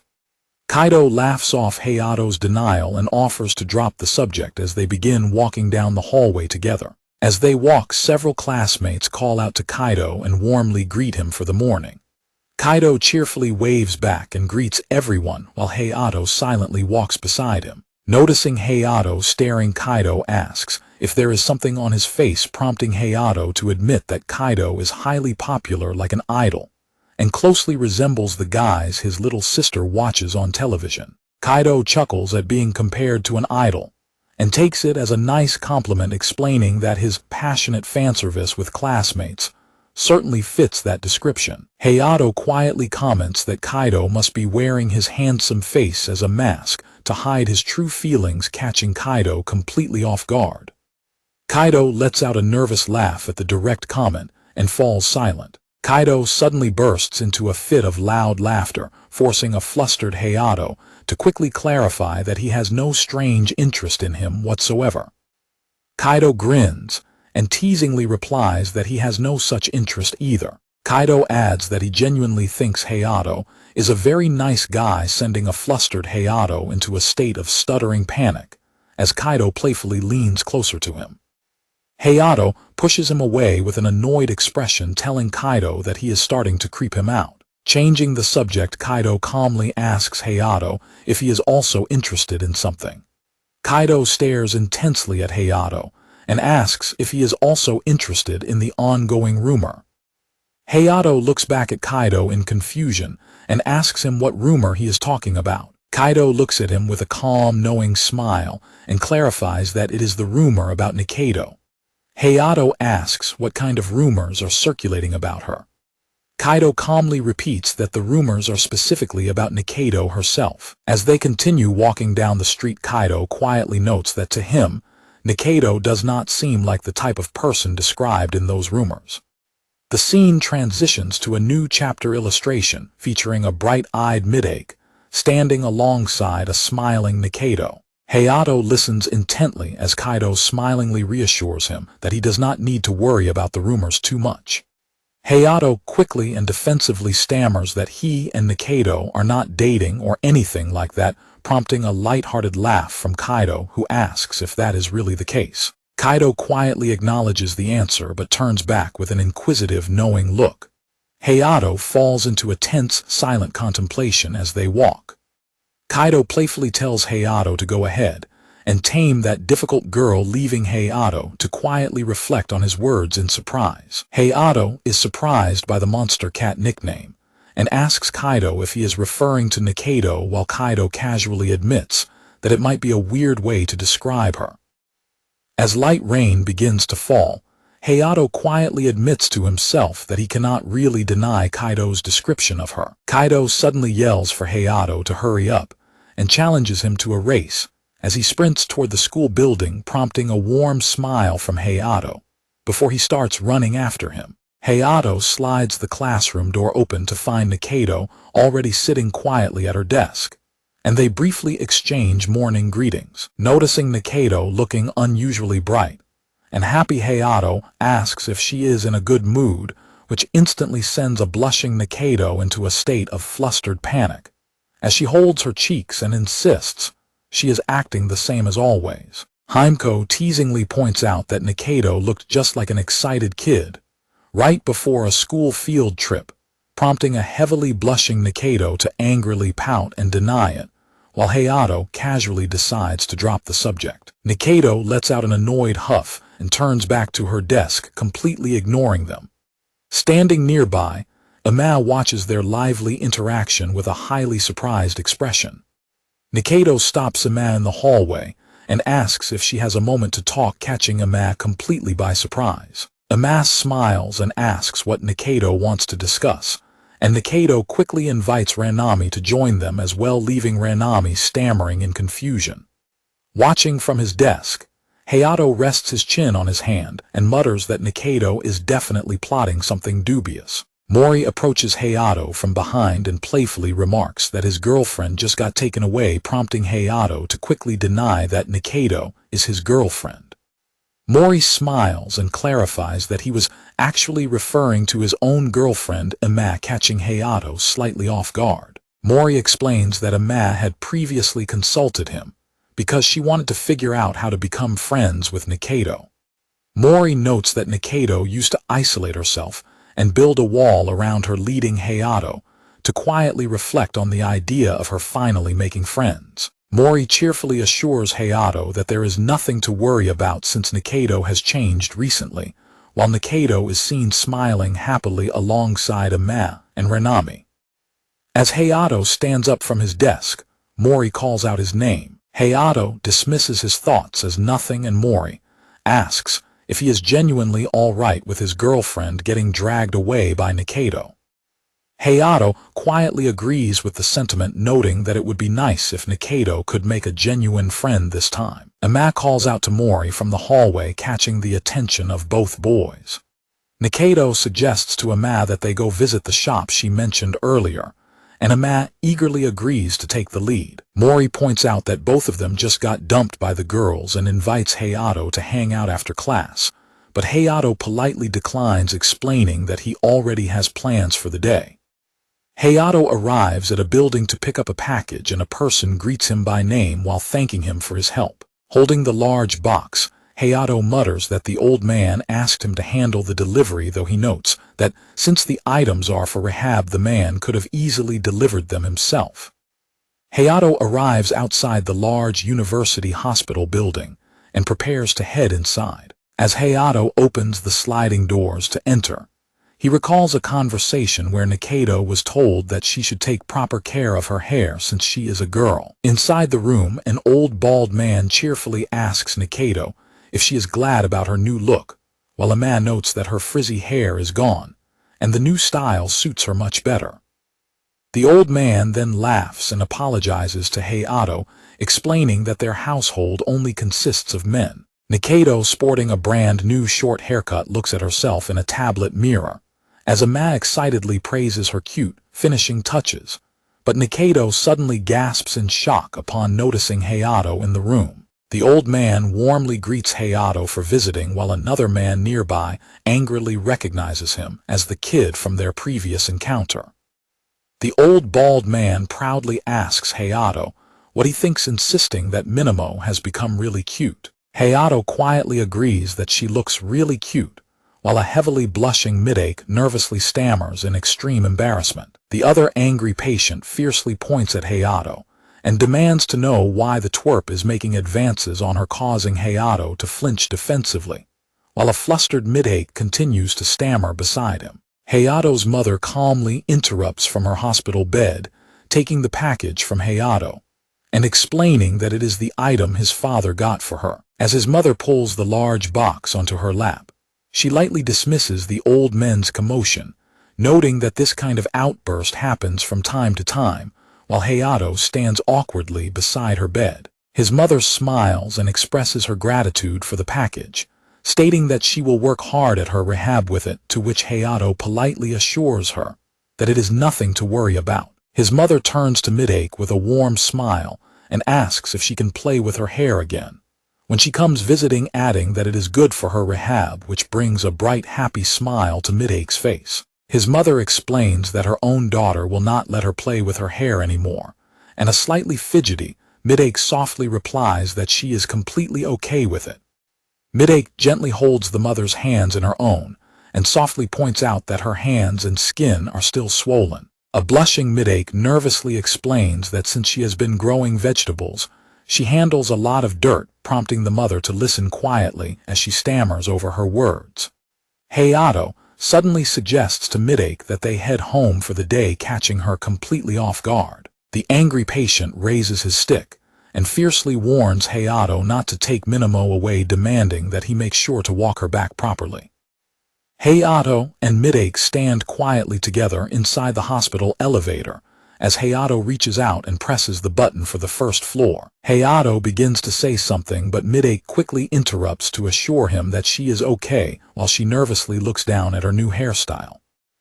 Hayato remarks on how a girl can leave such a different impression just by changing her hairstyle, prompting a soft, bashful smile from Midake. As they ride the elevator together, Hayato apologizes for his mother being somewhat pushy, but Midake easily dismisses it before asking to confirm if his mother had been hospitalized. Hayato looks forward with a calm, silent expression as he processes her question. Midake realizes that his mother's condition is the reason why he cooks and handles the chores, and Hayato smiles, while adding that it is also the reason he ended up changing schools. As they continue standing in the moving elevator, Midake remains deep in silent thought until Hayato softly calls out her name. Midake lets out a startled gasp as she snaps out of her thoughts and turns to him in a panic. Midake intensely declares that things must be very difficult for him and eagerly insists that if there is anything she can help with, he should definitely let her know. Hayato smiles and casually acknowledges her offer, before noting that they have arrived at their floor. Midake agrees, and the two of them silently walk side by side out of the elevator and across the hospital lobby. Hayato admits that he cannot think of anything right now, but tells Midake that he will definitely be counting on her when he does. Midake eagerly insists that she knows a bit about housework and filing documents, declaring confidently that she will be able to help him this time. When a confused Hayato asks what she means by this time, Midake reminds him that he helped her out a lot with the vegetables, prompting Hayato to softly acknowledge her reasoning. Hayato flashes a warm smile and assures Midake that he will definitely rely on her when the time comes. Midake flashes a massive beaming smile and readily agrees, showing a bright expression that sharply contrasts with a brief memory of her crying heavily. Hayato stares in sudden shock as he recalls a somber memory of a woman crying desperately on the floor in the rain. In his memory, the woman cries out in anguish under the pouring rain, leaving a stunned Hayato to be abruptly pulled back to reality when Midake anxiously calls his name. Panting heavily, Hayato suddenly snaps out of his daze, and when a concerned Midake points out that he looks pale, he quickly dismisses her worry and insists that he is completely fine. They stand together at the hospital entrance as heavy rain pours down outside, and Hayato lets out a nervous laugh while suggesting that the gloomy atmosphere of the hospital must have just gotten to him. Letting out a deep breath to compose himself, Hayato repeats that he will be counting on her if anything comes up. Midake smiles warmly and gently reminds him not to push himself too hard, which Hayato quietly agrees to. As they step out into the rain and Hayato opens his umbrella, Midake quietly begins to speak again. Midake flashes a bright smile and tells a surprised Hayato that she is really glad he brought a large folding umbrella. The two of them walk closely side by side under the D umbrella as the heavy rain continues to fall around them.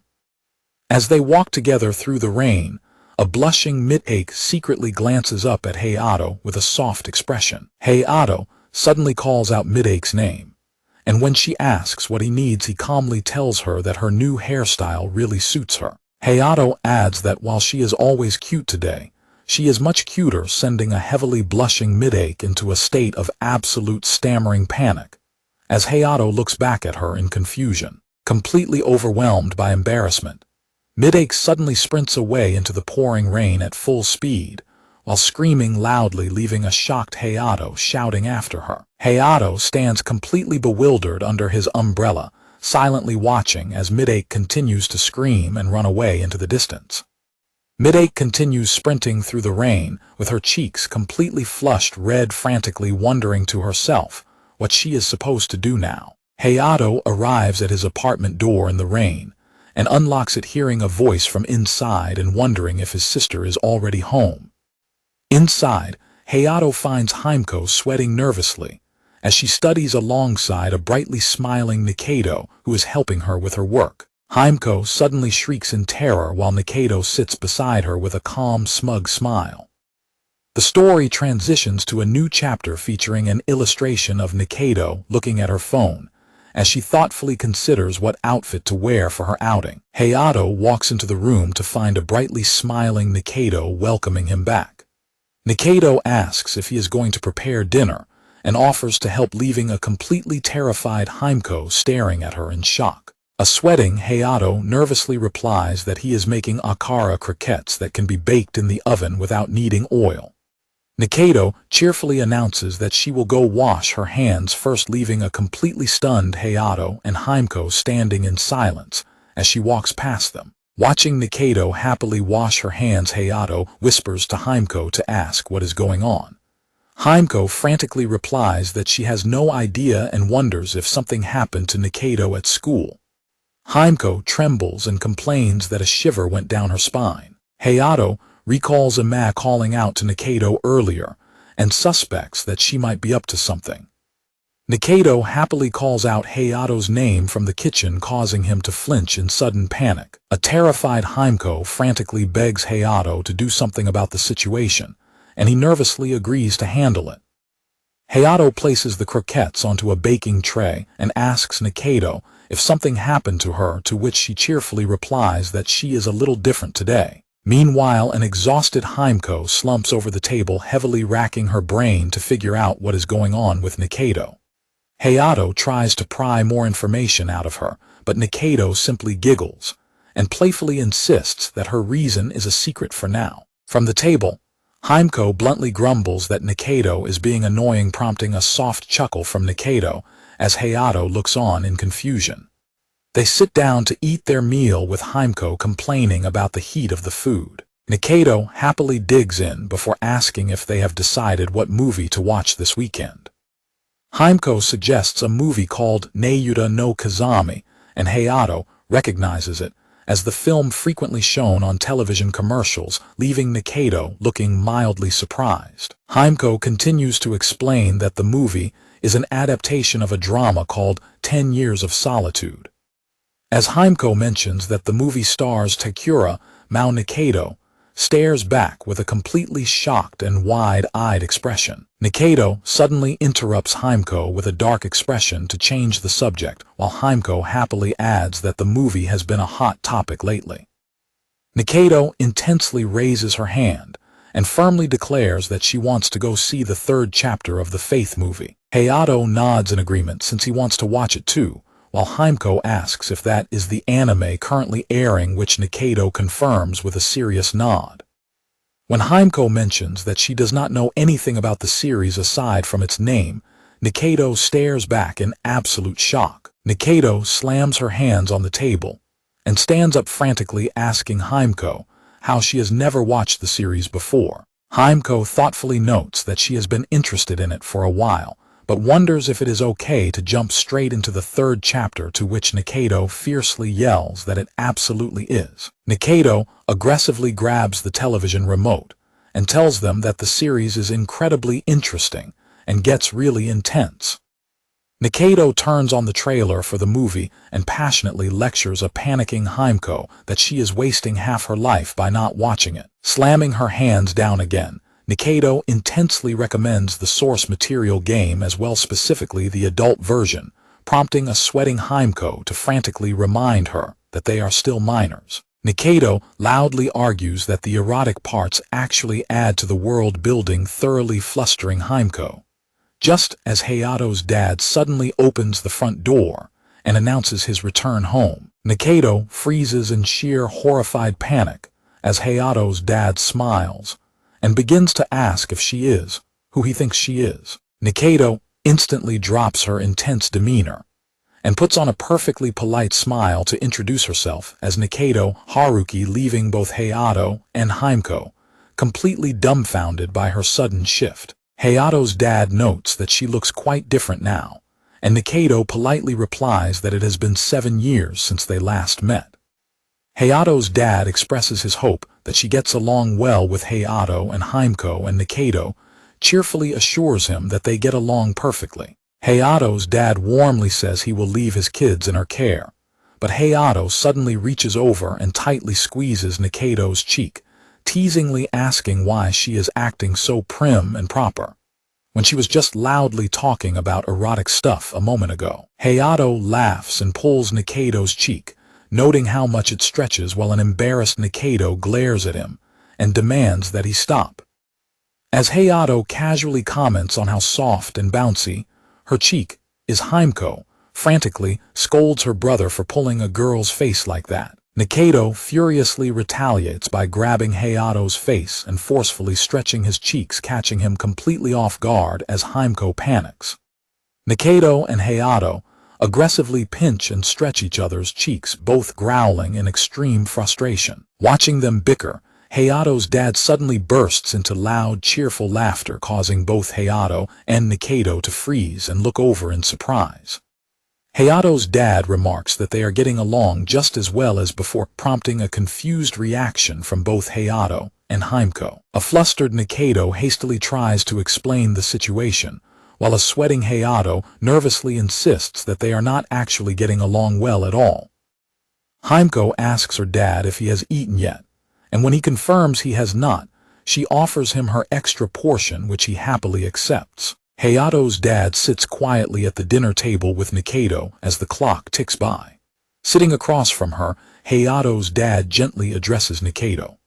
Hayato's dad smiles and remarks that it has been a very long time since he last saw Hayato having fun like that. Nikaido remains completely silent as she thoughtfully stares at Hayato's back.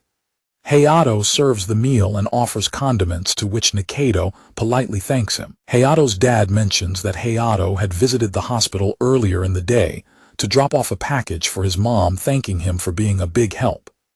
Noticing Nikaido's surprised expression, Hayato's dad asks if Hayato had not mentioned anything to her. As Hayato grabs a paper bag and announces he will take the clothes to the cleaners, his dad asks if he had only come home to change his outfit.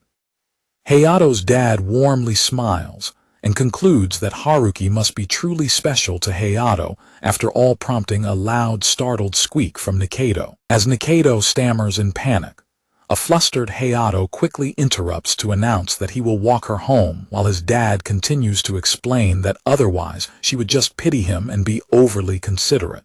Hayato abruptly grabs Nikaido by the hand and pulls her along, leaving Himeko to watch in surprise.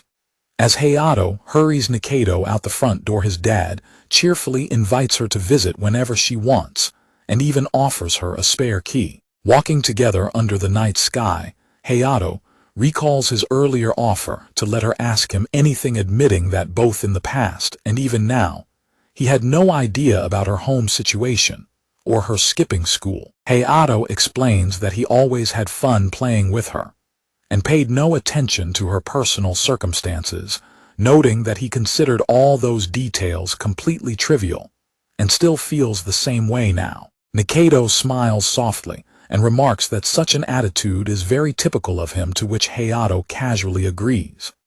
Hayato asks if she has a problem with his mindset, and Nikaido softly giggles while reassuring him that she does not. With a warm, gentle smile, Nikaido tells Hayato that he is incredibly special to her as well, leaving him to quietly process her words. Outside the apartment building, cicadas buzz loudly as Hayato impatiently asks his sister Himeko if she has finished styling his hair yet. Himeko tells him to stop moving, explaining that since she is going along with them today, he needs to look presentable. Hayato checks his hair in his phone and remarks that it feels strange, but as he tries to leave so they do not keep Haruki waiting, Himeko stops him and asks if he is really planning to go out wearing his current shirt. Himeko grabs his sleeve and criticizes his t-shirt for being faded, torn at the collar, and ripped, forcing Hayato to admit she is right before she picks out a better shirt for him. Soon after, they arrive in the busy shopping district downtown to meet up for their outing. Hayato and Himeko walk side by side through the bustling crowds near the station.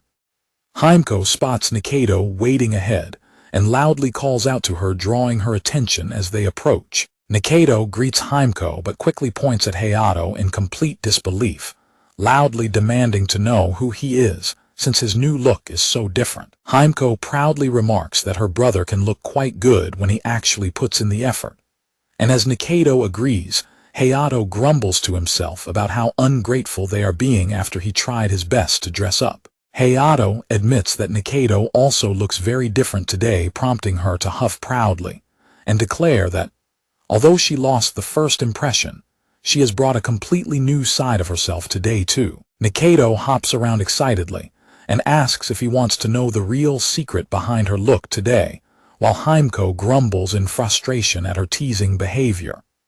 Nikaido smugly decides to reveal her secret to them. Nikaido boldly pulls down the collar of her dress to reveal her black lace lingerie, asking Hayato if he can still act nonchalant after seeing it, which instantly sends both siblings into a screaming panic. A heavily blushing Himeko dizzyingly stammers that Nikaido is an absolute pervert, while an embarrassed Hayato covers his face with his hand. Nikaido laughs and bounces around smugly, asking Hayato if her oozing sex appeal succeeded in making his heart race. Nikaido continues to tease Hayato, pointing out that his bright red face proves her point.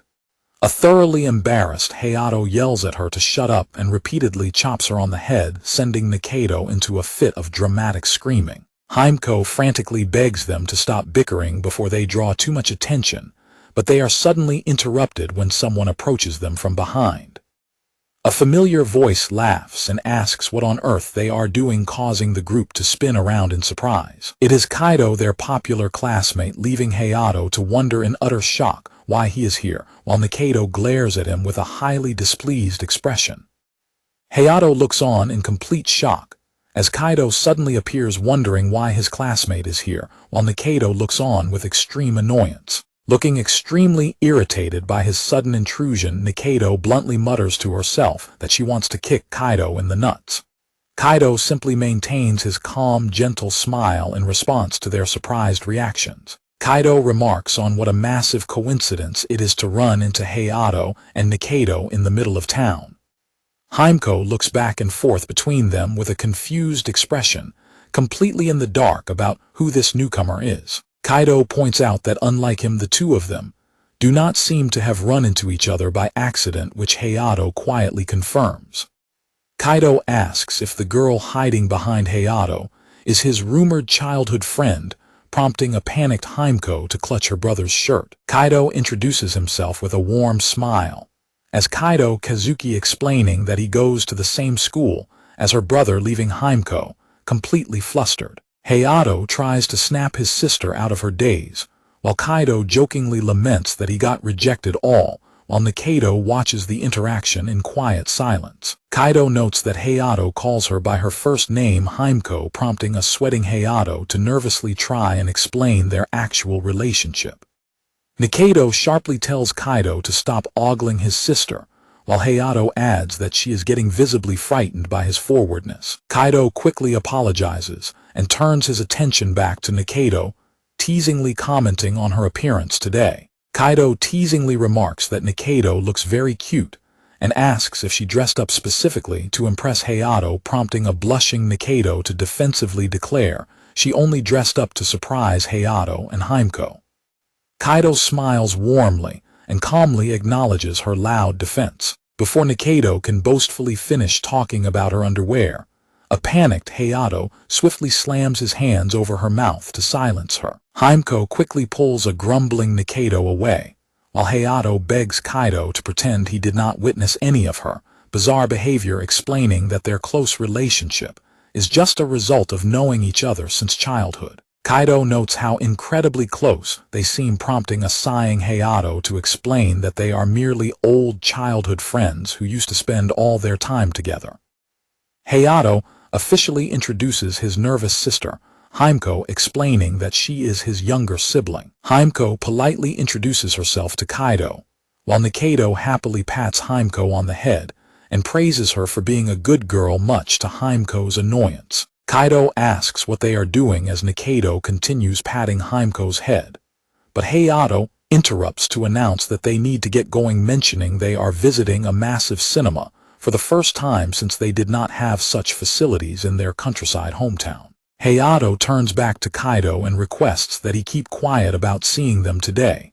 Just as they begin to walk away, Kaido suddenly calls out for them to wait up, causing Hayato's ear to twitch in surprise.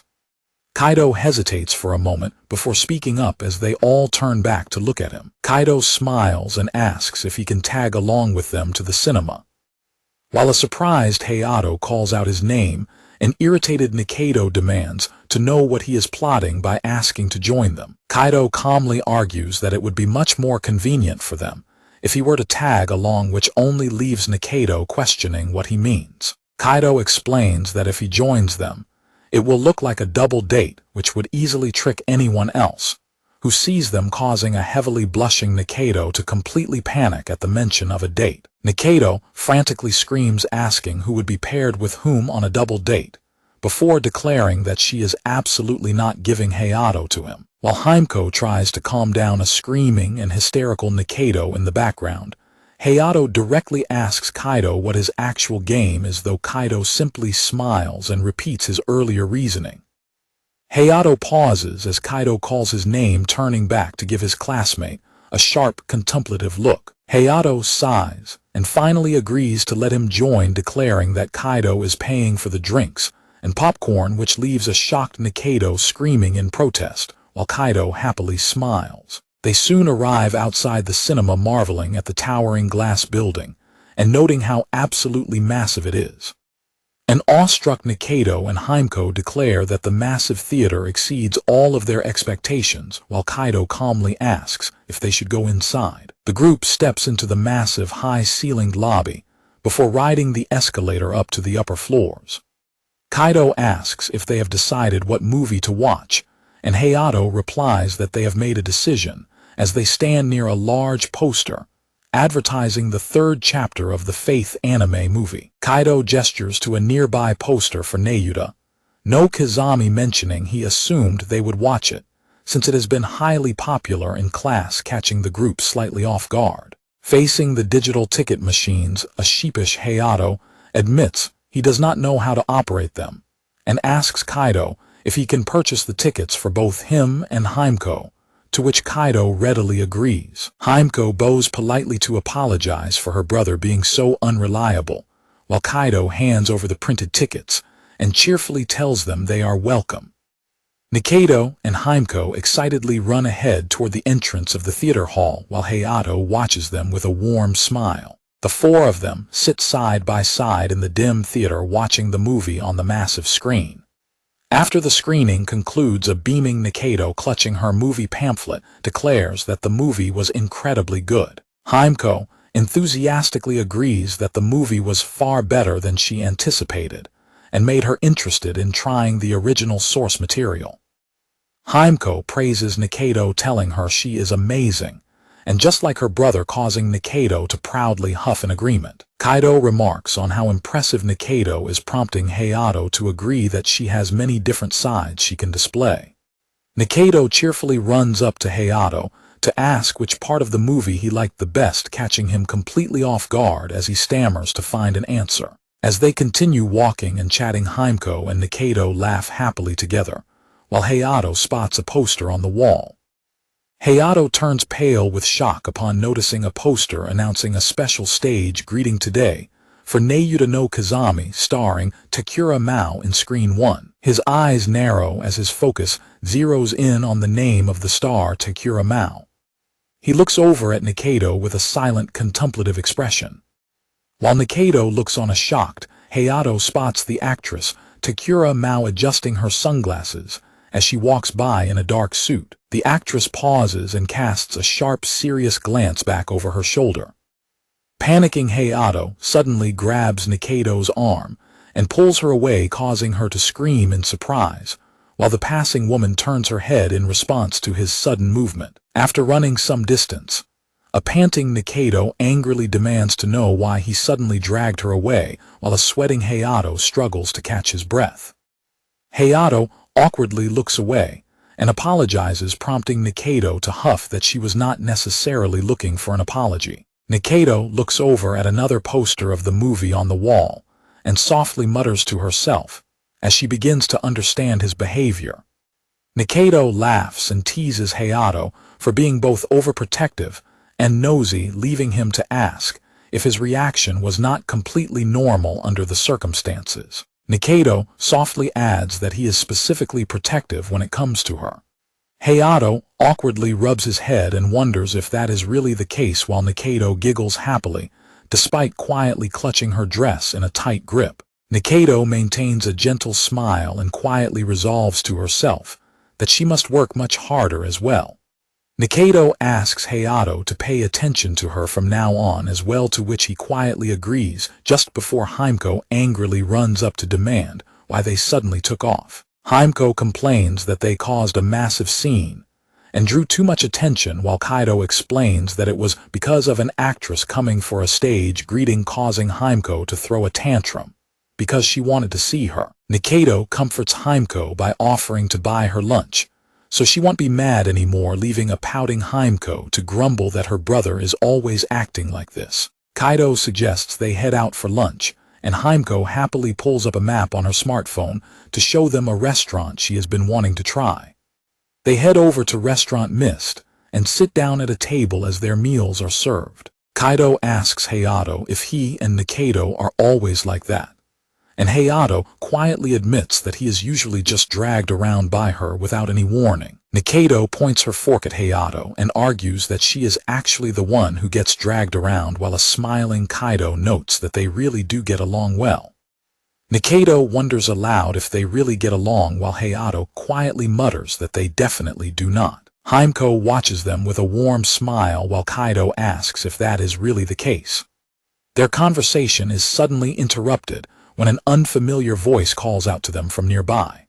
3 male students walk up to their booth, and the one in the lead mockingly addresses Kaido as a traitor. The mockingly aggressive student remarks that Kaido is surrounding himself with women, as usual asking if the girls are already fighting over him, while a confused Hayato wonders what is going on. The bleached-haired student snidely warns Hayato that if he wants to win over a girl, he should avoid hanging out with Kaido, since Kaido only cares about reeling in women. The student continues to taunt Kaido, mockingly adding that his actual personality is a perfect match for his handsome face. As the students turn to walk away and annoyed, Hayato stands up and suggests they leave because the food does not taste good anymore, while Kaido looks down in silence. Nikaido suddenly stands up and loudly declares to the departing boys that she does not like Kaido at all, complaining that he only acts nice and sociable in front of other people. Nikaido furiously points her finger at the boys, yelling that, although Kaido puts up a front and forced himself into their group today, people like them who only judge on surface details and gossip about it are far worse than he is. As Nikaido tells Himeko that they are leaving, the bleached-haired student angrily grabs her arm, but Nikaido instantly counters by grabbing and twisting his wrist, slamming him down. The student crashes heavily to the ground, and Nikaido casually dusts off her hands, looking down at him and calling him lame, while Himeko watches in utter shock. Nikaido tells Hayato, Himeko, and Kaido that they are leaving right now, prompting a stunned Kaido to weakly agree and follow them out. Once they are outside, Kaido catches up to them to express his gratitude for Nikaido speaking up on his behalf. When Kaido tries to explain that the aggressive boys were from his middle school back in his hometown, Hayato cuts him off and tells him that he does not need to talk about his past if he does not want to. Nikaido dismisses Kaido's gratitude, insisting that she only spoke up because she felt like it, leaving Kaido looking deeply touched. Kaido honestly confesses that he simply wanted to get along and become genuine friends with them, leaving Hayato slightly embarrassed by his bluntness. Hayato suggests they head to another place to cleanse their palates on Kaido's treat, referring to him by his first name and making Kaido incredibly happy. Walking slightly behind the 2 boys, Nikaido silently reflects to herself that she still does not like Kaido after all. The narrative shifts as Nikaido runs hurriedly through the pouring rain, panting heavily under a dark, thundering sky. The group heads to a karaoke parlor called Serapi, where Nikaido and Himeko sing energetically on the microphones, while Kaido and Hayato watch them. Afterward, Nikaido arrives back outside her home in the pouring rain, letting out a tired sigh of relief as she heads toward the front door. As Nikaido opens the front door, she is shocked to find the woman in the suit waiting inside, who angrily demands why she did not wait, as she was told, before violently striking Nikaido across the face. A stunned Nikaido looks up and calls her mother, while the furious woman stands with crossed arms and glares down at her. Her mother continues to shout at her in a fit of extreme rage. Nikaido stands completely frozen, her eyes wide with absolute terror and heartbreak, as her mother yells. Outside, a high-heeled shoe steps onto the wet pavement in the pouring rain. Completely soaked and looking utterly devastated, Nikaido walks aimlessly through the streets in the heavy rain. Nikaido looks down at her phone in the rain, listening to Hayato's dad on the other end of the line, as he mentions that Hayato had delivered a package to his mother at the hospital. Staring at her wet phone screen showing her active call with Hayato, stunned Nikaido repeats the word hospital in complete shock. Staring down at her phone, Nikaido wonders what on earth she is doing before she suddenly turns around and starts sprinting through the heavy rain. Midake chases after her dog Rento as he barks and runs ahead, only to stop in surprise when she spots Nikaido sitting alone on a park bench. Midake approaches the park bench and calls out Nikaido's name in surprise, prompting a heavily soaked Nikaido to look up and recognize her classmate. Midake stands over Nikaido, who is shivering and dripping wet in the rain, as they awkwardly look at each other. Midake frantically explains that her house is nearby, and warns Nikaido that she will catch a cold, firmly insisting that she cannot just leave a friend in this state, despite Nikaido's hesitant attempts to decline. Midake stands before the seated Nikaido and repeats her offer to help, quietly reflecting on how Nikaido currently has the exact same lonely look in her eyes as Hayato. Midake intensely declares that she simply cannot leave her alone, catching Nikaido completely off guard. The two of them soon arrive outside Midake's large traditional family estate.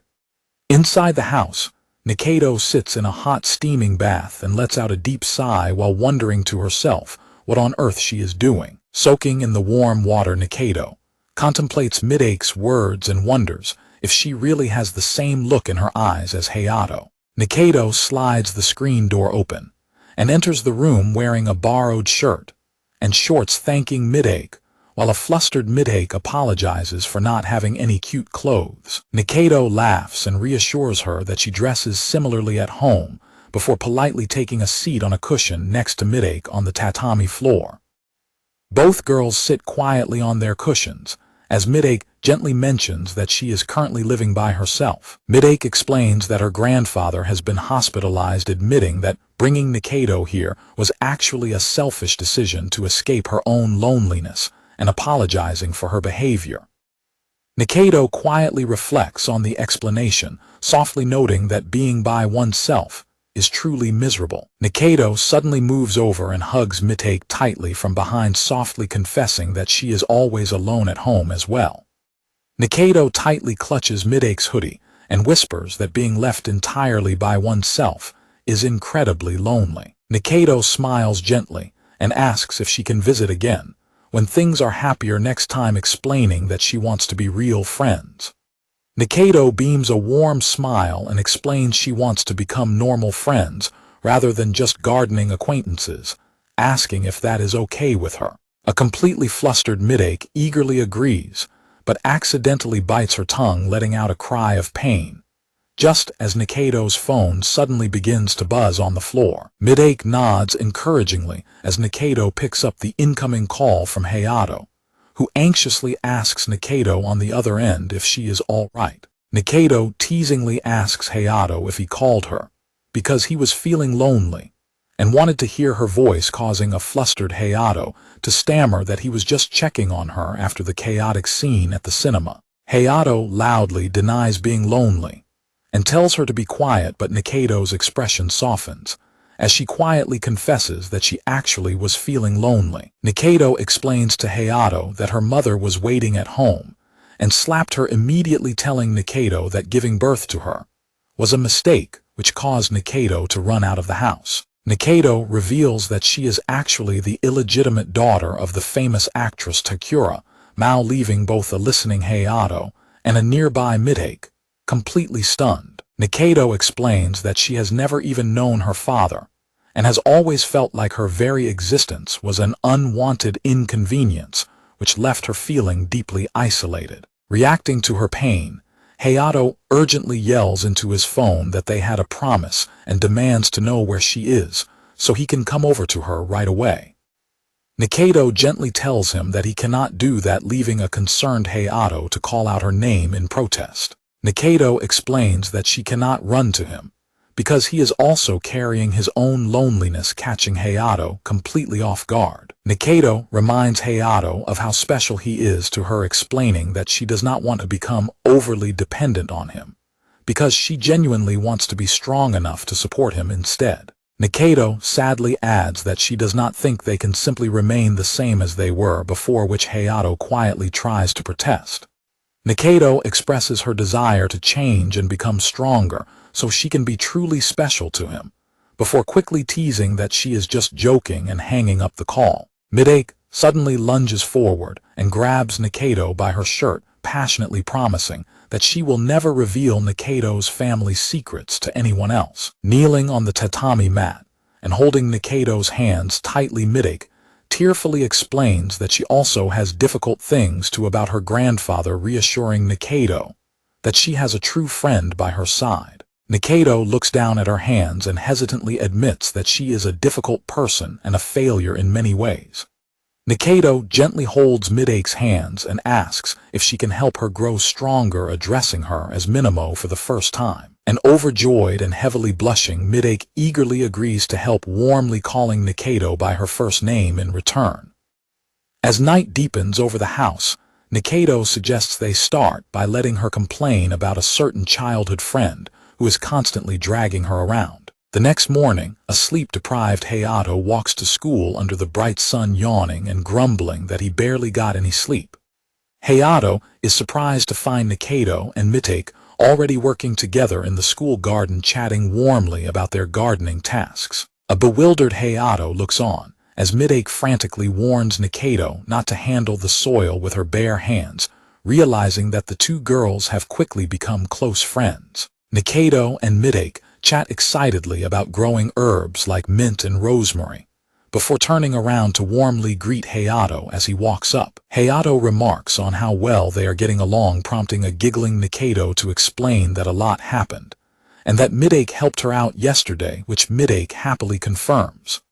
The three of them stand in the schoolyard, sharing a warm, light-hearted laugh together. When the school bell rings, Kaido peeks into the classroom to ask if Hayato is around, prompting Hayato to look back and call him by his first name. A classmate eagerly runs up to Kaido to ask if he really rejected a senior classmate's confession this morning, causing an uncomfortable Kaido to hesitate, while Nikaido huffs in annoyance. Kaido suddenly approaches Nikaido in front of their classmates and asks her to be his girlfriend, sending Nikaido into a state of absolute screaming panic. Nikaido furiously stands up and yells that she does not like him at all, while Kaido casually smiles and notes that he got dumped again as their classmates gossip in excitement. While their classmates loudly gossip about the sudden drama, Hayato runs up and grabs Nikaido by the hand, pulling her out of the classroom.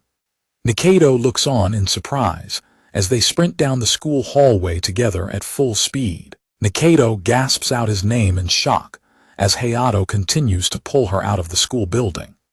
When Nikaido demands to know where they are going, Hayato yells back that they are heading to the arcade in front of the station, since he has never visited one before. Nikaido protests that her purse is still in the classroom, but Hayato admits that he does not have his either, explaining that he simply wants to check the place out and see what it is like. Nikaido's eyes widen as she suddenly recalls a childhood memory of Hayato, declaring that she is his partner from today onwards. She remembers how when they were children, Hayato had approached her while she was sitting alone and eagerly grabbed her hand to pull her along to play. Back in the present, Hayato grins and urges his partner to hurry up, noting that they can make it back by lunchtime if they run. As the pedestrian traffic light turns green, the two of them slow down and walk across the street while holding hands. Hayato stops and reaches into his pocket, pulling out a key and offering it to a thoroughly surprised Nikaido. Hayato explains that it is the spare key to his apartment, telling her to keep it and use it whenever she wants. Hayato explains that he wants to support her, as well telling her to come over to his apartment without holding back at any hour of the day if she ever faces trouble again, before affectionately rustling her hair. Hayato promises to grow stronger himself, so that she can rely on him completely without holding back, bringing a happy smile to her face as they walk together. The pedestrian crossing signal blips loudly as the green walking light activates. Hayato shouts that the light has turned green and urges her to run across, while Nikaido clutches her new spare key and grumbles about his bossy attitude. Inside the apartment, a sweaty Himeko is holding a fitness controller when she hears Hayato and Nikaido return home, prompting her to peek out and welcome them back. Himeko gasps in surprise as Nikaido happily presents a giant cat plush toy that they brought back from the arcade. Himeko quickly realizes that her brother is the one carrying the massive toy as he groans in exhaustion. Himeko bursts into laughter at the oversized prize and starts snapping photos on her phone to send to her friend, ignoring Hayato as he crossly demands that she stop taking pictures. Himeko looks down in surprise as her phone begins to vibrate with an incoming call from Saki-chan. Saki-chan screams into her phone in a flustered panic, demanding to know the details behind the cute photo of Hayato holding the cat plush. Himeko runs out of the room to talk to her friend in private, leaving a smiling Nikaido to tease a heavily blushing Hayato about the compliment. Back at school, Kaido leans against the railing and tells Hayato that his public confession was just a mock stunt to stop other classmates from bothering them. Hayato lets out a sigh of relief, only to be suddenly grabbed by the hand again, as someone pulls him away. Inside the apartment, Nikaido sits on the floor taking off her socks and asks Hayato what is wrong when she notices him blushing. Nikaido teases him about still being flustered, which he quickly denies, before suddenly thrusting the giant cat plush into her hands. Hayato awkwardly explains that the giant toy is a present for her, leaving Nikaido to stare at the oversized gift in surprise. Nikaido looks down with tearing eyes, quietly explaining that, due to her mother, she has never actually received a present from anyone before, and does not know how to react. She smiles warmly through her tears, hugging the plush tightly, as she repeats that she does not know what to do. Hayato gently pats her on the head and tells her to just accept it, bringing a quiet smile to her face as she agrees. Nikaido beams a happy, tearful smile while hugging the toy tightly, thanking Hayato and promising to take good care of her first present. A crowd of onlookers stands before a traditional shrine building as a strong breeze sweeps through the courtyard. Performing a traditional shrine dance with bells, young Saki wonders how much longer the ritual will last, while a young Hayato watches from the crowd and gushes in awe at her performance. Young Hayato watches with an excited, wide-eyed smile, completely captivated by the dance. Following her performance, young Saki runs hurriedly down the wooden shrine corridor as Hayato calls out after her. A woman in a kimono stops the running girl to ask what is wrong, while Saki mutters in fear that the boy watching her was scary. Saki looks down in confusion, recalling how Hayato praised her ritual dance as pretty and cool. Saki clutches her chest in confusion, wondering why her heart is beating so fast and thinking she is starting to act strange. Present day, Hayato blinks awake and lets out a yawn before sitting up in his bed. Hayato is shocked to find a blushing Nikaido holding his school uniform, and when she frantically protests that she has not done anything yet, Hayato questioningly repeats her words. Nikaido quickly flees to go wake Himeko, leaving a thoroughly flustered Hayato scratching his head and demanding to know what she is even doing at his house. On their walk to school, Nikaido proudly declares that her diet has been a massive success, boasting that she has lost a total of 5 kilograms. Himeko protests that Nikaido is cheating because she herself only lost 3 kilograms, before turning to ask her brother about his weight loss, which he dismisses by pointing out he was never out of shape. Himeko admits that finishing the diet has left her craving sweets like cheesecake, while Nikaido suggests low-sodium options, prompting Hayato to ask if they are planning to make him bake for them. Both girls smile and in unison declare that they knew they could rely on him to do it. Hayato lets out a sigh while the girls laugh, and they soon wave goodbye to Himeko as she splits off toward her own school building. Nikaido eagerly asks Hayato if he has the ingredients to bake a cake at home, wondering if they should stop by the supermarket or a specialty store to pick some up. Hayato agrees but pauses as they enter the school lobby, noticing their classmates whispering and muttering in their direction.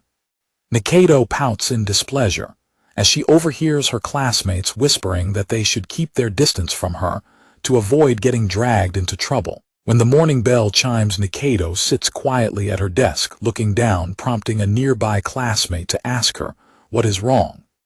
Isami-sen gently offers to listen if something is on Nikaido's mind, calling her by her last name.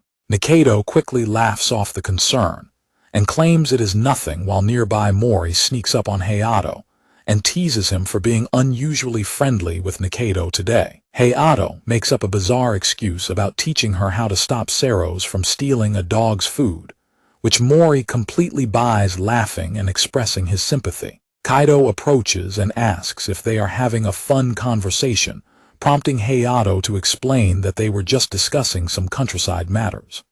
Kaido comments that countryside life sounds very interesting and asks Nikaido for her opinion, only to receive an annoyed huff in response. Nikaido coldly rejects his presence, telling Kaido that she has absolutely nothing to say to him, and asking him to leave. Laughing off his rejection, Kaido sighs that he got dumped again, and asks Hayato what he should do, earning an exasperated look from him. Their classmates express surprise at how friendly Hayato and Kaido have become, prompting Hayato to reply that it only happened a little while ago. Nikaido confronts Kaido and warns him that acting overly friendly all of a sudden will only trouble Hayato, leaving a startled Hayato to nervously agree with her. When Kaido asks if his friendliness is not completely normal, Nikaido angrily retorts that there is a limit to his behavior and points to a shocked Hayato as proof. Although Hayato stammers that he does not really mind Kaido's friendliness, Nikaido suddenly lands a sharp kick on Kaido's shin. Kaido falls to his knees, clutching his injured leg, while calling Nikaido an idiot as she smugly turns her back on him. Nikaido suddenly yells at Hayato to call her Haruki, catching him completely off guard. A flustered Hayato nervously addresses her as Haruki-san, which Nikaido proudly accepts. Sitting on the floor during lunch, Nikaido sulks and complains that the closeness between Kaido and Hayato reminds her of how close she and Hayato used to be. Hayato explains that it is normal to act differently now, pointing out that it would be highly problematic if they acted as close as they did during childhood, prompting another huff from Nikaido. Hayato looks over and gently points out that things have changed because she is a girl now. Nikaido looks straight ahead, quietly processing his explanation and noting how complicated things have become. Nikaido quietly mutters to herself that she still does not understand what it means to be treated differently just because she is a girl.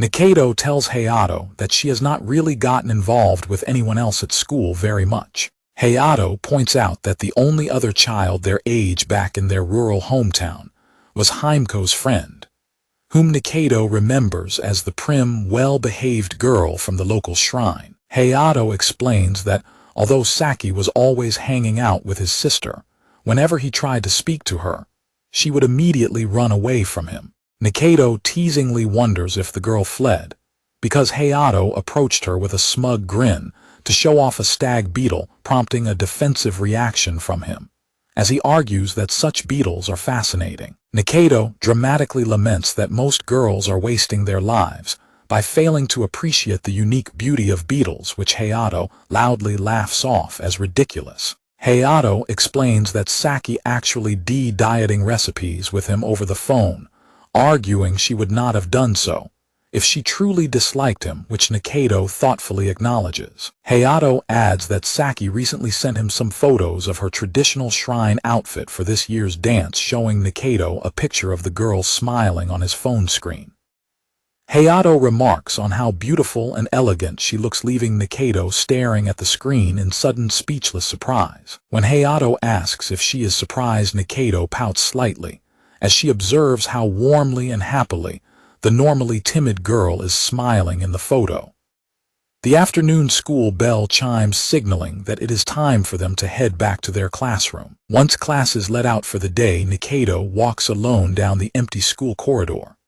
Midake walks along the school pathway and stops to turn around when she hears a voice calling out to her from behind. Nikaido runs up to the school garden and offers to help out, prompting a delighted Midake to eagerly accept her assistance. While they work, Midake looks up and directly asks Nikaido if she has something on her mind, catching Nikaido completely off guard. Nikaido nervously plays with her collar and admits that she is dealing with a bit of a personal worry. Midake smiles knowingly and asks if her worry is about Hayato, catching Nikaido in a state of sudden wide-eyed shock. Nikaido nervously laughs and struggles to find the right words to explain her complicated feelings, while Midake listens patiently. Nikaido's jaw drops in utter shock as her gaze suddenly falls on Midake's remarkably large, sweat-drenched chest. Nikaido's eyes bulge as she internally screams about how incredibly massive her classmate's chest is. Noticing Midake's confused look, a heavily blushing and panicked Nikaido frantically waves her hands and stammers that she was only thinking about her own girl power. Nikaido admits to Midake that she does not believe her true self is very feminine.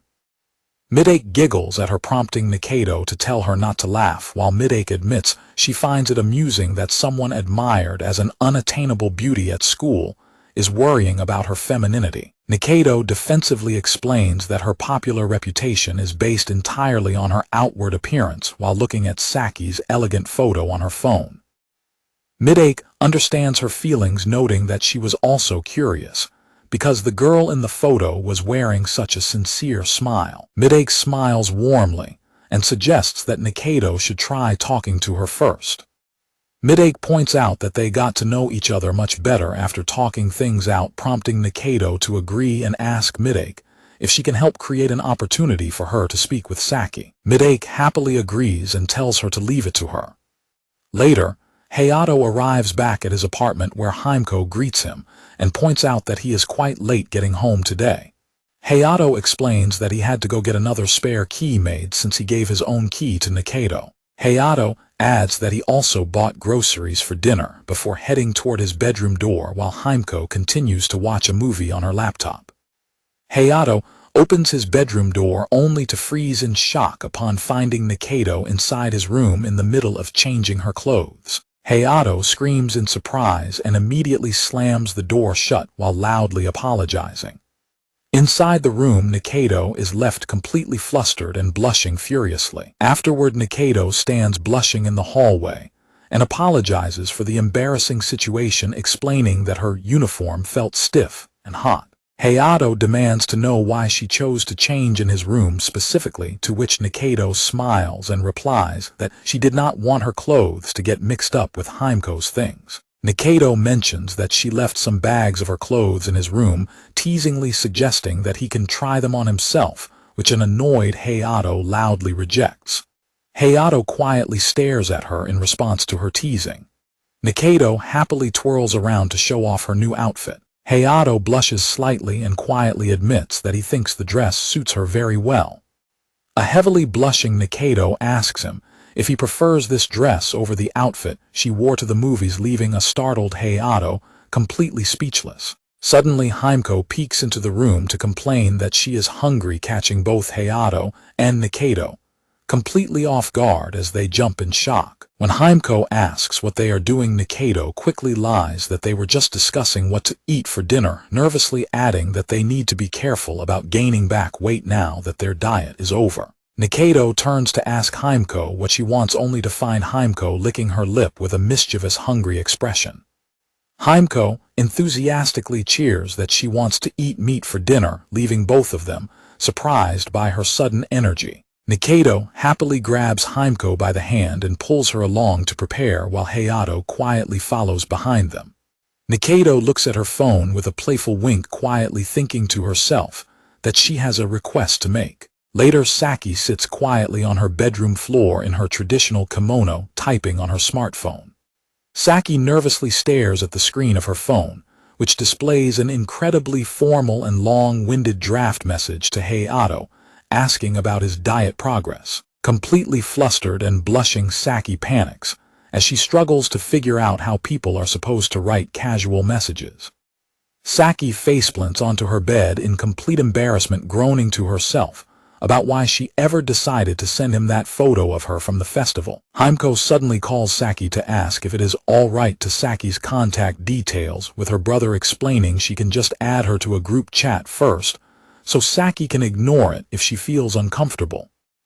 Saki sits quietly at her desk, looking through a stack of books about dieting and health recipes. She nervously holds her phone up in front of her face, waiting for a response. Saki looks at a group photo of Nikaido, Himeko, and the boys at a karaoke parlor, staring at Nikaido's face in silent surprise as she repeats her name. Saki looks at the group chat message from Himeko, thinking to herself that she wishes she had been born a year earlier so she could be closer to them. Saki sits on her bed and carefully types a reply to Hayato's message, introducing himself to her. Saki stares at the screen in extreme panic, her heart racing as she prepares to send her message. Saki quickly types out her reply as the chat screen updates with their messages, with Hayato admitting it is his first time using a messaging app and noting he only ever chats with Himeko. Hayato is surprised by how quickly Saki replies, while Saki panics on her bed, heavily blushing and frantically worrying if she made any embarrassing typos in her message to him. Himeko lies on her bed and texts in the group chat, prompting Saki to look in surprise at the message where Nikaido asks if her photo was a selfie and if she wore makeup. While Himeko makes loud noise from her room, Hayato looks at Saki's profile picture on his phone and texts that it looks familiar. Saki explains that her profile picture is a photo of the fox amulet from her shrine, prompting Hayato to text back that it looks charming and cute. Saki screams in flustered delight that Hayato called her photo cute and charming, while Hayato quietly reads her reply. Saki tries to compose herself and decides to use this chance to chat with Hayato, only to freeze in surprise when Nikaido suddenly joins the group chat.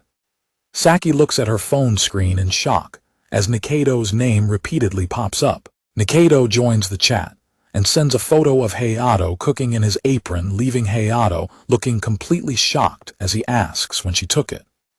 Saki sits on her bed looking completely confused as Himeko asks Nikaido about her elf profile picture, and Nikaido explains it is her online game character. Saki looks surprised as she notices that Himeko has named the group chat after their rural hometown Tsukuno's.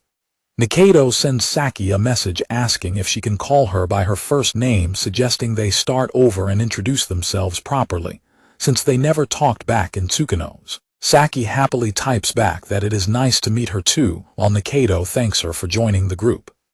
While Hayato complains to Himeko for not explaining the group chat properly, Saki is deeply touched, wondering why Nikaido wanted to include her. Saki is shocked when Nikaido asks Hayato to the photo she sent him the other day, and Hayato prepares to upload it. Saki is completely flustered as Himeko and Nikaido flood the chat with compliments about her natural hair, fair skin, and how cute her traditional outfit looks. Nikaido adds that Saki's dance is amazing too, making a blushing Saki look down and mutter that it is not that big of a deal. Saki's heart leaps as she reads Hayato's message telling her not to be modest, explaining that he always looks forward to her dances and wants to go watch this year too. Nikaido texts that she has recently gotten interested in shrine dances, while Himeko agrees that she has been curious about them for a while too. Saki sits on her bed and realizes that Nikaido is actually a very kind person, wondering how she should explain her thoughts to them. Saki laments about how difficult it is to use grammar correctly, realizing how challenging studying Japanese must be for others, as she continues to study at her desk. Hayato holds up his glass of water and explains to his friends how he visualizes English prepositions, leaving Mori looking completely dumbfounded by the overly specific analogy. Kaido chuckles and explains that back in their countryside hometown, they were often sent to banquets where alcohol was always involved, remarking that the analogy is very typical of Hayato. Mori complains that his shoulders are sore and suggests they take a break, while Kaido holds up the tablet and suggests they order some desserts. Hayato asks what is going on as Mori stretches out across the seat, while Kaido looks at the menu tablet and asks Hayato if he and Nikaido compete over test scores. Mori rests his chin on his hand with a knowing grin, directly asking them when they became so incredibly friendly with each other. Hayato tries to explain that it is because of Kazuki, but Kaido quickly points out how casually Hayato just called him by his first name. Mori complains that he is still just called Mori and feels excluded while an automated robot waiter rolls past their table with their desserts. Mori tells Hayato to start calling him by his first name, Iori, which Hayato awkwardly accepts before Mori holds up his phone to change the subject. Mori holds up his phone and asks Hayato to explain the context behind a photo of Saki. A panicked Hayato stammers and asks when Mori got the photo, while Mori teasingly comments on how fancy Hayato looks. Hayato clarifies that the girl in the photo is actually his little sister Himeko, leaving Mori to wonder if she is the childhood friend Nikaido was referring to. Nikaido sets down her glass and directly clarifies that she and Hayato are the actual childhood friends. Mori bluntly asks Nikaido if she and Hayato are currently dating. Hayato dismisses the idea of them dating and mentions that Kaido also confessed to Nikaido, explaining that the current situation has become highly troublesome. Mori admits that the complicated situation makes it difficult to ask Hayato for a favor, while Kaido quietly smiles and notes that the drama is actually convenient.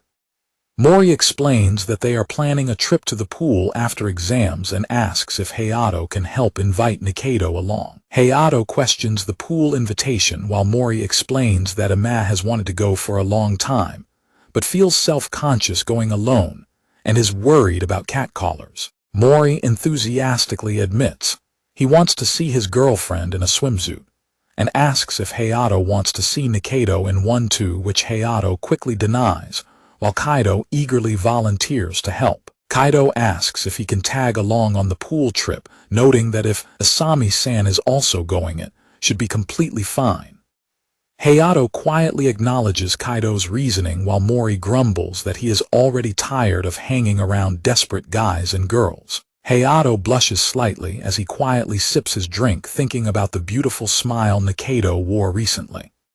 Hayato returns home to his apartment and is warmly greeted by his sister and Nikaido, who is already sitting at the dining table. Hayato looks on with a surprised expression upon seeing Nikaido waiting inside.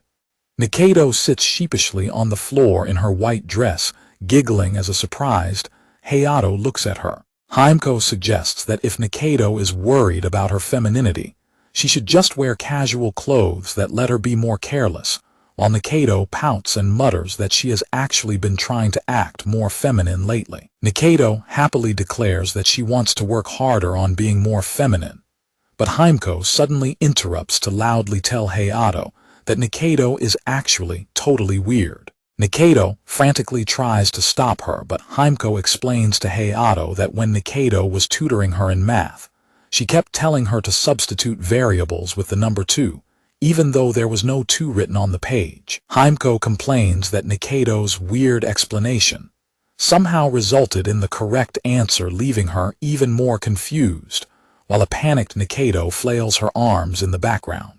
Nikaido proudly notes that she uses the same logic during school study sessions, while a flustered Hayato tells her not to drag him into the conversation. Hayato stops to ask Nikaido if she has any plans after exams are over, while a surprised Nikaido suddenly grabs Himeko's cheeks. Nikaido is shocked to hear about the pool invitation, while Himeko is equally excited, instantly imagining riding a massive water slide. Hayato clarifies that by everyone he meant classmates from his school, which shocks Nikaido and causes a sulking Himeko to say she will have to think about going. Hayato gently reassures Nikaido that she does not have to force herself to go if she feels uncomfortable, or if it is inconvenient. Nikaido blushes and twirls her hair, admitting that it is not like she does not want to go or has other plans. Nikaido suddenly asks Hayato what kind of swimsuit he likes, catching him completely off guard. She presents the options of a cute frilly pink swimsuit or a bold adult-like black bikini. Hayato quickly looks away in embarrassment and yells that he would have no idea. A blushing Hayato stammers that they only ever had the standard school pool back in their hometown, while Nikaido smiles knowingly at his reaction. Nikaido places a finger to her lips with a mischievous smile, telling him to just look forward to seeing it on the day of the trip. As she is leaving, Nikaido stops to ask if she can accompany him the next time he visits his mother at the hospital, catching him completely by surprise. Nikaido addresses Hayato, catching him slightly off guard as they stand together. Hayato hesitates awkwardly, prompting Nikaido to ask if hospital visits are strictly limited to family members only. Hayato quickly explains that he was simply caught off guard by her sudden request, while Nikaido looks down with quiet determination. Nikaido clenches her fists and passionately declares that she genuinely wants to know much more about both Hayato and Himeko. Nikaido, determinedly walking alongside Hayato, repeating her strong desire to get to know him and his sister much better. Hayato sighs and relents, muttering that it cannot be helped, which brings a bright, happy smile to Nikado's face.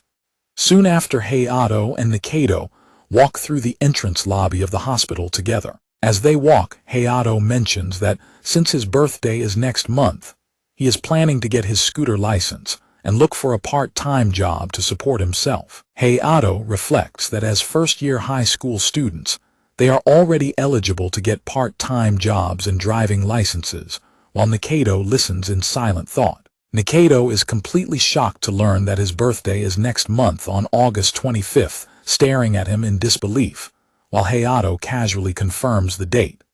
Nikado pouts and grumbles that he should have told her about his birthday much earlier, prompting a sheepish apology from Hayato. Nikado looks down sadly, expressing disappointment that she did not even know his birthday, leaving a concerned Hayato to call out her name. Hayato admits that he does not know her birthday, either prompting Nikado to explain that hers is on March 14th, which is still quite far away. Hayato points out that she was born early in the year, just like Himeko, whose birthday is on January 7th, which Nikado quietly acknowledges. Hayato adds that even if he did not know her birthday, he knows she loves ramyun, despite being terrible at opening the bottles, sending a blushing Nikado into a state of utter shock. Hayato lists several other quirky habits of hers, like how her entire body moves when playing games or chasing animals, and how she only steps on the white parts of crosswalks, which leaves Nikado screaming in extreme embarrassment. When Hayato starts to bring up an incident in their grandfather's sheep pen, a heavily blushing Nikado frantically grabs his arm and begs him to stop. Nikado furiously retaliates by listing his embarrassing childhood memories, like slipping off a wet rock into the river, having bubblegum pop on his face, and searching for supermarket sales on his phone at school. Hayato pats her head and admits that, as kids, he was always more focused on how they would have fun each day, rather than things like birthdays, prompting Nikado to wink and suggest they start filling in the gaps of things they do not know about each other from now on. Hayato smiles and casually adds that they will always be together from now on anyway, leaving Nikado staring at him in surprised silence. As Hayato turns and tells her to get going, Nikado quietly thinks to herself that he can really catch her off guard sometimes. At the reception desk, Hayato tells Nikado that she will need to wear a visitor strap since her name is not on the official list. Nikado looks at him and points out that this means he really does always visit the hospital by himself. She looks down slightly and begins to suggest an idea. She tells him with a warm smile that if talking about what he has been enduring alone can lighten his heart, she wants to help shoulder his burdens and worries together with him, urging him not to hesitate to lean on her. Nikado looks at him with a bright, encouraging smile. Hayato softly agrees to do so when the time comes, prompting a smiling Nikado to hold up her pinky finger for a promise. Hayato raises his hand, and they interlock their pinky fingers together in a silent promise. They hold their pinky promise tightly in the bright hospital hallway. Suddenly, a man in a dark suit spots Nikado from the crowd and demands to know why she is there. The man quickly marches over and aggressively grabs Nikado by the shoulder, making her wince in fear as a startled Hayato watches. A furious Hayato immediately steps in and forcefully swats the man's hand away, demanding to know what he is doing while Nikado calls out his name. Hayato stands protectively in front of Nikado and asks if she knows the man, but she nervously denies knowing him at all, leaving the suited man momentarily stunned. The man mutters that he must have the wrong person and apologizes before turning away, while a deeply shaken Nikado stares nervously at the ground. Hayato watches the man walk away down the hall and questions what that bizarre encounter was all about. Hayato looks back with a concerned expression as Nikado quietly apologizes for the trouble. Changing the subject, Hayato suggests they get going and notes that his mother's room is up on the 6th floor. Hayato steps up and knocks on the hospital room door, and a cheerful woman's voice from inside invites them to come in, leaving Nikado looking highly nervous as she waits behind him. Hayato enters the hospital room to find his mother sitting up in bed doing embroidery, and she warmly greets him by name while he asks what she is working on. His mother explains that she took up embroidery for her rehabilitation, and unexpectedly started enjoying it, adding that she might even try making knitted laces or clothes soon. Hayato suggests he should have brought her sewing kit from home, but then questions who would even wear such intricate clothes and to wear. His mother happily suggests that there might be a chance to use them at events like a cultural festival, leaving Hayato slightly confused. She suddenly looks past Hayato toward the door and asks if something is the matter. Outside the door, a highly nervous Nikaido hesitates to enter, despite being the one to suggest the visit, prompting an exasperated Hayato to grab her hand and pull her inside while she lets out a startled squeak. As a panicked Nikaido protests that she is not mentally prepared, yet Hayato pulls her forward and tells his mother that there is someone he wants her to meet. His mother stares at the girl in wide-eyed surprise. Her expression quickly shifts into a beaming, delighted smile, as she repeatedly exclaims in joyous surprise. His mother introduces herself, and warmly notes that she is glad to see Hayato is doing better than she thought, teasingly adding that he really hit the jackpot by bringing such a cute girl to meet her, leaving Nikaido heavily blushing at the compliment. The excited mother expresses her relief that Hayato's fondness for taking care of others has not changed, jumping to romantic conclusions, as she notes how close they must be to call each other by their given names, sending Nikaido into an absolute flustered panic. Hayato quickly interrupts his mother to clear up the misunderstanding, explaining that the girl is actually Haruki, his childhood friend, who he used to play with all the time when he was small. His mother stares at them in stunned silence. Nikaido deeply bows her head and loudly introduces herself as Nikaido Haruki, noting that it has been a long time since they last met. His mother instantly bursts into loud laughter and calls her Haruki, expressing her utter shock that a little boy grew up to become such a cute girl. While Nikaido freezes in absolute shock at the gender misunderstanding, an alarmed Mitake suddenly throws the door open and asks if something happened to Kirishima's mother. The mother eagerly calls out to Mitake by her first name, Minamo, and explains that she initially thought Hayato brought a cute girl over, but since Haruki is actually a boy, she wonders if she should support his cross-dressing as a parent, leaving a bewildered Mitake to questioningly repeat Haruki's name. Mitake's eyes go wide as she asks if Haruki is actually a guy, prompting a furious Nikaido to scream that they are completely wrong.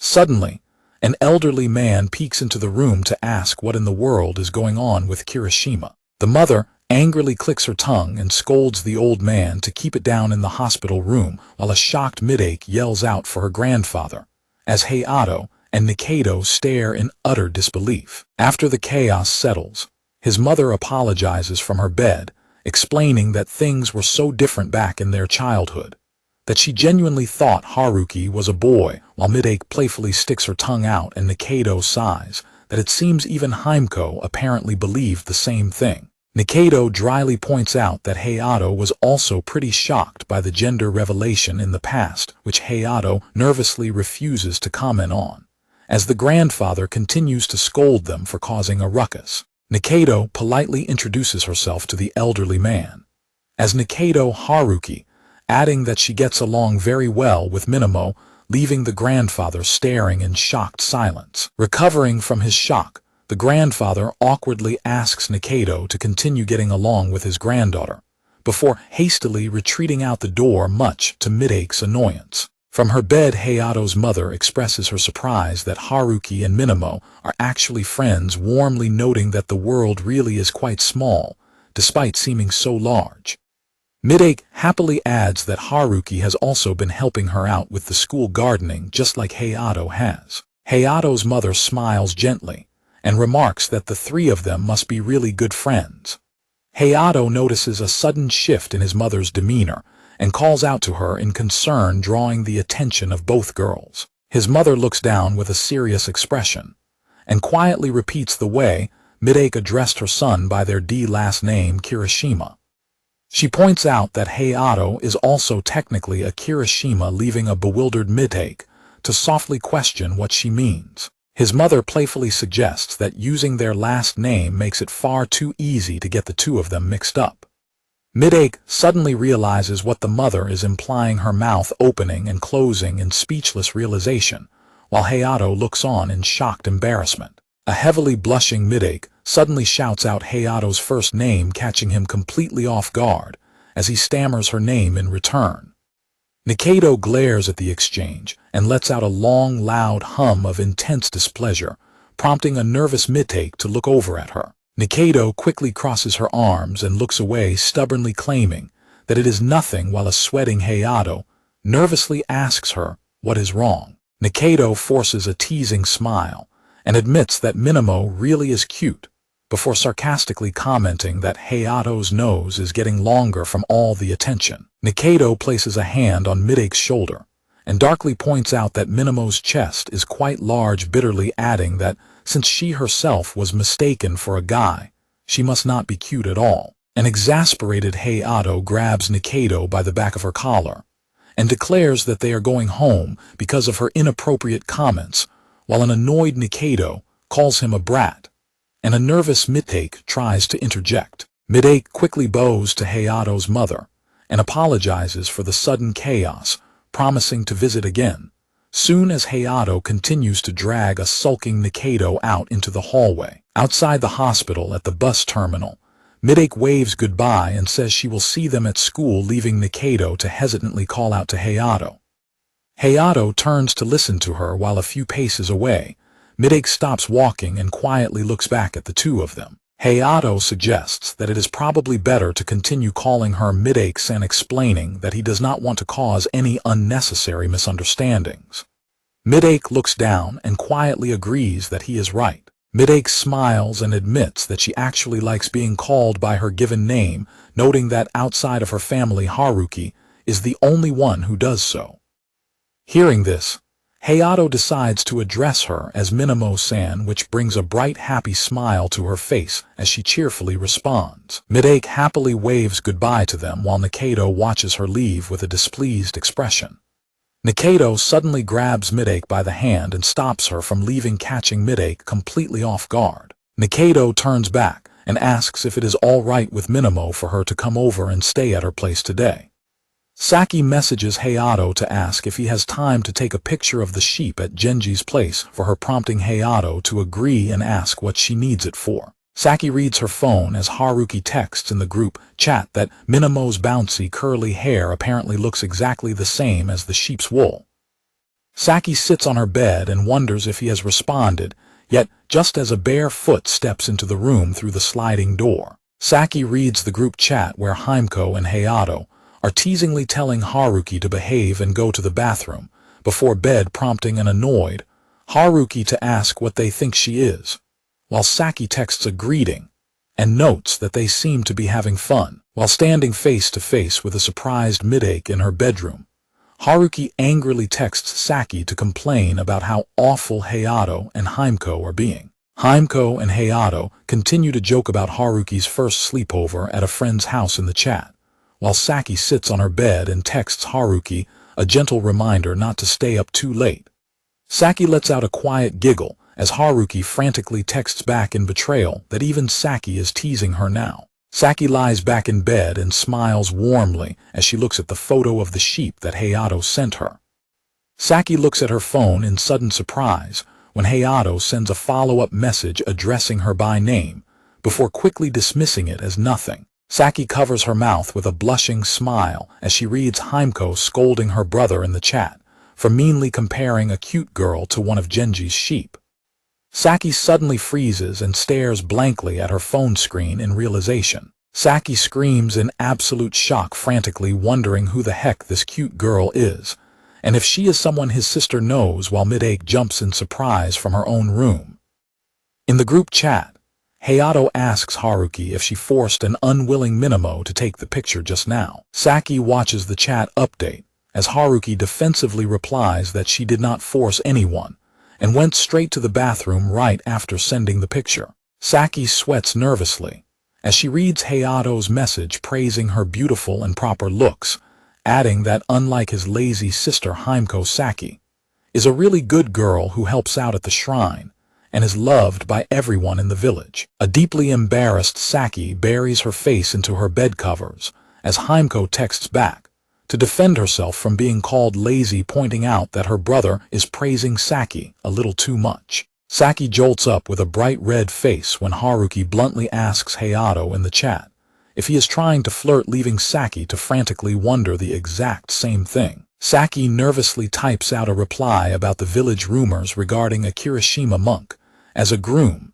since he is a hard worker close to her age, catching Hayato off guard. Saki continues her frantic wall of text, rambling that she is not actually as neat as he thinks, because she lazes around reading manga on holidays, dislikes wearing her shrine maiden outfit around the village due to the hassle of changing, and admits she is actually quite shy. Looking down at her screen, Saki types out a quieter message admitting that despite everything she has not even been able to meet him properly until now. Meanwhile, Haruki stares silently at the unfolding conversation with a serious expression. Saki smiles softly as Hayato replies that even despite her flaws, she still seems like a truly good girl to him. Saki happily fidgets on her bed and texts back that she will try her best to live up to his expectations, so she can receive even more praise, bringing a warm smile to Hayato's face as he reads it. Haruki sits alone in Midake's bedroom, quietly looking at her phone and wondering if Saki might actually have feelings for Hayato. Midake opens the door and walks in wearing comfortable casual clothes, apologizing to Haruki for taking so long in the bath. Haruki looks up and tells Midake that she finally spoke to Saki about the issue they discussed the other day. Midake sits down next to her on the bed and asks if they got into a fight, but Haruki quickly denies it, assuring her that Saki is a genuinely nice girl. Haruki struggles to articulate her conflicted feelings, admitting she does not even know what to say, because Saki is so nice, prompting an excited Midake to suddenly suggest they do something they are not supposed to do. Midake smugly presents a package of original spicy chicken instant noodles to a surprised Haruki. Haruki sits at the dark dining table with the instant noodles and a hot water pot, nervously pointing out that eating midnight snacks at this hour is basically food terrorism. Midake suggests that since eating the whole thing by herself would be a little much, they should go halfsies on the noodles, which Haruki happily agrees to with a smile. As they prepare the meal, Haruki mentions how much she loves mashing the egg whites while they are still hot, and Midake agrees, adding that she likes to mix the egg into the noodles once it gets melty. They successfully split the spicy chicken noodles into 2 separate bowls, each topped with a soft boiled egg. The 2 girls sit down at the dining table together, happily clapping their hands in unison as they give thanks for the meal before digging in. Midake happily remarks on how tasty the noodles are as the 2 of them happily slurp down their late-night snack together. Midake softly adds that food always tastes much better when eating with someone else, causing Haruki to pause and quietly realize the truth of her words. Inspired by the moment, Haruki invites Midake to her own house next time, suggesting they hold a little study camp together during the upcoming exam period, catching Midake off guard as she nervously asks if that would really be okay. Haruki smiles brightly and winks at her, declaring that it is absolutely fine because they are friends, bringing a heavy blush to Midake's cheeks. Midake breaks into a warm smile and promises to take Haruki up on her offer, which Haruki enthusiastically accepts. Later on the day of the closing ceremony, on July 21st, Hayato stares down at his end-of-term report card with a highly nervous expression. Haruki leans over her desk with a smug grin and asks Hayato if he did well on his exams, prompting him to awkwardly deflect the question. Haruki proudly shoves her own exam results in his face, boasting that she secured first place among the first-year students and declaring it her complete victory, while an exasperated Hayato dryly congratulates her and points out that it was never a competition. Haruki playfully leans in close to him, teasingly wondering what she should make him do as a reward for her victory, prompting a flustered Hayato to yell that she gets nothing as he tries to lean back. Haruki quickly glances at his paper and starts dramatically wiping away fake tears in mock sympathy, causing Hayato to furiously defend his rank of 208th out of 251 students. Kaido suddenly walks up behind Hayato and asks them what they are messing around with. Kaido asks Hayato if he is free later today, and Hayato confirms he has no particular plans.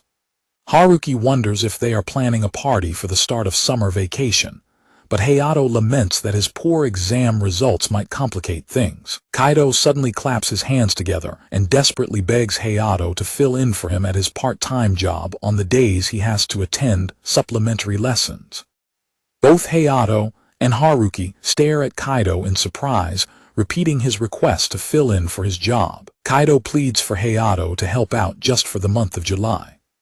When Hayato asks what the job even entails, and if his employer would allow a stand-in, Kaido explains, it involves cooking and customer service at a restaurant, which Haruki notes sounds like hard work. Kaido playfully winks and points out that cooking is Hayato's specialty, but Hayato hesitantly replies that while he can cook, he only knows how to do it in his own personal way. Hayato considers the offer since his expenses have been piling up lately, while Haruki remains completely unconcerned about her recent weight rebound. Hayato agrees to take the job and asks where the shop is located, prompting Kaido to explain that Confectionery Shiro is a Japanese sweets shop and cafe located 2 train stops away.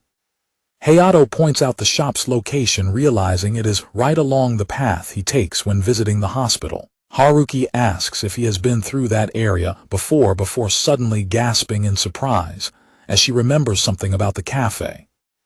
Haruki eagerly asks if this is the specific cafe where the employees wear cute arrowtail patterned hakama uniforms. Kaido excitedly points out that both the uniforms and the girls who work there are a major attraction, prompting a dry warning from Hayato about his choice of words. Hayato asks Haruki if she is also planning on working at the shop, and she admits that she is doing it solely for the chance to wear the cute uniform. Haruki proudly declares that a part of her simply wants to be considered cute, while Kaido jokingly advises Hayato that he can pick up girls on his own time, but not while working, which Hayato flatly dismisses as impossible. Hayato remarks that he is surprised Kaido works at a place like that, but Kaido explains that he only does so to help out, because it is actually his family's business. Both Hayato and Haruki stare in absolute shock as they repeat Kaido's words, realizing that the long-established sweets shop belongs to his family.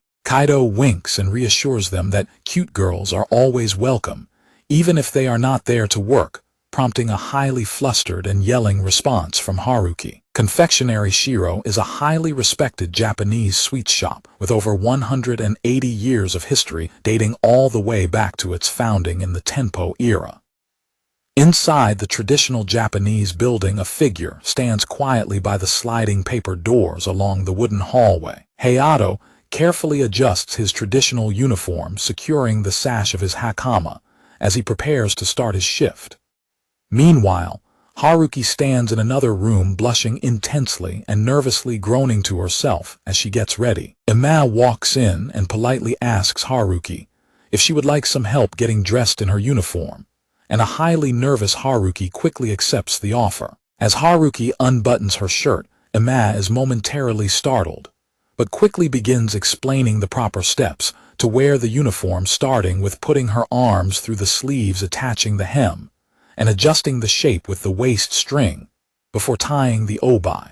Haruki embarrassedly admits that she has never worn a yukata before and asks if Ima can assist her until she gets better at it, which Ima cheerfully agrees to do, telling her to leave it all to her big sister. Ima offers to tie Haruki's long hair since they are working in a restaurant, and Haruki remarks on how practiced and familiar Ima seems with the entire process. Ima explains that she and Iori are childhood friends who have been together for a long time, mentioning that she has been helping out at the shop during emergencies ever since middle school. Ima finishes helping Haruki get dressed and proudly declares that they are all done, leaving Haruki looking neat and proper in her new uniform. Haruki looks at herself in the mirror and nervously wonders if she actually looks like a girl in this outfit, prompting an outraged Ama to grab her and jokingly accuse her of trying to pick a fight with other women with such a ridiculous question. Haruki explains that she used to be a major tomboy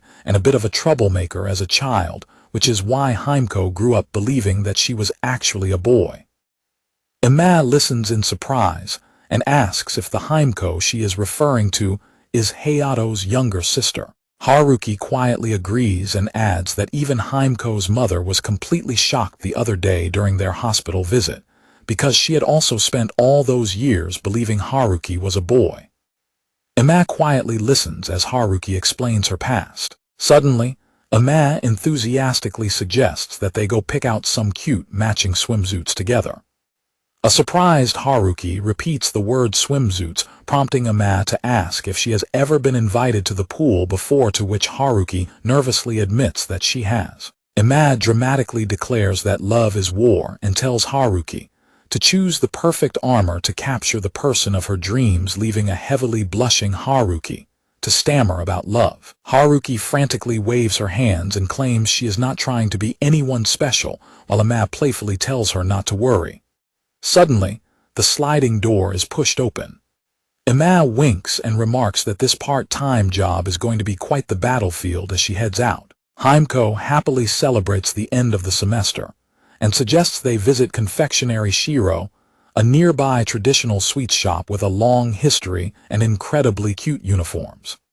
Hearing about a Japanese sweets shop with cute uniforms, Himeko's classmate gets incredibly excited. When the girls arrive, they are shocked to see a massive queue, pointing out how incredibly long the line is. The girls notice that a familiar person is standing right at the end of the line, prompting Himeko's friend to call out her name. Himeko is surprised to see Kazuki standing there, and he turns around with a smile to greet her, noting what a coincidence it is.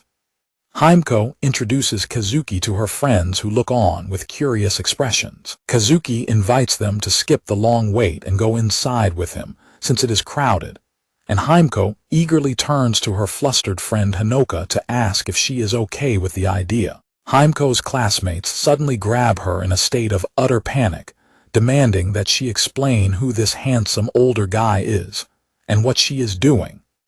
Kazuki remarks that Himeko truly is Hayato's little sister, which leaves Himeko wondering what he is supposed to mean by that. Ama calls for the next customer, and Kazuki tells the girls that it is their turn to go inside as they slide open the door. Haruki welcomes the incoming guests, only to freeze in utter shock when Himeko spots her and loudly questions what she is doing there in such a cute uniform. Haruki nervously explains that she was suddenly asked to help out today, and asks if the uniform looks weird on her, but Himeko's friend assures her she looks like a proper girl, prompting Haruki to quietly hope that nobody else finds out. Kazuki teases that Haruki is good at playing different roles, so the job should be no problem, while annoyed, Haruki demands to know if he tricked Himeko into coming, prompting Himeko to clarify that they simply bumped into each other nearby, and he tagged along. Himeko's classmate Hanoka quietly asks Himeko if she is actually close friends with the famous Nikaido. Himeko is completely bewildered that her classmate refers to Haru-chan as Nikaido-senpai and calls her famous, while Haruki politely directs the group to a newly cleared table. As Haruki is leading the group, Hayato suddenly calls out her name, prompting her to quickly turn around and answer him. Himeko's eyes go wide in utter shock as she spots her brother Hayato working there, too loudly demanding to know what he is doing there. Haruki quickly recovers her composure and politely invites Himeko and her friends to follow her to their seats. Haruki quickly brings a new order to the kitchen, shouting out that table number 6 wants a cream and mitsu and 2 kuzukiri parfaits, which Hayato promptly acknowledges. As trays of desserts are prepared for various tables, Ama instructs Haruki on where to deliver each set, pointing out that table number 1 is the table by the window. Ama takes one of the trays and tells Haruki to deliver the other order to counter number 4, which a highly nervous Haruki quickly agrees to do. Haruki carefully carries the tray of desserts through the dining area, trying her best to remain focused and calm. Haruki glances back as she walks, watching Himeko happily chat and laugh with her new high school friends.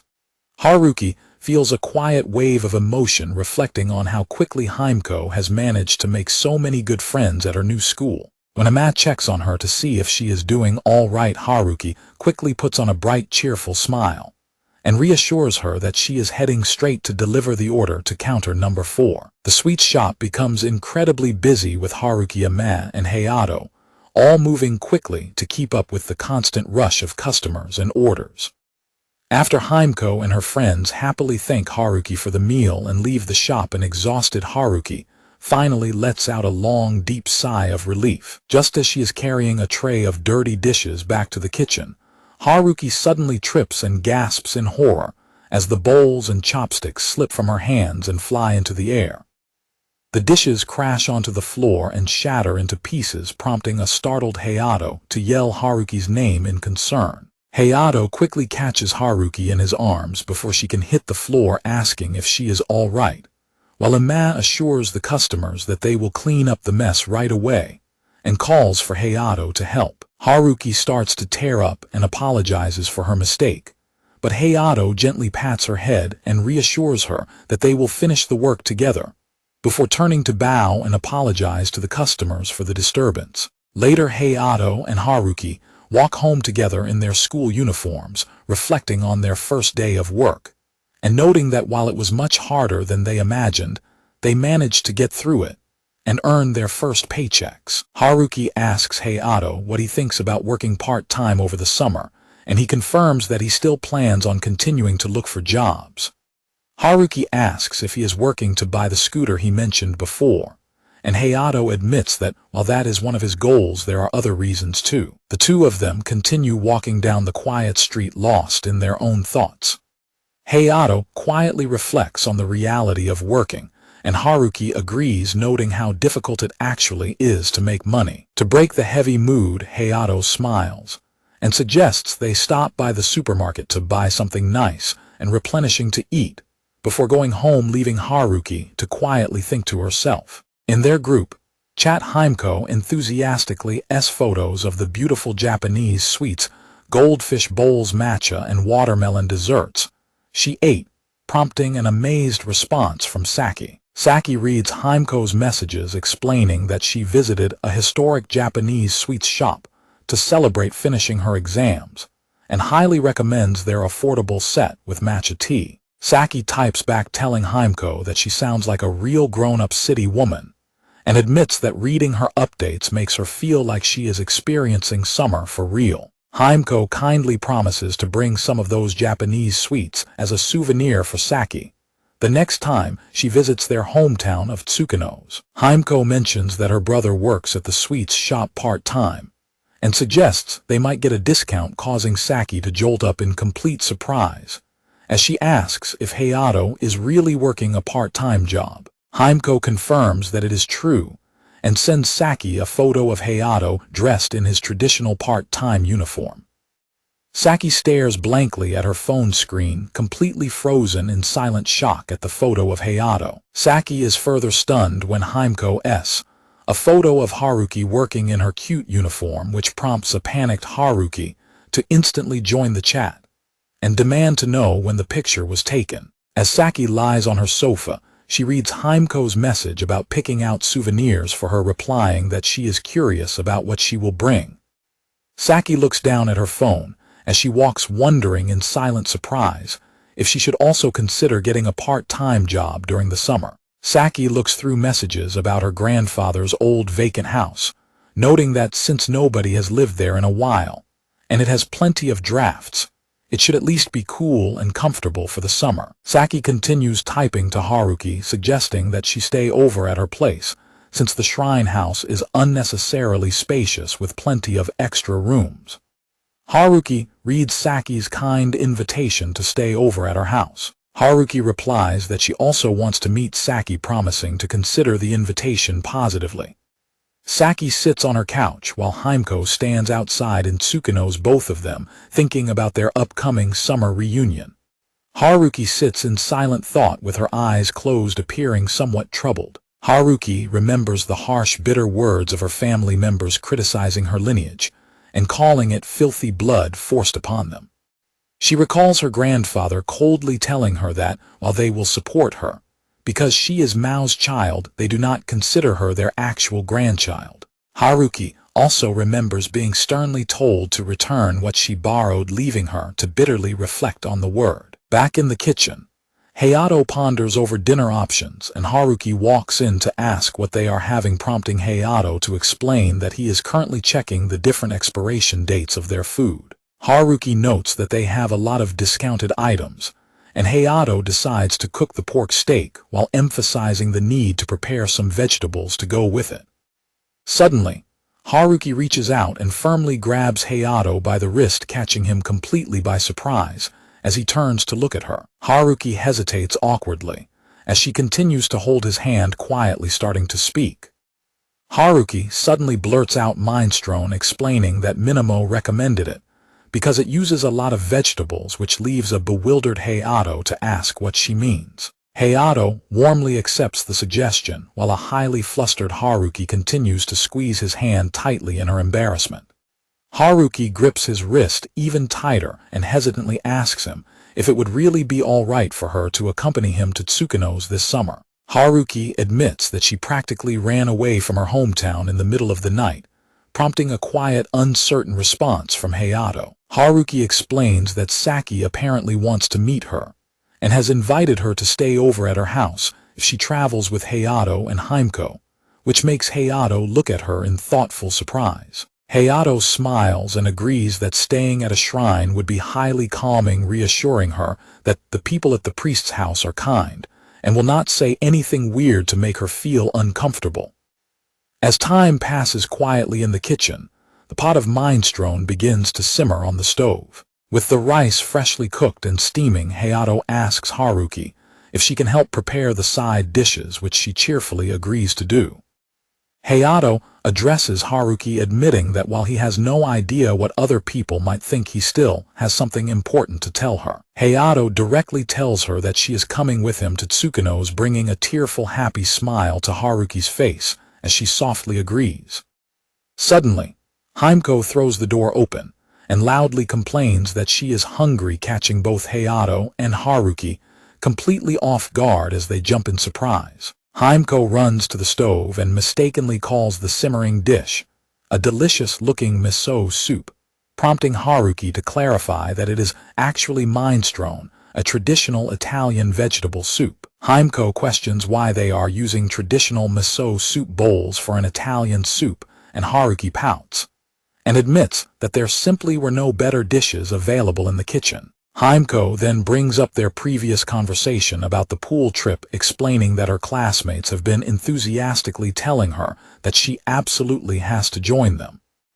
Himeko excitedly points out that summer vacation has officially begun already. Himeko happily calls out to Haruki, suggesting that they should go shopping to buy their swimsuits together very soon. At home, Himeko models a new dress and asks her brother how she looks, prompting a very casual, half-hearted compliment from Hayato. An annoyed Himeko complains that he gave the exact same half-hearted response earlier, while Haruki steps into the room and dryly tells Himeko that she should know better than to expect a genuinely decent opinion from Hayato. Haruki then twirls around to model her own stylish shoulderless top and skirt, eagerly asking Hayato what he thinks of her outfit. A blushing Hayato quickly covers his mouth in embarrassment and nervously stammers that the outfit looks good on her, which only earns him an annoyed pout from Haruki. As Haruki turns to complain to Himeko about Hayato's reaction, Himeko quietly taps her shoulder and whispers that Hayato most likely caught a glimpse of her panties during her twirl, sending a deeply embarrassed Haruki into a panic scream. A deeply mortified Haruki curls up on the floor in shame, while Himeko teasingly points out that even her brother would react that way when presented with such a cute, refreshing summer outfit. Himeko continues to tease her flustered brother, who refuses to comment on the matter, before she turns to remind Haruki about their schedule and asks if they are still on time to meet up with Isami. Haruki quickly snaps back to reality and confirms that they are indeed supposed to meet, prompting Himeko to grab her bag and cheerfully call for Haruki to head out the door with her. Himeko and Haruki cheerfully wave goodbye as they head out, while Hayato quietly tells them to take care. As the front door clicks shut, Hayato walks back into the living room and picks up Haruki's discarded skirt, sighing that she should at least fold it up. Hayato holds the short skirt and gets flustered, thinking to himself that she should stop wearing such short skirts, because it would have been highly problematic if any other guy had seen what he did. Hayato continues to worry about Haruki's lack of caution around him, wondering what in the world is going on with girls. Hayato throws himself onto the couch with an exasperated groan, only to be interrupted when his phone suddenly begins to vibrate loudly on the table. Mori calls him on the phone, noting that they both have the day off from their part-time job, and asking what he is doing, adding that Ama told him Hayato was free. Hayato defensively replies that there is no way he would be hanging out with Haruki all the time. Mori chuckles and points out that he never even mentioned Nikado's name, prompting a deeply embarrassed Hayato to sigh and ask what Mori actually wants. Mori invites him out to grab some lunch together, but a hesitant Hayato begins to worry about their rising food expenses and the expiring ingredients left in his fridge. Mori entices him by explaining that there is a 60-minute, all-you-can-eat yakiniku deal for only 800 yen, which includes rice, kimchi curry, and ice cream on top of the beef, leaving Hayato amazed that he could eat there and still get change back from a 1,000-yen bill. Mori laughs heartily and boasts that Kazuki predicted Hayato's reaction, perfectly prompting a confused Hayato to ask what he means by that. Mori explains that Kazuki said Himeko's brother Hayato would definitely agree to come if they tempted him with a cheap all-you-can-eat deal. When Hayato indignantly questions what he means by Himeko's brother, Mori quickly cuts him off to say that Kazuki will join them after his club activities, before hastily hanging up the phone. Hayato is left staring at his phone in annoyance, muttering that Mori just hung up on him. Hayato arrives at the designated meeting point at the west entrance of the station, noting to himself that while he usually meets Haruki at the east entrance, this is his first time waiting at the west side. Nearby, a pushy guy tries to hit on a girl, but she firmly rejects his advances by explaining that she is already meeting a friend very soon.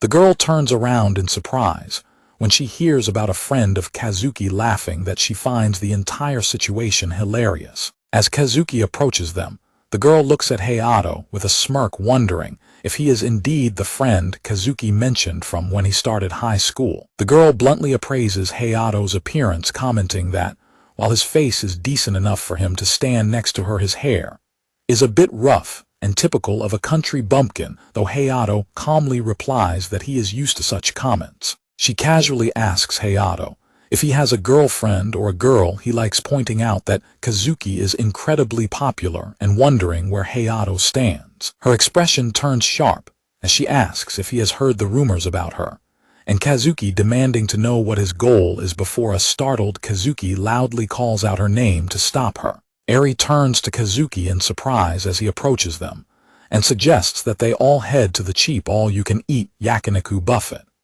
Hayato asks Kazuki if this was their designated meeting point for their 12:20 lunch at Mu Jutaro, and Kazuki confirms that it is correct. Eri blankly stares at them before bursting into loud hysterical laughter, leaving both Hayato and Kazuki completely bewildered by her sudden reaction.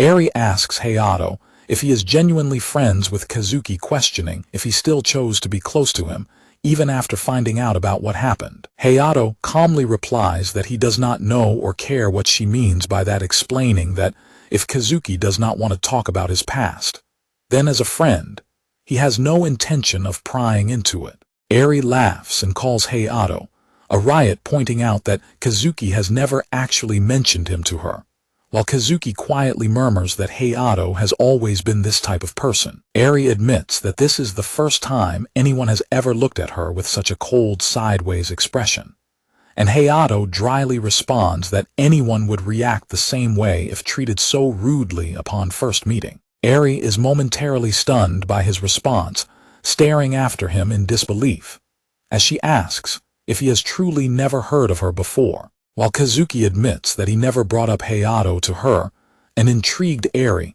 enthusiastically holds out her phone and asks Hayato to exchange contact details, only for Hayato to flatly reject her. Eri laughs about being rejected for the first time in her life, before checking his name and calling him Hayato Kai, prompting Kazuki to firmly tell her to stop. Eri suddenly stops and looks down in surprise as her phone begins to vibrate with an incoming call. Eri answers the call with a sigh, only to gasp in shock when she is informed that her scheduled plans have been suddenly moved forward.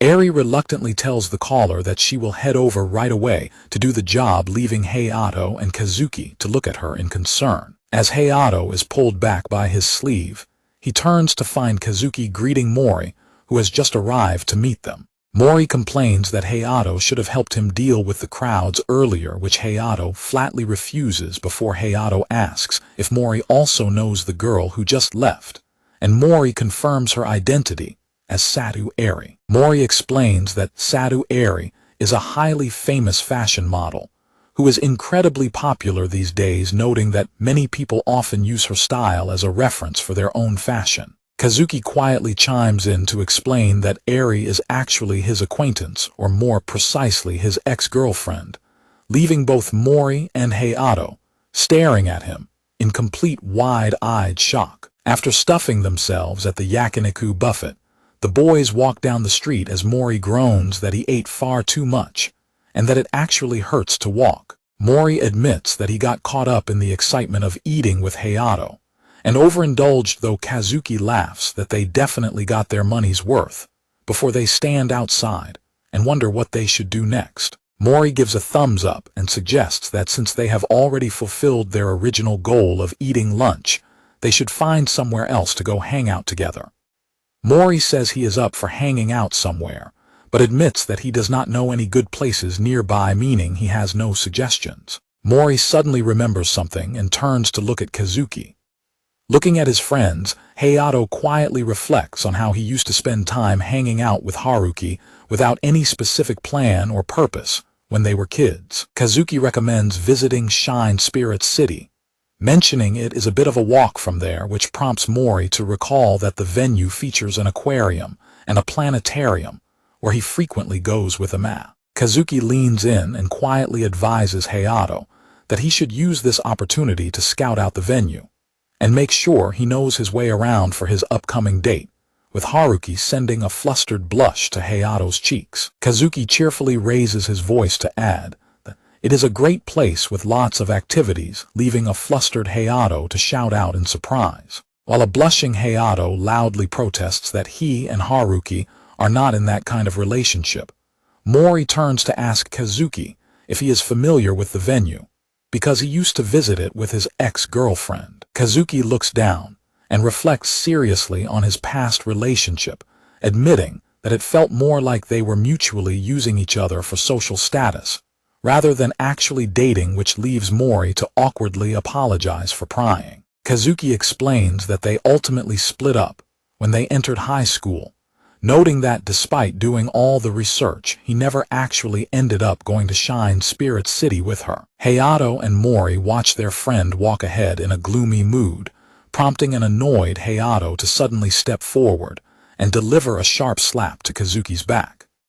Hayato directly tells a startled Kazuki that he is a real idiot. Kazuki stares at him in stunned silence before Hayato simply turns back around with a faint, reassuring smile. Mori cheerfully slaps Kazuki on the back and declares that he will introduce them to his own recommended spots today, while Hayato grumbles that he hopes it will not be anything absurdly expensive. Meanwhile, at Shine Spirit City, Himeko and her friends look at a black bikini with side ties displayed in a shop window, suggesting they should try being a little more adventurous since they traveled all this way. Haruki gasps in absolute shock at the revealing side tie bikini, while her classmate asks Ama for her opinion, prompting Ama to suggest that a slightly more subdued design might make them look mature and is guaranteed to impress their boyfriends. Emma laughs nervously as Haruki asks if she brought Himiko's friend with her, explaining that the friend was also looking to buy a swimsuit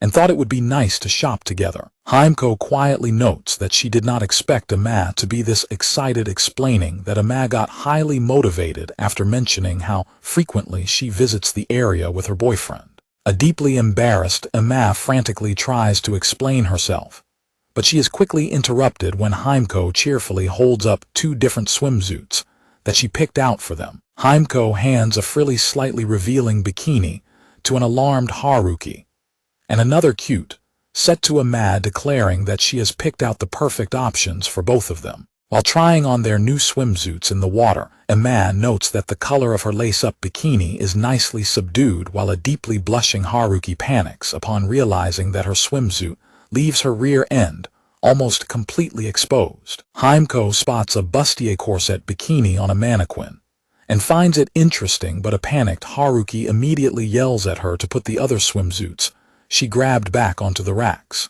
As Himiko runs off, Emma chuckles nervously and remarks that Himiko is like a passing storm, while a completely exhausted Haruki lets out a heavy sigh. Himiko excitedly calls for Haruki and Emma to follow her, quickly prompting Emma to lean in with a mischievous grin and whisper to Haruki that she is on her side, leaving Haruki to laugh nervously. Himiko happily declares that they hit the jackpot with their purchases today, and Emma agrees that even though they got sidetracked, they managed to pick out some truly great swimsuits. Haruki looks down at her shopping bag with a warm, quiet smile, reflecting on the fun of her very first girls' shopping trip.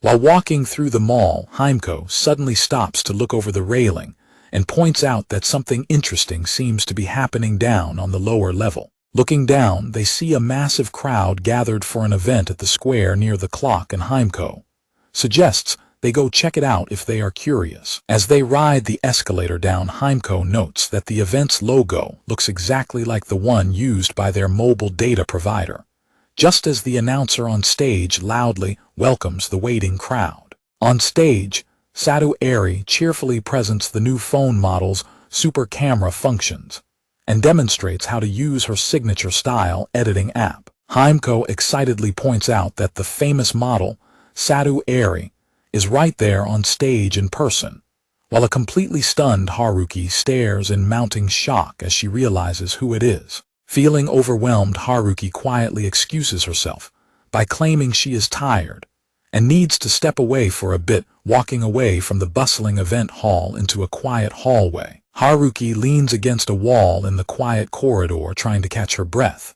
but she is suddenly startled when a man's voice directly asks her if she is not going to watch Eri's show. Haruki turns to find the same suited man from the hospital, who comments on Eri's popularity, before noting what a coincidence it is to meet her again, casually apologizing for his rude behavior at the hospital. Haruki glares at him with intense displeasure, prompting the man to chuckle and tell her to stop glaring, because it is a waste of such a cute face. Haruki coldly retorts that her face is always like this, and firmly rejects him if he is trying to hit on her. But the man dismisses her claim by explaining that he is actually an involved party in the event. Haruki narrows her eyes and directly asks what an involved party would possibly want with her. The suited man looks past her toward the stage and suggests that Haruki is already quite cute, but could shine even brighter than Eri if she were properly polished and styled. The suited man smiles and directly asks Haruki if she has any interest in entering the performing arts world. Haruki feels her heart pound in terror, while the man quickly apologizes, remarking that his question probably came off as a bad habit from his line of work. Haruki desperately tells him to try finding someone else, only to freeze when the man suddenly speaks the name Takura Mao. Haruki's eyes widen in absolute horror as the name of her mother is spoken aloud. Haruki stares at the calmly smiling man, frantically wondering how this person could possibly know that name.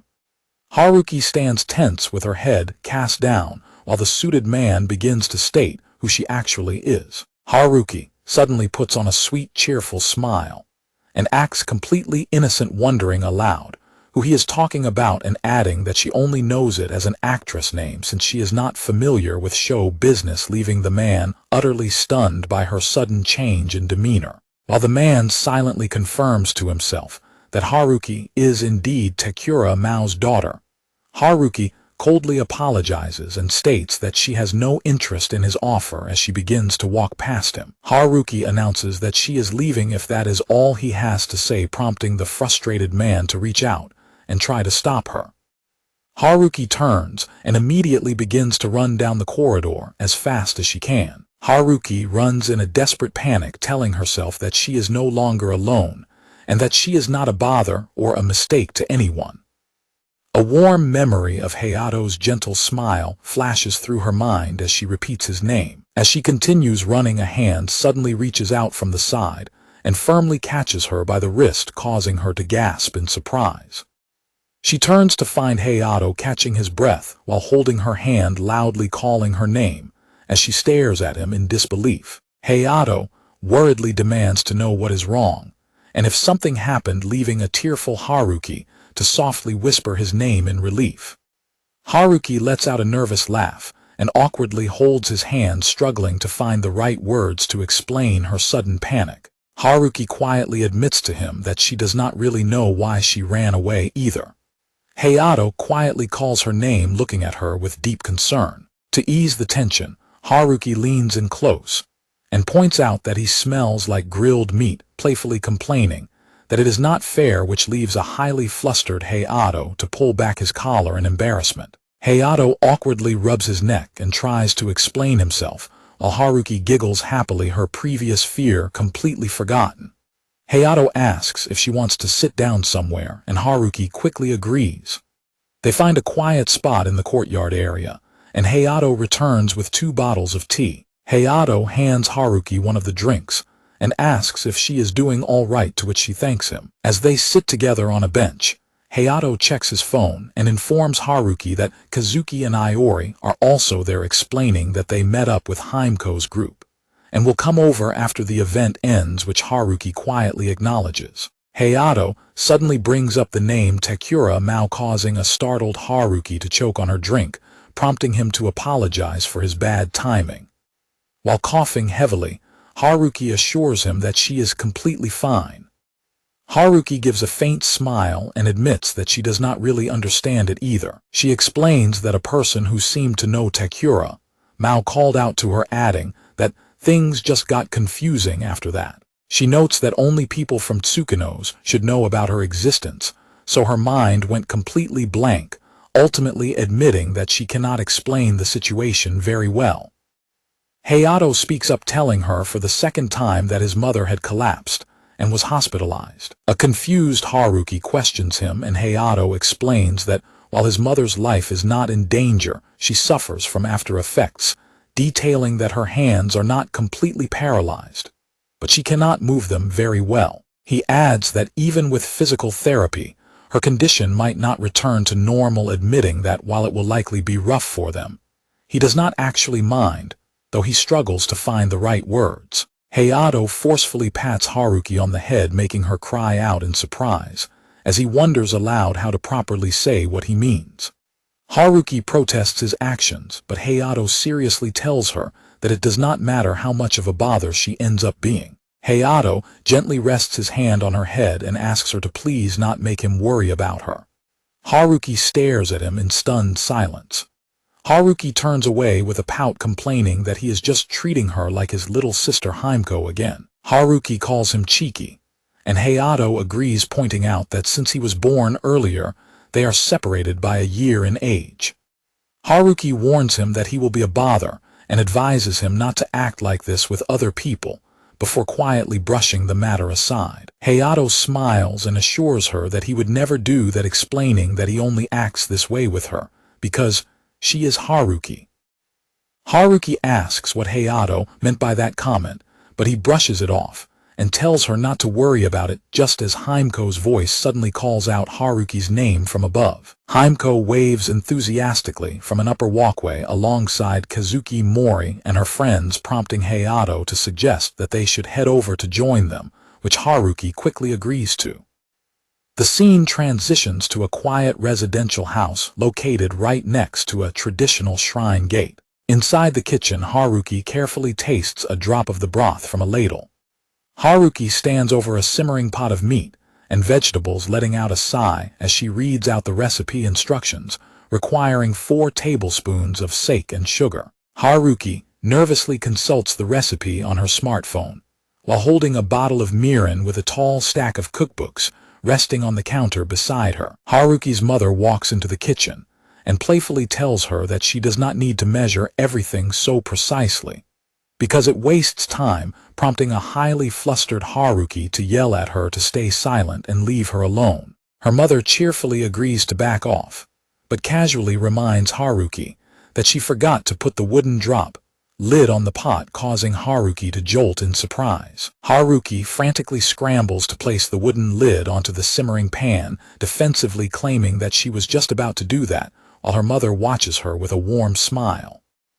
Haruki looks down at her phone screen again and worriedly wonders aloud if she is preparing the meal properly. She looks at a photo on her phone showing her and Hayato cooking together in aprons, enthusiastically declaring to herself that she will be able to help him cook too. Her mother suddenly peeks back through the sliding door to suggest that a dish with a stronger flavor would go better with rice for a boy, noting that Hayato ate a lot of saucy meat over rice at the wild boar barbecue, which causes Haruki to loudly yell her mother's name in embarrassment. Haruki slides the kitchen doors completely shut, grumbling in annoyance about her mother's constant teasing. Later during dinner, Haruki furiously yells at her mother, complaining that she should have just told her the dish contained wild boar meat, instead of vaguely advising her to remove the smell with sake or herbs ahead of time. After dinner, Haruki sits on her bed in her room and mutters that normal recipes do not teach how to prepare boar meat,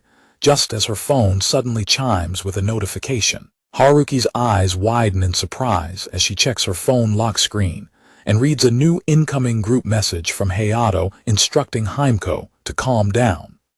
Saki enthusiastically agrees and lets out a soft breath as she looks down at her phone screen. Saki is surprised by the sudden influx of messages scrolling through Himeko's rapid texts about seeing a celebrity being on TV, the huge camera, wishing she wore a better outfit and blaming her brother, followed by Haruki mentioning she was more interested in the smell of yakiniku coming from Hayato. Saki reads Himeko's loud complaints in the chat about it being unfair that her brother had yakiniku all by himself, listing off roasted short rib beef tongue and cow stomach, as Himeko yells in frustration. Saki looks shocked as she reads Haruki's messages detailing that Hayato ate skirt steak, blade steak, and rump, describing how he devoured it all, driven purely by instinct. Saki continues reading as Haruki's messages describe how Hayato pushed past his stomach hurting, calling it a challenge to his physical limits,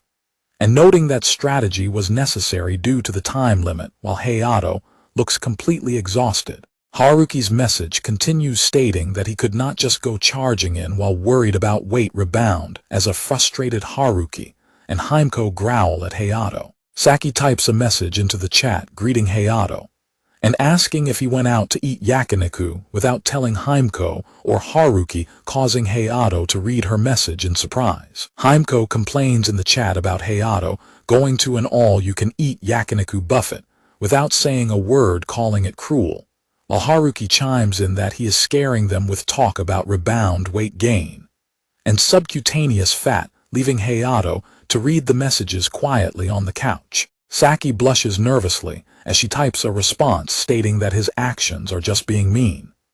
Saki suggests in the chat that since Hayato was being mean as an apology when he returns to Tsukino's, they should make him be the grill guy at the barbecue the whole time. Himeko and Haruki enthusiastically agree, demanding juicy skewers soaked in sauce, sweet and spicy spare ribs, and a whole herb-stuffed roast chicken, causing a panicked Hayato to read their demands. Saki giggles as she reads the chat while Hayato yells at a jumping Himeko to stop moving around because the people downstairs will hear them and get mad. Saki looks at her phone with a soft, warm smile. Haruki messages the group that she is thinking of going to Tsukino's too, and asks Saki if it is okay to request a few things, catching Saki by surprise. Hayato looks thoughtful as he realizes that Haruki is coming along as well. Haruki confirms she is coming, and Himeko excitedly suggests they go look at yukatas for the summer festival together, while Saki sits on her bed reading the exchange. Saki smiles and types back that she will make sure to show them the best hospitality she can, adding that the exact date of the festival is coming up soon before her phone suddenly beeps with a notification. Saki looks down in surprise at the incoming message. A direct message from Haruki appears on the screen stating that she has something to discuss with Saki when she goes to Tsukino's. The notification banner clearly shows the message is from Haruki. Saki stands by her open window looking out at the night sky in quiet thought while holding her phone. Arriving at the massive Kujian water park, someone loudly marvels at the twisting water slides towering above them. An incredibly excited Himeko declares that she is going to ride the water slides as much as possible, prompting Hayato to tell her to calm down, as he points out the wave pool where they can swim against the current, or relax on floaties, leaving Himeko to frantically wonder where they should even begin. Saki cheerfully suggests that they should just try to do absolutely everything the park has to offer, while Kazuki watches the siblings and dryly notes how similar their reactions are. The group steps further into the park in their swimwear, and Hayato looks around in awe, remarking that the place looks even more amazing up close. As they take in the bustling pool, filled with people swimming and relaxing on floaties, Mori asks Hayato if he finds the whole scene amazing. Mori draws Hayato's attention to a group of older women, pointing out their mature, grown-up appeal that people their own age lack, and noting they are definitely worth watching, prompting Hayato to guess they might be college students, before nervously telling Mori to stop staring. Mori puts his arm around his friend, and teasingly argues that looking away is actually rude to the women, leaving an annoyed Hayato to firmly call out his name in protest. Haruki overhears them, and casually points out that people expect to be looked at when they come to a pool, while a highly enthusiastic Mori argues that the women actually came specifically to show off, causing Hayato to yell out in pure panic, as he realizes Haruki caught them staring. One of the older women approaches Kazuki and mentions she came with her friends, cheerfully offering to let his friends join them as well,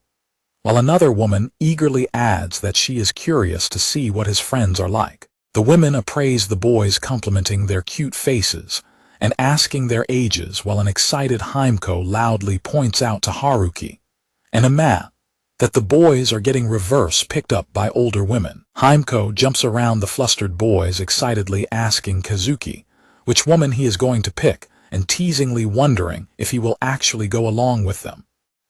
Haruki and Ama step forward, both glaring intensely at the older women in absolute silent disapproval. Intimidated by the girls' fierce glares, the women quickly apologize for the bother and awkwardly excuse themselves, leaving Ama to let out an annoyed sigh. Haruki immediately turns her sharp glare toward Hayato and accuses him of liking those kinds of flashy girls, prompting a panicked Hayato to frantically deny the accusation. Himeko steps in with a mischievous grin and suggests that Haruki should just show Hayato her new swimsuit, already reminding her that they specifically picked it out together, leaving Hayato to nervously stammer his sister's name. Haruki hesitates for a moment before looking away nervously and slowly grabbing the zipper of her hoodie to pull it down. Haruki pulls her hoodie open, revealing her cute new bikini to Hayato, while looking up at him with a faint, embarrassed blush. Haruki nervously asks Hayato what he thinks of her new swimsuit, prompting him to casually blurt out that she is cute, before he immediately realizes his own words and covers his mouth in absolute shock. A flustered Hayato frantically stammers for her to ignore and forget his comment, while Haruki stands completely silent beside him with her head lowered. Haruki looks up with a blush and softly confesses that she is actually glad he said that. Haruki immediately panics and tries to backtrack on her words, while a blushing Hayato quietly agrees to dismiss the awkward moment. Suddenly, both Hayato and Haruki are startled out of their conversation by a loud cry for help. Turning around in surprise to see Kazuki frantically running away from a highly energetic Ima. Ima enthusiastically asks a highly flustered Kazuki if this is his first time being hit on by a girl, questioning if it happens to him a lot, if he has ever gone along with them, or if he has ever been taken away by one before. Kazuki walks away while grumbling about what kind of person Ima is, prompting her to chase after him and tell him to wait up as Hayato and Haruki watch them go. Haruki looks at Hayato and asks if they should head out as well, to which Hayato readily agrees. The two of them start walking together toward the crowded pool area, and the towering water slides in the distance. As they walk side by side, Haruki looks ahead with a gentle smile on her face. Saki and Himeko slide down the water slides together, laughing and screaming in excitement as they splash into the pool below. Kazuki stands in the pool alongside Iori, and Ima thoughtfully agreeing with their suggestion as Ima looks on. Himeko excitedly points out the Kelpie ride as the park's main attraction, suggesting that they should try the big splashy water ride, since they are already wearing their swimsuits. When Kazuki asks what is going on, Himeko looks back at him and explains that the Kelpie ride is designed specifically for two people. Saki quietly prompts the others to look over, revealing a blushing Ima and Iori holding hands as they stand close together in the pool. While Kazuki quietly notes that the couple has made progress since they arrived, Himeko enthusiastically teases them about dating and urges them to go ahead and act lovey-dovey. Kazuki turns to Hayato and asks if this plan was the real reason he invited everyone to the pool, while a flustered Iori nervously tries to change the subject by asking if they are riding the Kelpie ride next. Kazuki explains that the ride is a close two-person experience that is perfect for a couple like them, but a highly embarrassed Iori stammers that it is still a bit too soon for him and Ima. Kazuki shoves Iori forward, declaring that this is their perfect chance to deepen their relationship, while Himeko playfully pushes a blushing Ima from behind.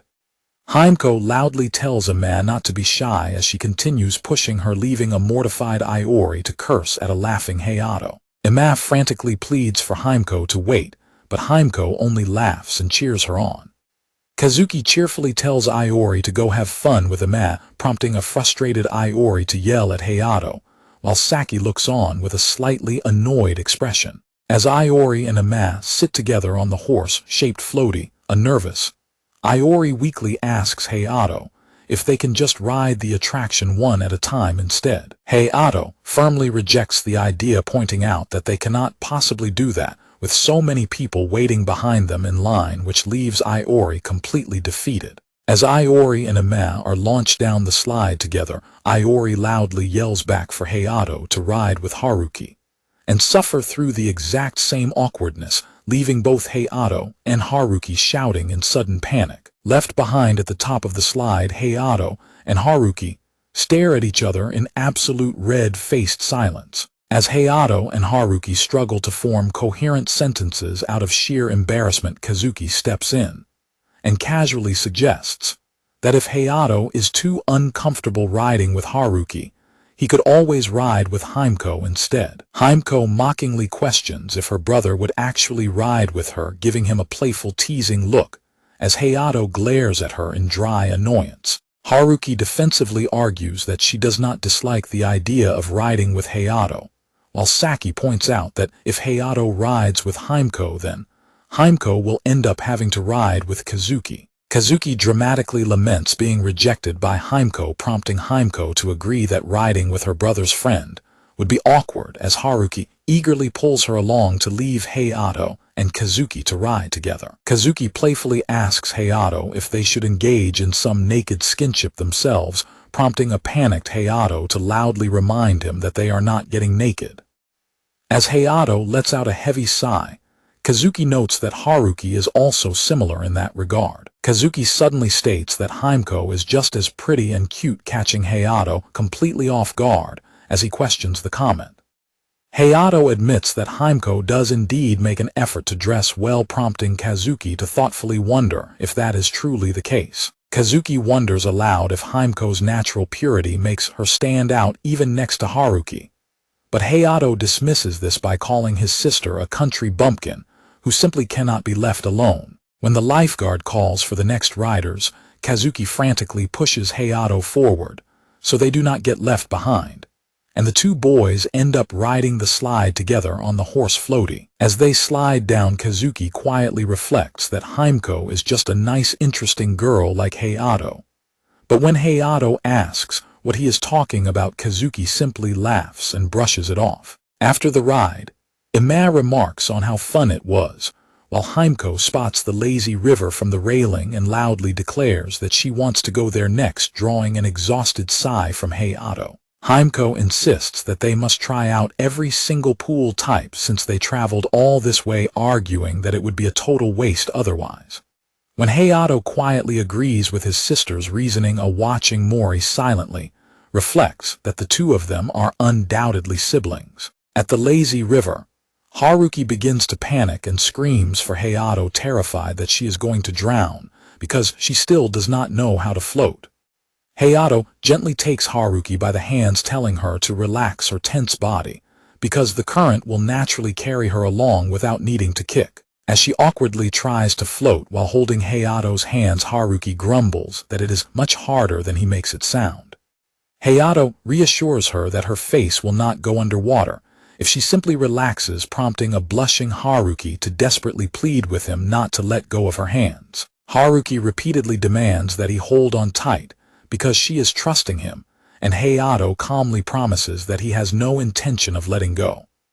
Haruki manages to float in the water for a moment, but she quickly stands back up when her feet touch the bottom. Hayato calls her name as Haruki stands in the pool with an embarrassed pout, and he patiently suggests that she should just think of it as relaxing in a warm bath.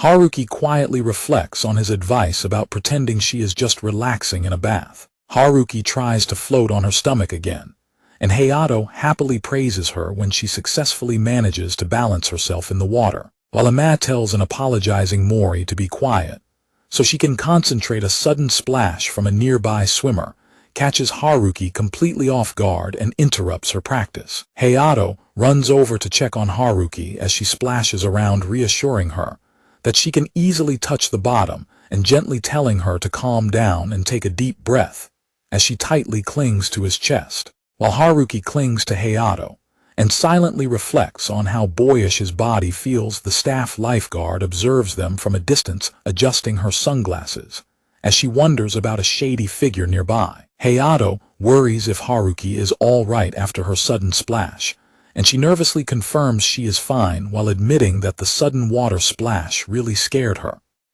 Haruki suddenly realizes how close they are and frantically asks Hayato to back away a bit before she jumps backward in a panic. Eri sits back on a beach chair looking visibly annoyed as she grumbles in her swimsuit. Haruki loudly apologizes for her sudden outburst while a flustered Hayato awkwardly tells her that it is completely fine, while Haruki secretly reflects on how manly Hayato's body actually felt. Hayato is left looking confused until Himeko's loud scream suddenly echoes from across the pool. They turn to find a highly energetic Himeko riding on a floaty, laughing and cheering happily as she floats along. Himeko loudly invites Kazuki to go across the current with her, and Kazuki playfully agrees to follow her wishes, leaving Haruki and Hayato staring in disbelief. Himeko continues to splash around and cheerfully suggests that if Haruki cannot swim either, she should simply get a floaty to help her out.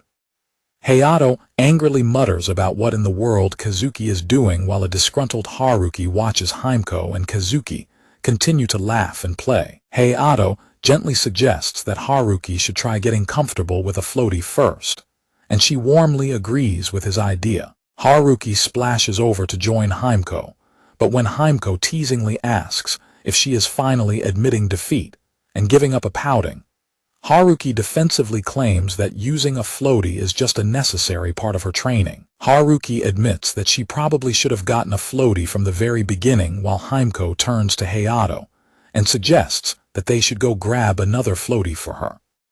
Haruki happily settles onto a floaty, smiling as she admits that riding on it is incredibly fun. Kazuki quietly admits to Hayato that he cannot remember the last time he felt so genuinely happy, catching Hayato completely off guard.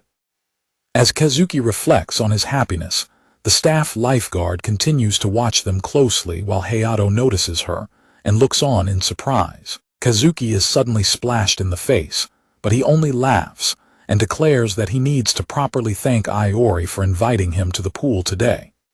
Hayato laughs and continues splashing Kazuki, who playfully surrenders to the water fight as they both a bright laugh. Haruki frowns on her floaty and demands to know what they are doing, while Himeko remarks that even Kazuki has a childish side similar to her brother, causing Hayato to flinch in embarrassment. Under the girl's steady glare, a nervous Hayato quickly stammers that they were simply competing to see who would go retrieve the other floaty. Hayato decides to fetch the floaty himself, climbing out of the pool, while arguing that if they let Kazuki go alone, he will probably get hit on by girls, leaving Kazuki calling out to him in surprise. Himeko and Kazuki watch him leave and agree that he just ran away, though Himeko loudly calls after him that they will be waiting at the wave pool.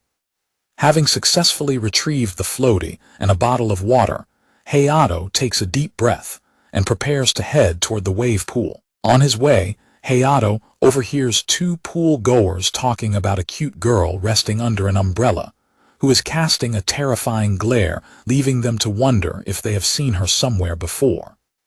Hayato stops and looks closely at the girl, immediately recognizing her as Eri. Hayato approaches and calls out Eri's name, only to notice water dripping from her legs as she winces in pain on her beach chair. Hayato bluntly tells her that her sitting posture is bad and instructs her to stretch her legs out more. Eri glares up at him in annoyance, confused about who he is and what he wants. Hayato hands her the bottle of water to drink, prompting a defensive Eri to firmly state that she does not like being hit on. Hayato grabs her foot and helps her stretch, warning her not to keep her legs crossed and explaining that she needs to stretch them out to improve her circulation. Eri frantically demands to know what he is doing, but Hayato calmly explains that pools can surprisingly cause dehydration much more easily than people realize.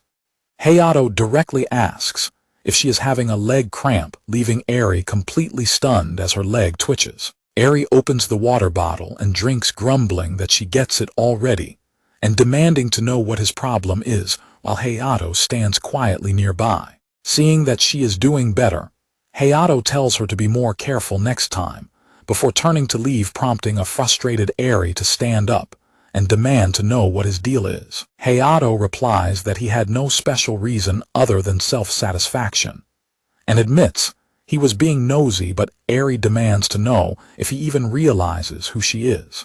Hayato identifies her as the model Sadu Eri, but when she asks what his goal is, he flatly states that he is not interested in her, and would have ignored her if not for Kazuki adding that he only stepped in because he could not stand watching her suffer from a leg cramp. Eri frantically stops him and places her hand on his chest, suddenly realizing he is the same guy she met earlier, while a flustered Hayato pulls back and complains that her face is far too close. Eri finally remembers that he is Kazuki's friend, Hayato prompting an exasperated Hayato to ask if she is only just realizing it now, and dryly apologize for having such an unmemorable face. Eri apologizes with a whimper and explains that her eyesight is extremely bad because her daily contacts just got washed away in the pool. Hayato comments on how unfortunate her situation is and tries to bid her farewell because his friends are waiting for him, but a desperate Eri begs him to wait a minute. Eri hesitantly asks him if he can guide her to the riverside area, since it is her group's designated meeting spot, prompting Hayato to ask if her eyesight is really so poor that she cannot even walk safely on her own. Eri sheepishly admits that it is slippery near the water, which makes walking even more dangerous with her blurred vision. Hayato holds out his floaty and tells her to hold on to it, and Eri gratefully thanks him as he accepts her appreciation. Hayato begins leading the way to the meeting spot while Eri walks closely behind him, keeping a firm grip on his floaty. Eri suddenly slips on the wet ground, but Hayato quickly reacts and catches her before she can fall. A deeply embarrassed Eri complains about slipping just because of a wet spot, while Hayato quietly sighs. Eri notes that Hayato is acting completely different compared to their first meeting, which she found a bit strange. But Hayato explains that he is used to dealing with similar personalities in his own life. When Eri asks if he is referring to Kazuki, Hayato dismisses the idea and replies that Kazuki is not actually that skilled at handling people.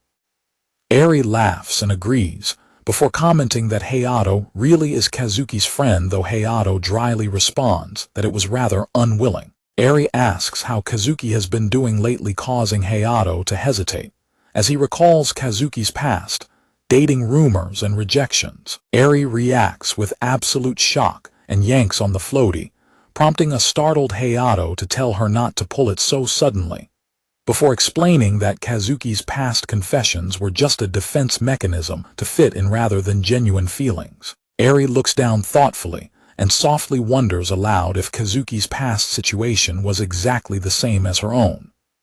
Hayato apologizes for prying and explains that he heard about her history directly from Kazuki, which Eri quietly acknowledges. Eri quietly glances back at Hayato, her expression turning reflective. Eri reveals that Kazuki was actually dating multiple girls at the same time back in middle school, adding that she thinks she might have been the third one, leaving Hayato completely stunned. A flashback reveals that Kazuki was considered exceptionally good looking, though rumors suggested he had been strictly trained, or even treated like a toy by his sister. The flashback continues explaining that Kazuki's sister trained him in various ways to handle girls, which combined with his athletic talents made him incredibly popular at school. When the flashback mentions that girls aggressively pursued Kazuki because of his popularity, Hayato asks if Eri was one of them, prompting her to laughingly admit that his guess is correct. Eri explains that even though Kazuki is used to escorting girls around, he is always vague about turning them down, which is how he ended up with so many self-proclaimed girlfriends, leaving Hayato to reach a blunt conclusion. Hayato directly asks if she is trying to say that Kazuki has always been an idiot. Eri is momentarily taken aback by his blunt assessment before trying to hold in a sudden burst of laughter. Eri bursts into hysterical laughter, agreeing completely that Kazuki is indeed an idiot, and noting that is probably why they are friends, while Hayato looks on in surprise. Eri's laughter fades as she softly notes that Kazuki really is an idiot and quite cruel, leaving Hayato in quiet thought. Eri looks down with a faint smile, admitting that she really did try her best with him. Hayato defends Kazuki, stating that while he is undoubtedly an idiot deep down, he is actually a good guy. Eri looks at him thoughtfully, realizing that Kazuki is still a good guy even now and likely was in the past as well.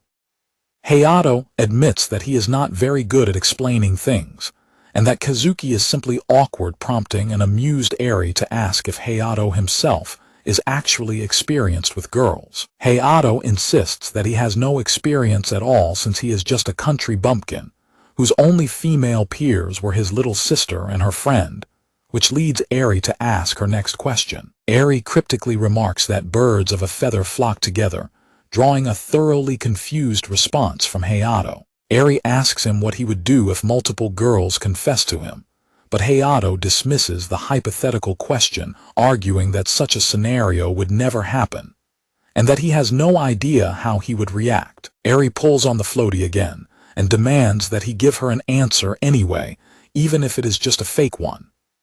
Eri slips on the wet ground once more, but Hayato quickly catches her in his arms, complaining about her falling yet again. Hayato asks if she is all right, and a blushing Eri holds her swimsuit, and thanks him, offering to do whatever she can to repay his kindness. Suddenly, a highly displeased Haruki stands before them with her arms crossed, coldly questioning exactly what Eri is thanking Hayato for, which catches a startled Hayato completely off guard. Haruki demands to know exactly what Hayato has been doing when she thought he was simply running late, leaving a terrified Hayato struggling to say her name.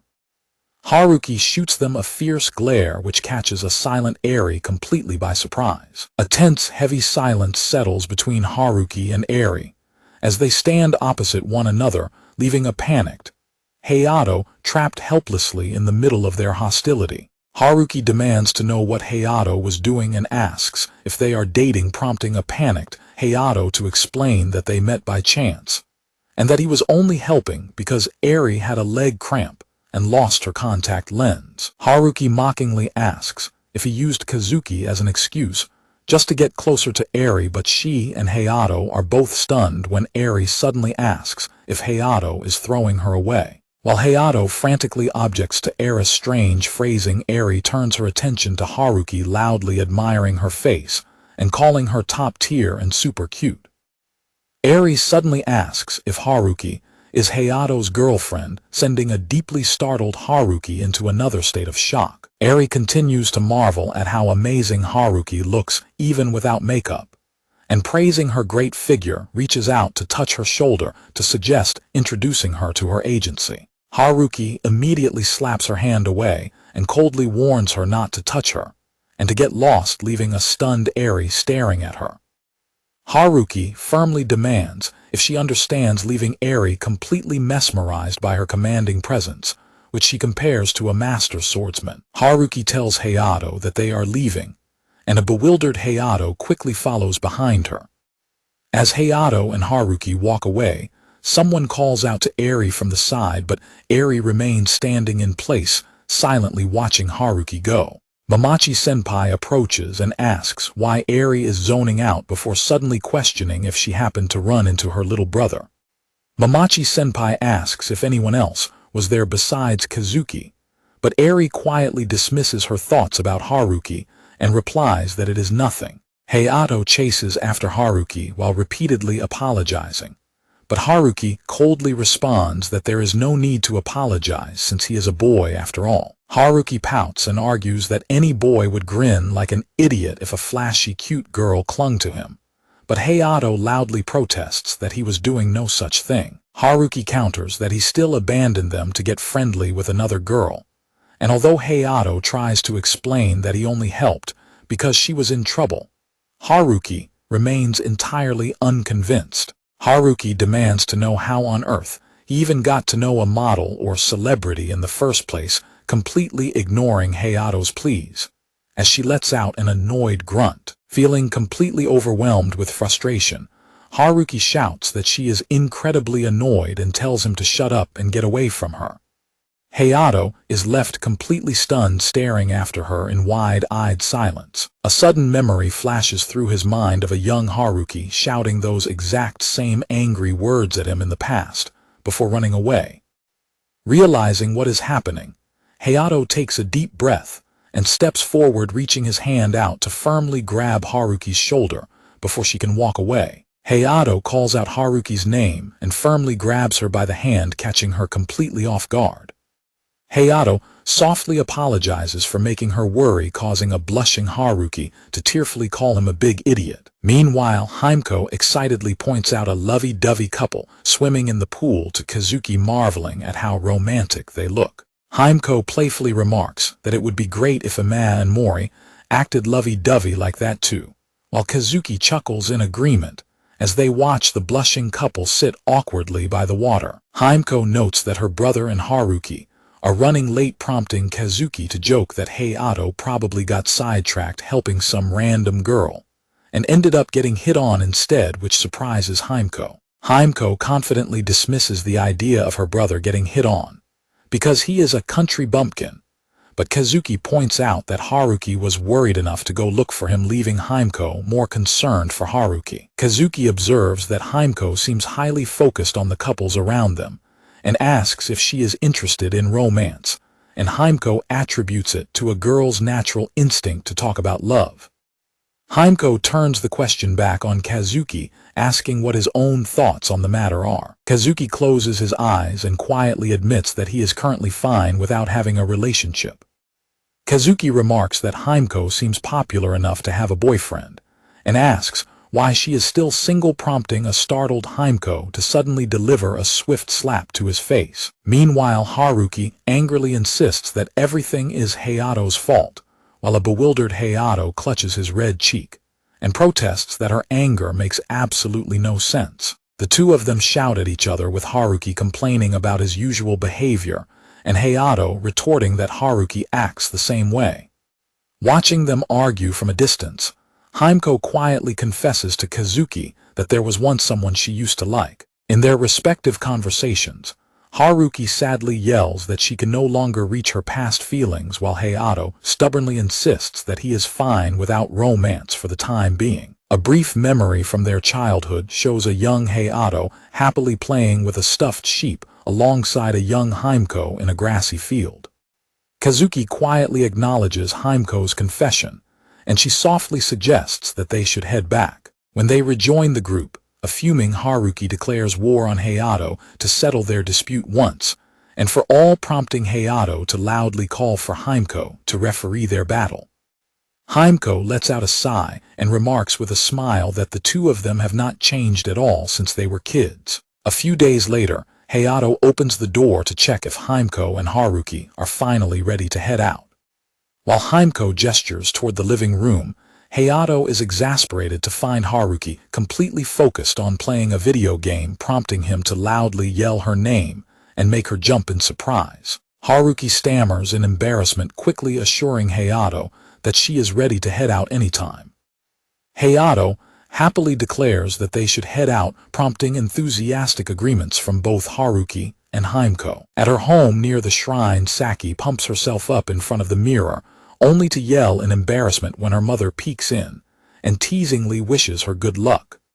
Saki steps outside, walking down the stone stairs with a bright smile as she heads out to meet her friends. The scenic countryside of Tsukunos unfolds with a steel bridge crossing over a wide river.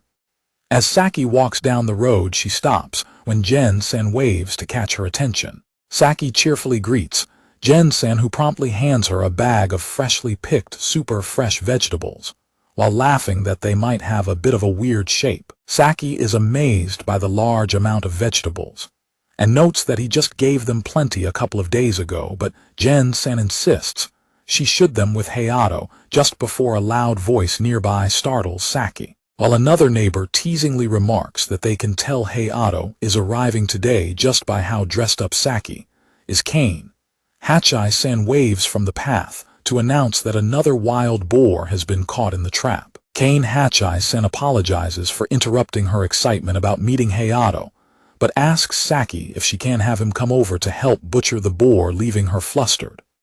A deeply embarrassed Saki quickly dashes away from the laughing elders, shouting in protest at their constant teasing. Saki runs down the path while groaning in frustration, before stopping to look at her reflection in a roadside safety mirror.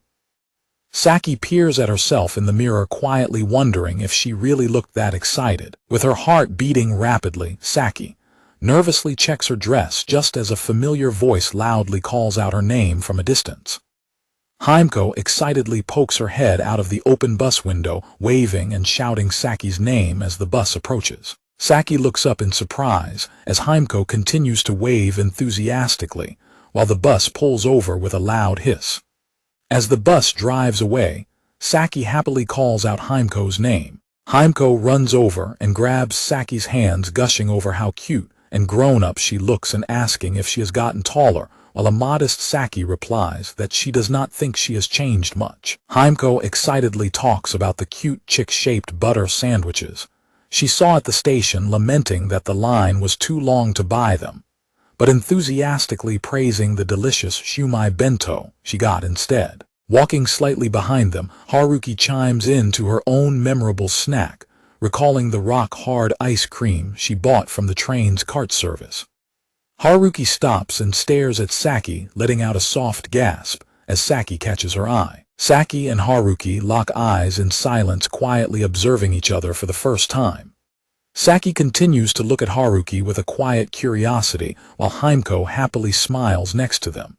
Saki softly gazes at Haruki, who looks back with a neutral, calm expression. Himeko breaks the silence by giggling and recounting how Hayato tried to pour hot coffee over his rock-hard ice cream to soften it, causing Haruki to let out a sudden gasp. Haruki laughs heartily and teases Hayato for trying to act cool and refined with his coffee, which Himeko cheerfully agrees is typical of her brother, while Saki watches them in mild bewilderment. An annoyed Hayato drops Haruki's luggage on her head and clarifies that the dish is called an affogato, which Himeko notes is highly popular in Italy, while Saki looks on in surprise. Hayato quietly laments that Himeko and Haruki are acting way too excited, noting to himself that even Muryo-san looks troubled by their high energy. Himeko suddenly points out that her brother is standing a little too close to Saki, sending a flustered Saki into a blushing panic. Hayato quickly steps back with an apology while Himeko giggles that Saki got so startled she went completely stiff, leaving Saki to nervously stammer in embarrassment. Haruki silently watches Saki, who nervously averts her eyes with a lingering blush. Haruki steps closer and warmly tells Saki that she is incredibly cute, catching Saki completely off guard. Haruki directly tells Saki that she wants to become good friends with her. Saki is left staring at her in silent, wide-eyed surprise. Haruki smiles warmly and adds that she wants them to become just as close as she is with Hayato and Himeko. Haruki playfully pushes a startled Saki forward with a bright, friendly smile. Saki stumbles forward with a gasp while Hayato and Himeko watch the two of them in surprise. While Hayato and Himeko look on in confusion, a flustered Saki thrusts the bag of fresh vegetables forward, nervously explaining that they are a gift from Old Man Gen. Hayato takes the bag and inspects the fresh eggplants, okra, and cucumbers, thanking Muryo-san, and reflecting on how receiving fresh vegetables from Old Man Genji really makes him feel like he has returned to the countryside. Saki shifts nervously and softly speaks up to address the group once more. Saki smiles brightly and warmly welcomes everyone back. Haruki and Hayato declare that they are home, standing together with Himeko as they arrive in the countryside. In a flashback to when Himeko's mother was hospitalized, a neighbor comforts a young Himeko, expressing relief that her mother is safe, but offering help since only Himeko and her brother will be living together for a while.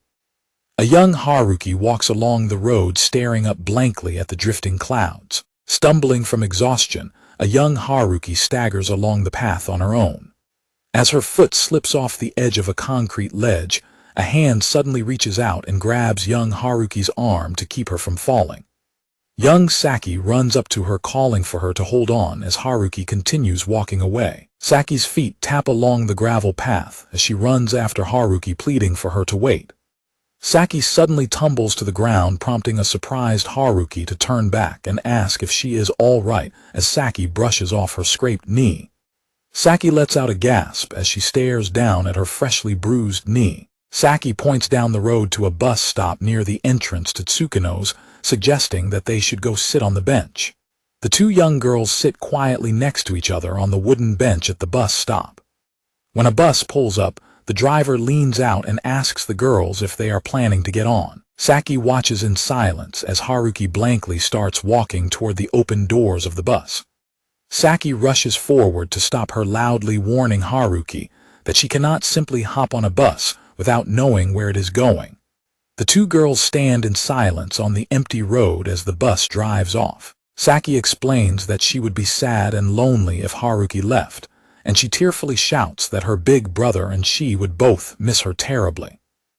Saki is stunned when she follows Haruki back to her home, only to find the Nikaido residence cordoned off with caution tape. Saki and Himeko hold hands and sob loudly together as they face the reality of Himeko having to leave Tsukino's.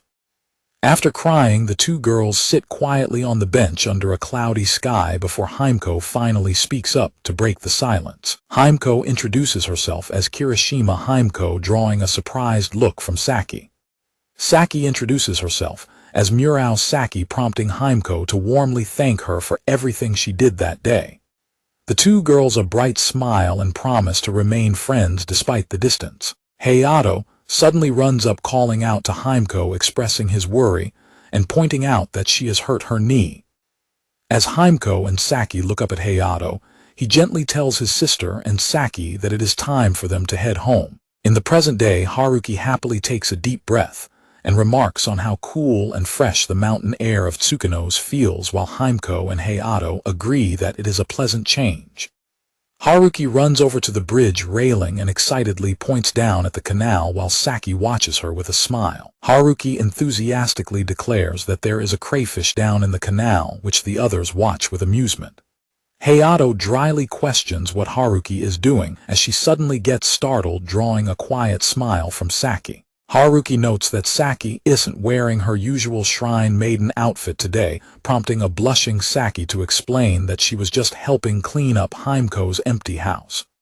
Haruki enthusiastically offers to join in and help with the cleaning as Saki and the others look on in surprise. Haruki adds that she would like to put her bags down first, and the group continues walking together down the path. Haruki calls out Saki's name, causing Saki to turn back toward her with a curious expression. Haruki encourages Saki to stop holding back and be more selfish, noting that taking a single step can change things just like their group chat did, and suggesting that the same logic applies to Hayato as well. Haruki softly reflects on how her own hand was forcefully pulled in the past, prompting Saki to ask her why. Haruki smiles and explains that she came to Tsukino's because Saki wanted to see her holding out her hand to invite Saki to walk with her, which Saki happily accepts. Upon reaching the house, Hayato slides the front door open and loudly announces that they are back.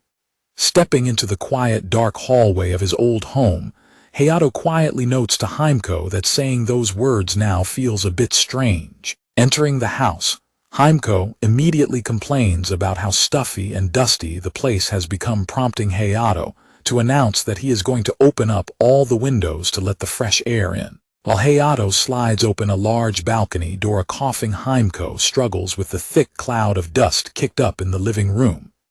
Hayato plugs in the vacuum cleaner and starts cleaning the dusty floor with Himiko standing near the stairs in the background. Himiko asks her brother what she should do with the futon sheets, but she is quickly interrupted when the doorbell suddenly rings. Himiko answers the door while a curious Hayato slides it open to see who has arrived. Saki smiles politely at the door alongside a deeply embarrassed Haruki who looks away in pouting silence. Haruki lets out a frustrated grunt as she trembles in sheer embarrassment, leaving Hayato staring at her in complete confusion. Haruki suddenly collapses to the floor with a loud thump, dramatically blaming Saki for everything, and crying out that she thought Saki was trying to kill her, which a flustered Saki quickly denies. Saki defensively explains that she only wanted the townspeople to know about Haruki's great qualities, admitting that she made a few advance appeals on her behalf, which is why the local elders kept over enthusiastically praising and patting a mortified Haruki. Haruki loudly protests that every person she met on her way kept telling her how cute she looked and urged her to take good care of Saki. Hayato and Himiko yelling in frustration about who would say such embarrassing things. As Saki comments on how true it is that one can kill someone with kindness, both Hayato and Himiko burst into giggles, earning them an angry glare from a blushing Haruki. Haruki suddenly stops her rant, her expression softening into surprise as she looks around. When a curious Hayato calls out her name, Haruki quickly brushes it aside with a faint, peaceful smile. Haruki walks into the living room, quietly reflecting on how the entire layout of the house hasn't changed at all since they were children. Hayato comments that he has moved things around quite a few times, and that the furniture is probably worn out. But Haruki smiles and replies that stepping inside simply makes her feel like she has come back home. Himiko suggests they should quickly finish cleaning the house, and Haruki and Saki eagerly chime in to ask Hayato what tasks they should handle. Hayato smiles at his friend's enthusiasm and prepares to give them their cleaning assignments. While Hayato hangs the futons out to dry under the sun, Saki steps out onto the deck to warmly announce that she has freshly prepared some tea for everyone. Saki explains that she brought the tea from her home, while an exhausted Himiko is already fast asleep on the living room couch, prompting a quiet thank you from Haruki. When Hayato turns to Saki and sincerely apologizes for putting her through all this trouble, Saki is instantly sent into a state of blushing, wide-eyed panic. Hayato suddenly notices that Haruki is missing and asks Himiko where she is before a sudden panicked realization hits him. Hayato stomps up the stairs and down the hallway in a desperate rush, finally slamming a door open as he yells out her name. Hayato is left completely frozen in shock when he finds Haruki quietly kneeling in his room right in front of a mature adult visual novel case, left out on the floor. The case is revealed to be a mature adult game, leaving a sweating red-faced Hayato to nervously stammer as his heart pounds in absolute panic. Haruki narrows her eyes and quietly remarks that she has actually seen the late-night anime adaptation of the very same game. Haruki looks up with a sharp smile and directly asks him if it is an adult visual novel, completely petrifying a terrified Hayato. Hayato frantically defends himself, explaining that a guy he knew back in high school had forced the game on him. Haruki leans in close and presses him on whether he actually played it, causing Hayato's heart to hammer as he desperately tries to find an excuse. Haruki teasingly asks him which of the characters was his favorite, causing a deeply flustered Hayato to angrily tell her off just as Himeko and Saki arrive at the doorway to ask what all the noise is about. Saki inspects the adult game case and innocently asks Haruki if it is something inappropriate, to which Haruki bluntly confirms that it is indeed highly mature. Saki sadly looks down and mutters that she didn't realize Hayato was interested in those kinds of adult things, leaving him utterly mortified. After struggling to find words to explain himself, a panicked Hayato suddenly dashes out of the house under the pretense of buying groceries for dinner, leaving Haruki to casually point out that he has run away. Hayato furiously pedals away on his bicycle, cursing Haruki for putting him in such an embarrassing position. Hayato continues to ride his bicycle down a quiet dirt road lined with trees. Hayato suddenly halts as his eyes widen in shock upon spotting the crumbling ruins of concrete pillars deep in the woods.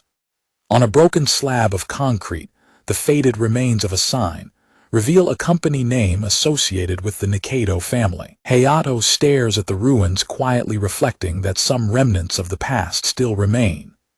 Looking down at the stone ruins, Hayato reflects on their childhood name for the place, calling it a battlefield of stone and pillars. Hayato walks past the ruins and reflects on the site, noting that it was a suspended development project from the bubble era where Haruki's grandfather had planned to build a hotel or a golf course. Hayato recalls that conflicts had arisen in Tsukunos over the project, and that Haruki's grandfather eventually disappeared overnight after failing to repay his debts, leaving his land and house to be seized. The memory of a frustrated Haruki screaming for everyone to go away and leave her alone flashes vividly through Hayato's mind.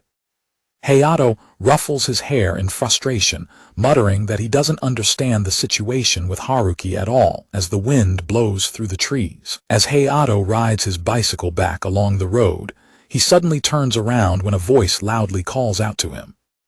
Hayato spots Gen-sen driving toward him in a small utility truck and greets the old man. Gen-sen pulls his truck over and asks Hayato for a favor, explaining that they are having a meeting and banquet for tonight's festival, and wanting him to cook, before pointing out that he has already picked up Himeko. Saki is completely startled to find Haruki happily sitting in the back of Gen-sen's truck as well.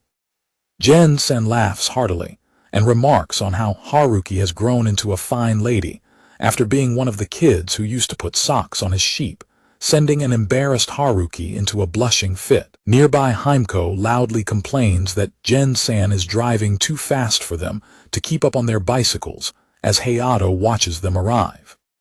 Gen-sen laughingly apologizes to a heavily panting Himeko and Saki as they catch their breath on their bicycles. Haruki hops off the truck bed and thanks Gen-sen, announcing she will stay with Hayato, prompting Gen-sen to prepare to drive off, before turning to address Hayato directly. Gen-sen scratches his head and reflects that, while the Nikaido family's sudden disappearance was surprising, it involved complicated matters from an older generation, adding that Saki had been worried about it too. Gen-sen firmly tells Hayato not to overthink such complicated matters, warmly welcoming him back home.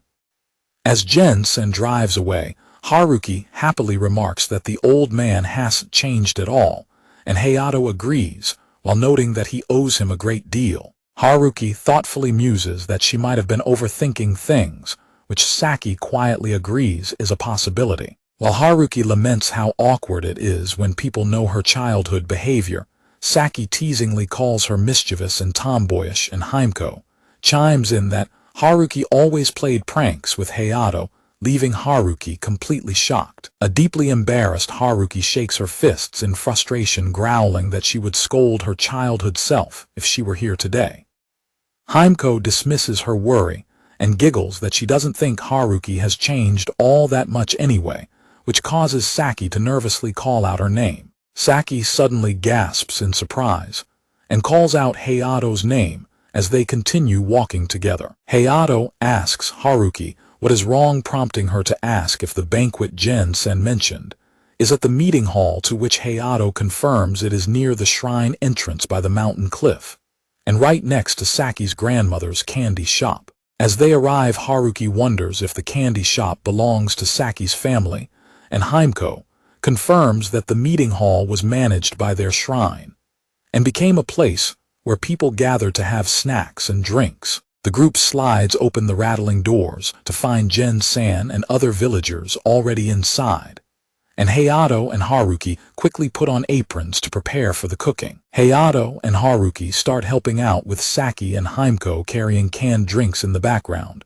while Haruki cheerfully serves plates of hot, freshly prepared snacks to the villagers. The elderly villagers look up in absolute shock when Haruki serves them, while Hayato continues working quietly in the kitchen behind her.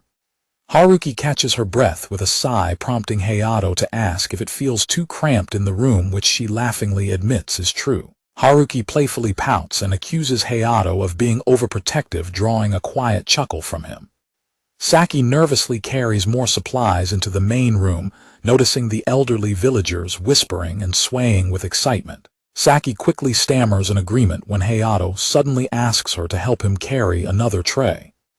Saki freezes in place as Hayato casually reaches over and gently pats her on the head. Saki's face turns bright red, and her eyes swirl in pure panic, forcing a startled Hayato to quickly apologize and pull his hand back. While Hayato awkwardly rubs his hand, a blushing Saki quickly turns away and mutters that it is completely fine. Meanwhile, Haruki lets out a disgruntled cry of protest as Himeko playfully pats her on the head.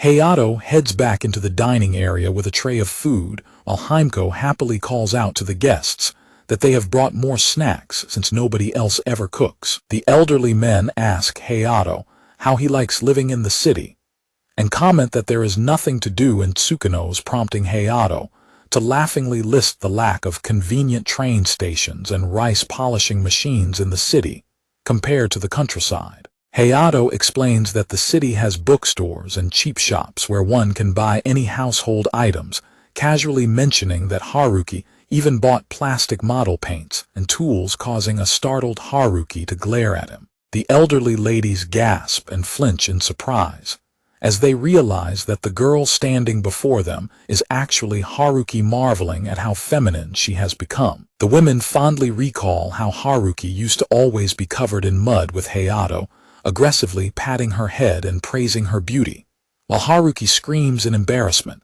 before another neighbor turns to ask Hayato if his mother is doing all right. Hayato confirms that his mother is currently focusing on rehabilitation with his father always by her side, prompting a neighbor to laughingly remark that his father has always been crazy about his mother, before another villager playfully hints at the topic of young love. The room falls into a sudden hush as an elderly lady directly asks Haruki if she and Hayato are dating, leaving both of them completely frozen in absolute shock. The sudden question about them dating leaves Saki, Jen-san, and the other villagers staring in absolute wide-eyed shock. Himeko bursts into laughter and dismisses the idea of them dating, teasingly complaining that Haruki behaves far too sloppily at their house to have any romantic appeal. A mortified Haruki grabs Himeko from behind to muffle her voice, but she is only sent into further panic when Hayato chimes in to complain about her eating all the cold noodle toppings while taste testing. While the villagers chuckle and note that only Haruki's outer appearance has changed, Saki listens in quiet thought. Saki smiles warmly to herself as she watches the familiar banter of her friends. Himeko smugly tells Haruki that there is no point in hiding her true nature, since everyone knows it anyway, prompting an annoyed Haruki to yell at her once more. Haruki freezes when one of the elders comments that putting on a good front seems to run in her family, comparing her directly to her mother. The other villagers eagerly join the conversation to talk about her mother's dramas, and Move is expressing admiration for her youthful looks and skincare. The villagers continue discussing how the quiet, blunt child they once knew has grown up so beautifully, wondering if they can ask her for an autograph. As Haruki stands in complete heavy silence, Hayato watches her with growing concern. To ease the heavy tension in the room, Saki suddenly pumps her fists and loudly suggests they should do karaoke. While Saki and Himeko enthusiastically support the idea of karaoke, San mentions his new laser discs, prompting a villager to direct Himeko to the storage room to retrieve them. A massive pile of cardboard boxes suddenly collapses on Himeko in the storage closet, sending her screaming as the villagers shout out in concern. Haruki smiles and notes that Saki managed to save Himeko just in time, which Hayato quietly confirms. While a worried Saki frantically checks on Himeko, Haruki warmly praises her for being such a good girl. Haruki gazes at Saki and softly adds that Saki is also incredibly cute. In the kitchen, Himeko remarks to Haruki that seeing Saki try so hard makes her think deeply about Saki. Saki and Himeko stand together on the small stage, joyfully singing karaoke as the villagers clap along to the music.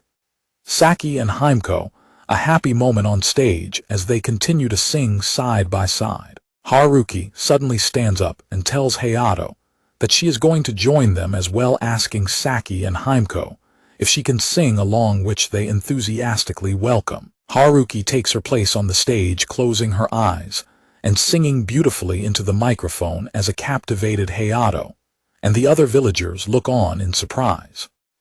Haruki continues to sing passionately, completely mesmerizing Himeko and Saki as they watch her with wide eyes and open mouths. As Haruki finishes her song and lets out a soft breath, the room is briefly silent before erupting into loud applause and overwhelming praise, with some villagers jokingly complaining that they dropped their food and spilled drinks in their pure excitement. Haruki turns to Hayato with a triumphant smile, extending the microphone to him and loudly declaring that it is his turn next, while Himeko cheers him on. The villagers eagerly cheer and yell that they have been waiting for him to take the stage next, causing a panicked Hayato to scream out in surprise. From outside the building under the night sky, Hayato's voice can be heard desperately begging them to wait as he gets pulled onto the stage. Later that night, the group walks back home under a streetlight with a giggling Himeko teasingly remarking that her brother's singing hasn't changed at all since they were children. When Saki and Haruki prepare to head towards Saki's home, Hayato bids them good night and thanks Saki for all her help today, causing a blushing Saki to softly speak up.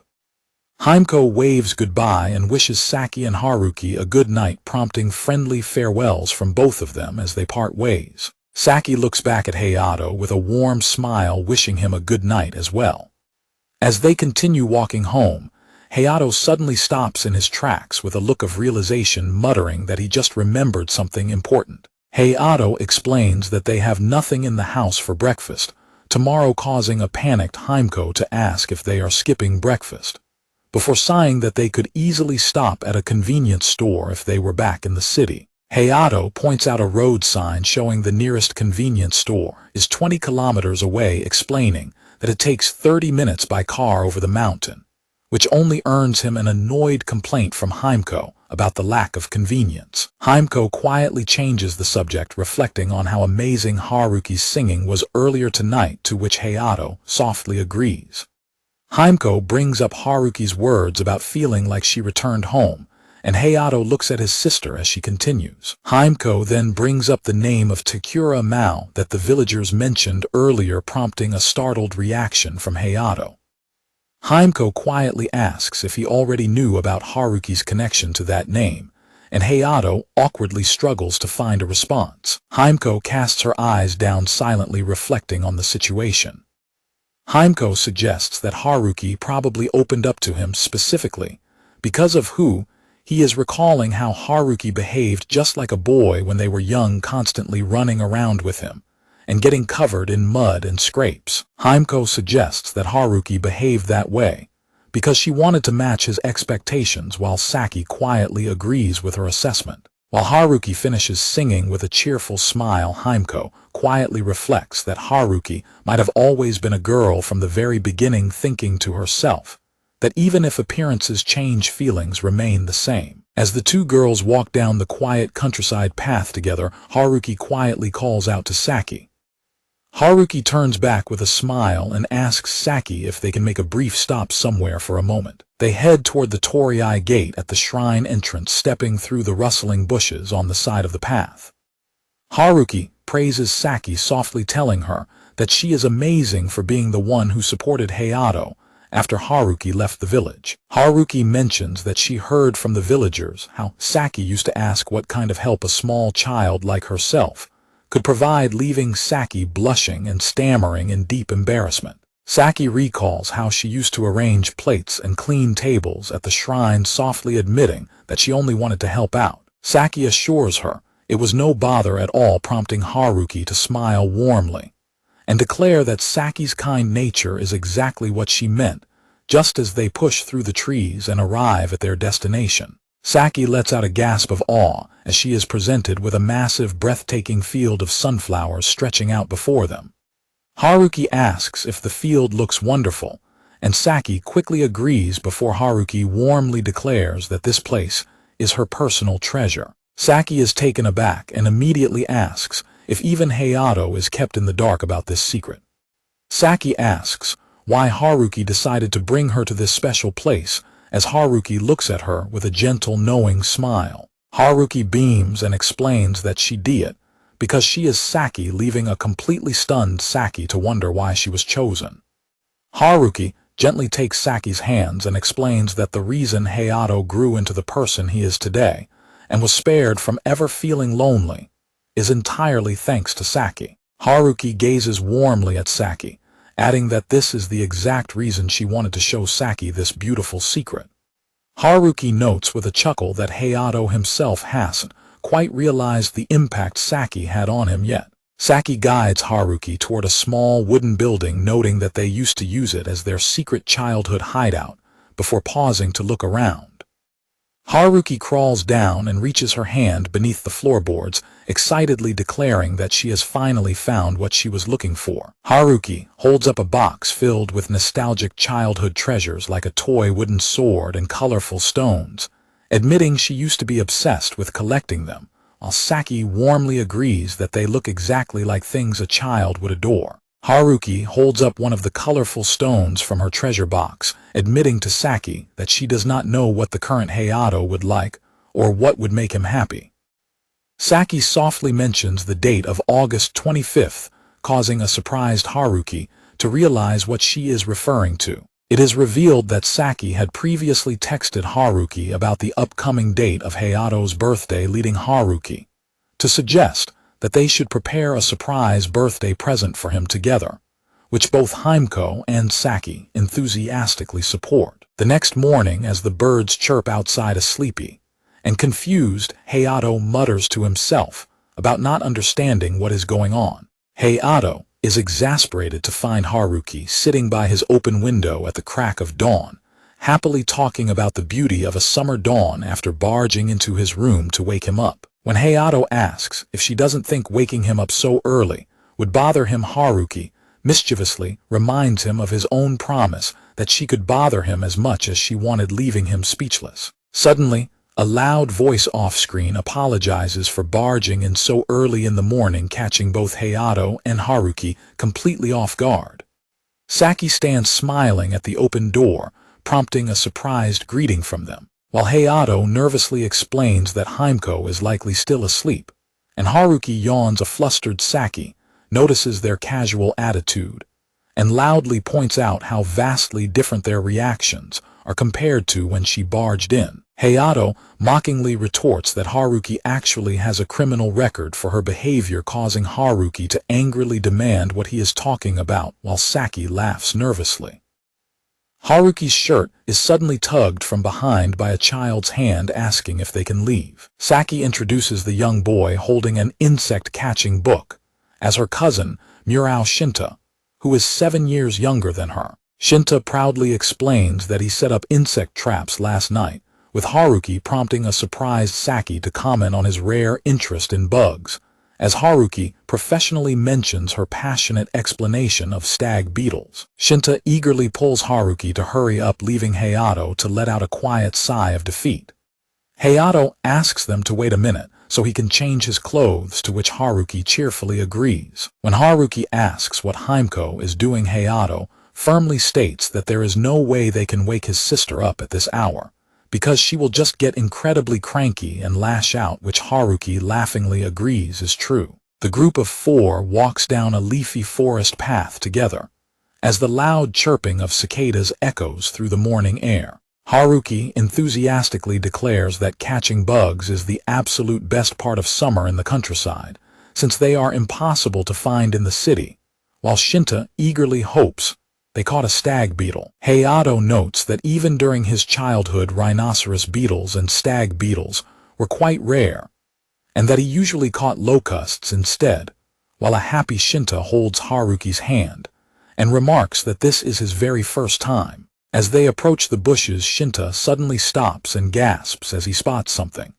Shinta and Haruki let out cries of disappointment as they check the trap, only to find ants and drone beetles inside, which Hayato quietly confirms. Haruki groans in frustration, and when Saki asks what they should do next, Haruki defiantly declares that turning back now would mean admitting defeat. When Hayato tries to reason with her, Haruki stubbornly refuses to give up and declares that they will find a beetle, recalling that there used to be a massive oak tree just around the corner. Hayato frantically calls after Haruki, questioning how old that memory actually is, as she and an eager Shinta already run ahead into the forest. Saki and Hayato are left standing together on the path, watching them go with slightly helpless expressions. Hayato suggests to Saki that they should probably turn back for now, to prepare properly, pointing out that walking through thick bushes in their current light clothing is not a good idea. Haruki pouts and reluctantly admits he has a point, but she suddenly gasps and points ahead excitedly, declaring that the tree is right there. The group stands in awe before the giant oak tree towering in the middle of the clearing. Haruki immediately scrambles up onto a low-hanging branch to inspect a hollow, ignoring Hayato's startled warnings to wait.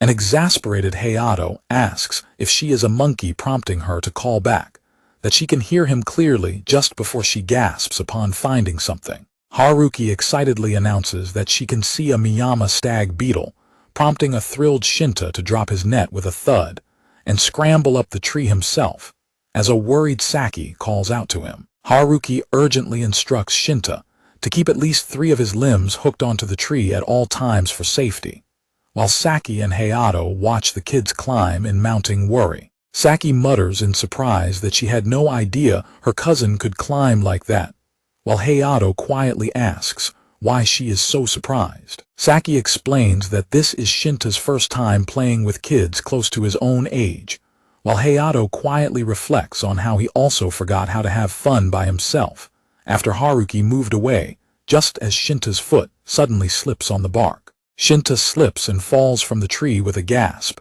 but Hayato dives forward with a loud yell and safely catches him in his arms as they tumble onto the grass. Saki frantically runs over to ask if they are hurt, but a smiling Hayato assures her that he is completely fine, noting that Shinta is still small and light, leaving a flustered Shinta staring at him. While Saki scolds Shinta, Hayato gently tells her to calm down because he used to fall out of trees all the time as a kid, confirming with Shinta that he isn't hurt, just as Haruki hops down from the tree in concern. Haruki kneels down and pats Shinta on the head, praising him for being so brave and not crying after his fall, while a deadpan Hayato mutters that she is definitely a monkey, before Haruki prepares to show Shinta what she caught. Haruki proudly presents the stag beetle to Shinta, insisting he should keep it since taking it back to the city would be too difficult, but their conversation is cut short when Shinta's stomach rumbles loudly, prompting them all to laugh and agree to head back home for breakfast. Upon arriving back at the house, Himeko and the others announce their return, while Saki hesitantly calls out to Hayato as he stands inside wearing his apron. Saki politely asks Hayato if there is anything she can help him with, while Haruki and Shinta continue to play loudly with the stag beetle in the adjacent room. Saki readily agrees to help, so Hayato instructs her to wash and cut the vegetables, adding that, since they have been gone for a while, they should also wash the dishes to be completely safe. Himeko walks downstairs rubbing her eyes and complaining that she is hungry, only to gasp in shock upon finding everyone gathered in the kitchen. While happily devouring her breakfast, Himeko complains that she was startled by everyone arriving so early in the morning and mutters that she wishes someone had warned her, accusing Haruki of being the mastermind behind the surprise. At the breakfast table, Saki sheepishly admits that she got far too excited because she hadn't caught bugs in 7 years, while Hayato quietly notes that he doesn't actually find insect catching all that interesting. When Haruki mentions that she didn't think it would be right to wake Himeko up so early, Himeko grumbles in protest, before turning to Hayato to warn him to keep Haruki under control. Himeko suddenly gasps and asks what happened to his elbow, prompting a surprised Hayato to look at his scraped arm and realize he must have hurt it when he caught Shinta. Himeko worriedly asks if he is all right, while Haruki peers over and notes that it is a pretty big scrape, casually suggesting that spitting on it will cure it. Saki suddenly slams her hands on the table and loudly objects to Haruki's advice, catching a startled Hayato and the girls completely off guard. Saki firmly argues that a large scrape cannot just be ignored, immediately pulling out a bottle of wound disinfectant from her bag and demanding that Hayato let her treat it. Saki carefully applies a cute custom-patterned bandage to his arm, gently advising him to make sure to change it regularly. While Shinta quietly observes that Hayato got hurt for his sake, slightly embarrassed, Hayato thanks Saki, who blushes and quietly packs away her medical supplies. Hayato warmly comments that Saki really is like a reliable big sister, causing her to freeze in surprise. Saki stands completely silent, her eyes widening in stunned surprise. Saki instantly turns bright red and lets out a loud, flustered cry of shock. Hayato smiles and clarifies that he meant she is highly reliable, leaving a deeply confused Saki to quietly repeat his words. Saki frantically clutches her chest and turns away in a blushing panic, stuttering that he is completely mistaken.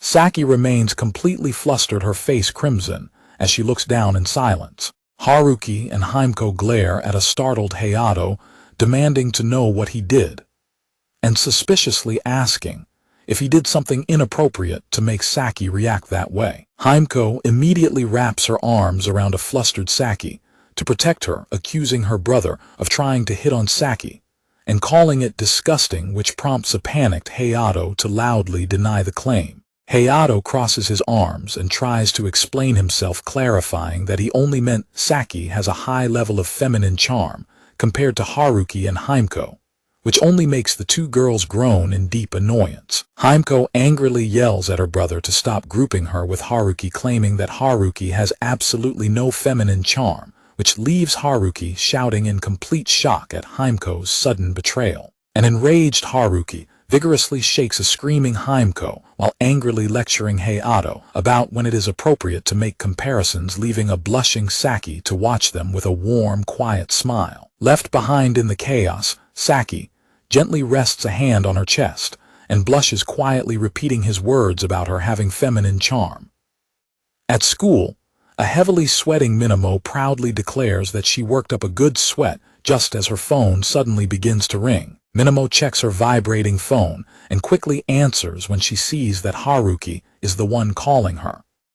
Haruki cheerfully greets her and asks what she is doing, prompting Minamo to explain that she just finished up with her vegetable and flower garden work. Minamo explains that she is preparing because of an upcoming typhoon, leading Haruki to ask if she is currently at school for her club activities. Hayato enthusiastically chimes in on the call to the crazy news that a sheep unexpectedly gave birth out of season, while they were having a riverside barbecue, with Himeko complaining about the absolute chaos they have been in ever since. Haruki types out a message to Minamo detailing how Saki has been helping behind the scenes, while Hayato does odd tasks, and fondly recalls how incredible it was when everyone cheered at the crack of dawn when the lamb was born. Haruki looks down sadly and reflects that even though the lamb was born from a miscalculation, just like her, everyone was still incredibly happy, prompting a quiet, concerned response from Minamo.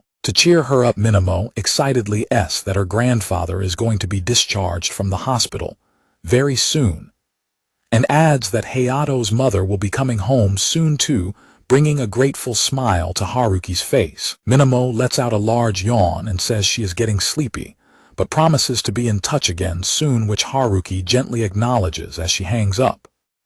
Later that night, the Torii gate stands quietly under the dark sky as the evening insects chirp in the surrounding trees. Saki and Haruki sit together at a table inside, quietly cutting out patterns from fabric with scissors, as Haruki guides her on how to cut slightly larger than the pattern. Saki is startled to realize how late it has gotten, but Haruki suggests they continue working through the night on their handmade aprons and phone cases, prompting a worried Saki to wonder if Hayato will actually accept their gifts. Saki nervously voices her worry that since she hasn't had much contact with Hayato lately, giving him a handmade gift out of the blue might seem a bit strange to him. Haruki reassures her, laughing that Hayato is incredibly practical and actually loves using freebie soaps and plates collected from stickers, so she is completely certain he will be happy with their practical gifts. Saki worries that Hayato might feel awkward or use the gift out of mere politeness, but Haruki reassures her that Hayato lacks the sensitivity to worry about such things, and will use absolutely anything that is functional, prompting Saki to admit with a blush that she is slightly jealous of how well Haruki knows him. Saki quickly panics and frantically apologizes for saying something so strangely intimate out of nowhere. Haruki smiles teasingly and questions when Saki actually started paying so much attention to Hayato. Saki explains that she does not remember the exact trigger or when it began, but recalls that it started because she was praised. A flashback shows young Saki on a bridge looking down at a young Hayato, as Saki explains that she does not know the reason behind his words, but Hayato was the first person to ever call her pretty and cool. Saki clutches her skirt tightly, admitting that such a simple gesture meant everything to her, and wondering aloud if she is just being foolish. Haruki firmly grasps Saki by the hands to reassure her that she is not foolish at all. A distant memory surfaces of a lonely child sitting in a dark, empty space, while a voice echoes her name in the distance. Haruki startles out of her thoughts as she vividly remembers a voice calling out her name. A childhood memory flashes of a hand reaching out to pull a young Haruki away, urging her to come over. The memory continues with young Saki reaching out her hand to guide young Haruki forward. Haruki's eyes widen with tears as the emotional weight of her childhood memories rushes back to her. Haruki suddenly wakes up with a gasp, realizing she must have fallen asleep at the table, and noting that Saki is no longer in the room. She looks up as the distinct ringing of a ritual bell begins to echo nearby. Haruki walks down the empty wooden corridor following the sound of the ringing until she slides a sliding door open and steps outside. She finds Saki dressed in her traditional shrine maiden attire, gracefully performing a ritual dance on the wooden terrace while shaking her bell instrument. Haruki stands quietly at the corner of the building, completely mesmerized and spellbound by Saki's elegant performance. As Saki finishes her movement, she is startled by a sudden rustle and turns to see if someone is there. Saki loudly demands to know who is there, prompting a panicked Haruki to quickly run away into the shadows while questioning her own actions. Haruki walks past the welcome sign of the town, looking back in quiet thought as the evening cicadas chirp around her. Haruki stands quietly next to a red mailbox on the side of the road, drawing a quick glance from Hayato as he walks past her. Hayato stops with his bicycle and asks what she is doing out so early in the morning, prompting Haruki to quietly say his name. Haruki turns the question back on him, and Hayato explains that he was headed to Gen-san's field, noting that since the old man lives alone, he always helps him prepare, whenever a typhoon hits, which Haruki warmly points out is typical of him. The two of them stand together in silence next to the red mailbox. Hayato reflects that this is the exact spot where they first met, prompting them both to recall how a young Haruki had sat hugging her knees while looking at a young Hayato, whom she thought looked like an idiot. Haruki admits that she couldn't stand him back then, because he had the look of someone who had given up on everything and carried an air of misery. Hayato asks what she is so annoyed about, but before she can fully explain herself, he suddenly takes hold of her arm. Hayato declares that he doesn't like how she is acting right now, suddenly pulling her onto the back of his bicycle seat, while she lets out a startled cry. Hayato commands her to hold on tight, and begins to pedal rapidly, leaving a flustered Haruki shouting his name in surprise. When a panicked Haruki complains that he is going too fast, Hayato laughingly shouts back that they have to maintain speed to keep their balance.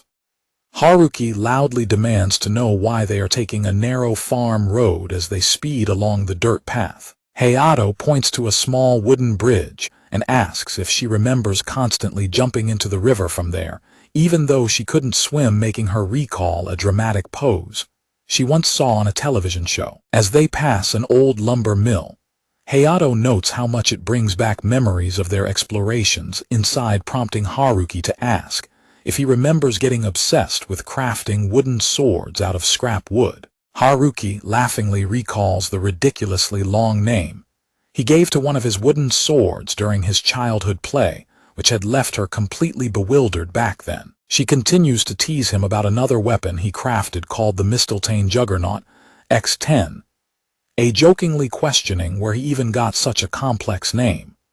The embarrassing memories send both of them into a fit of bright, joyful laughter as they continue riding together. Hayato asks if she remembers chasing Gen-san's escaped sheep all the way out here, while Haruki recalls how Himeko had gotten lost trying to fetch it and ended up crying in the back of Gen-san's utility truck. Hayato chuckles that Himeko wouldn't stop crying even after they got home, which resulted in him getting scolded by their parents, prompting Haruki to quietly smile as she looks at his back. A memory of Hayato getting scolded by his father for constantly ruining his clothes flashes by drawing a sympathetic look from Haruki. Hayato quietly tells her that after she moved away, he finally learned how to ride a bicycle, grew stronger, and learned his way around the area, proudly adding that he can go anywhere now. Hayato humbly admits that on his own, he wouldn't and couldn't have accomplished anything, adding that this is true not just in Tsukunos, but even in the big cities. Hayato declares with a bright smile that he was always with her, causing a deeply flustered Haruki to look up at him as they drift around a corner. Hayato quietly reflects on how he might just be a pathetic person who can't do anything on his own, but notes that there is something he refuses to let happen. Haruki suddenly points forward and excitedly suggests going past the mountain, as friends squeezing him tightly as a startled Hayato grunts in surprise. Haruki enthusiastically urges him forward while Hayato desperately begs her to wait, and they speed across a stone bridge together as Himeko and Saki watch them ride off. Haruki excitedly points out something in the distance, drawing Hayato's gaze as they ride along. Pushing through the rustling bushes, Hayato and Haruki are left staring in complete awe as they arrive at a scenic opening. Haruki looks out over a wide sunlit reservoir reflecting the morning sky, whispering how amazing it looks. Haruki points across the water, prompting Hayato to realize they are looking at a massive concrete dam structure. Haruki marvels at the sheer size of the dam, and as Hayato agrees, she quietly gazes at his back. Haruki gently leans forward and rests her forehead against Hayato's back. A surprised Hayato turns his head back, calling out to her as she quietly clings to his shirt. Haruki quickly smiles and tries to explain, admitting that seeing his back made her realize how long he has been dragging her along. Haruki flashes a bright, happy smile and confesses that seeing his back made her realize just how much she loves it, leaving Hayato completely stunned. Himeko and Saki walk back through the rustling bushes, with Himeko declaring that she could never forget such a beautiful view, which Hayato warmly agrees with. Hayato admits that he wouldn't have come to see this reservoir if Himeko hadn't been here, while Haruki quietly notes that she was only able to find this place because he was with her. Hayato watches Haruki smile and admits that when she smiles like that it makes him feel a certain way. Hayato quietly confesses that he actually likes her reaching his hand out toward her head. Haruki suddenly takes hold of his arm and stops him, quietly stating that this won't do. Looking at him with a serious blush, Haruki warns him that if he continues to treat her like a little sister right now, she will end up fully becoming a girl. Haruki looks down and softly repeats that she will end up becoming a girl if he continues to treat her like a little sister, prompting Hayato to quietly apologize, though Haruki quickly tells him that it is not his fault. Haruki suddenly tugs on his sleeve, calling out his name. Haruki looks at him with rising emotions and tells him that there is a certain place she wants him to visit with her. They begin walking together alongside the bicycle as a sudden gust of wind sweeps across the path. They stop in front of an overgrown abandoned house with shattered windows, staring up at it in silence. Haruki looks at the dilapidated building and quietly explains that this used to be her grandfather's house. As they stand quietly outside the old house, the wind picks up and rain begins to drip from the sky. Standing in the light rain, Hayato turns to her and admits that he wants to know more about how she was back then. Haruki replies that it probably isn't a very interesting story, but Hayato smiles gently and confesses that he still wants to hear it because he wants to be someone truly special to her as well. A blushing Haruki murmurs that it is completely unfair of him to say something like that, but Hayato eagerly presses her, insisting that he genuinely wants to know. Haruki calls out for him to follow her and runs up to the front door, slipping inside with a gasp as a startled Hayato calls out her name and hurries after her. Hayato jolts in surprise at a creaking sound, only to find Haruki standing inside the doorway and explaining that the door was surprisingly left unlocked. Haruki welcomes him inside proudly, presenting the dusty space as her childhood bedroom. Looking around the cluttered, dusty room, Haruki notes that it hasn't changed at all, pointing out a makeshift bed area that she describes as more of a den or a nest. Haruki gestures to a door, explaining that the room is technically connected to the main house, while Hayato quietly inspects the dusty surroundings with clenched fists. Haruki explains that she always used to laugh in front of her grandparents and never had any trouble with basic necessities, recalling that she kept smiling as a shield because she believed that as long as she smiled, nothing bad would happen to her. Haruki continues, explaining that even after she moved to the city, she made sure to smile constantly in front of her mother, her classmates, and her neighbors, while Hayato listens to her confession in quiet concern. Hayato is left staring at her, deeply saddened, as he processes the painful reason behind her constant smiles. Haruki reflects on how her desire to be liked and be a good child eventually led her to do nothing but put on an act, resulting in the person she is today. Hayato looks down in silence, gritting his teeth in deep frustration over her words. As the wind and rain howl outside, Hayato struggles to find the right words before gently telling Haruki that it is completely fine for her to be a little selfish, sometimes leaving her surprised. Hayato frantically tries to clarify his meaning, recalling how they used to play video games after class, and accusing her of always making a fuss over nothing. Haruki quietly interrupts him, asking if she can say one thing that has been weighing heavily on her mind recently. Haruki looks at him with a soft smile and directly asks if the version of herself today is truly her real self. A confused Hayato is about to respond when a sudden grumbling sound from the abandoned building catches his attention. They both look up in surprise as a loud, rattling noise echoes from the second floor of the old house. They investigate and find a tiny, shivering kitten meowing weakly from under a pile of wood. Haruki gasps and immediately kneels down to reach for the weak kitten, panicking as she notes that its cries are a desperate plea to survive. Haruki holds the cold, weak kitten close and tearfully cries out that she is powerless to help it, while a worried Hayato desperately tries to calm her down. Haruki clutches her head in distress, weeping that she is useless to the creature, while a flashback memory of a crying child flashes through her mind as Hayato tries to soothe her.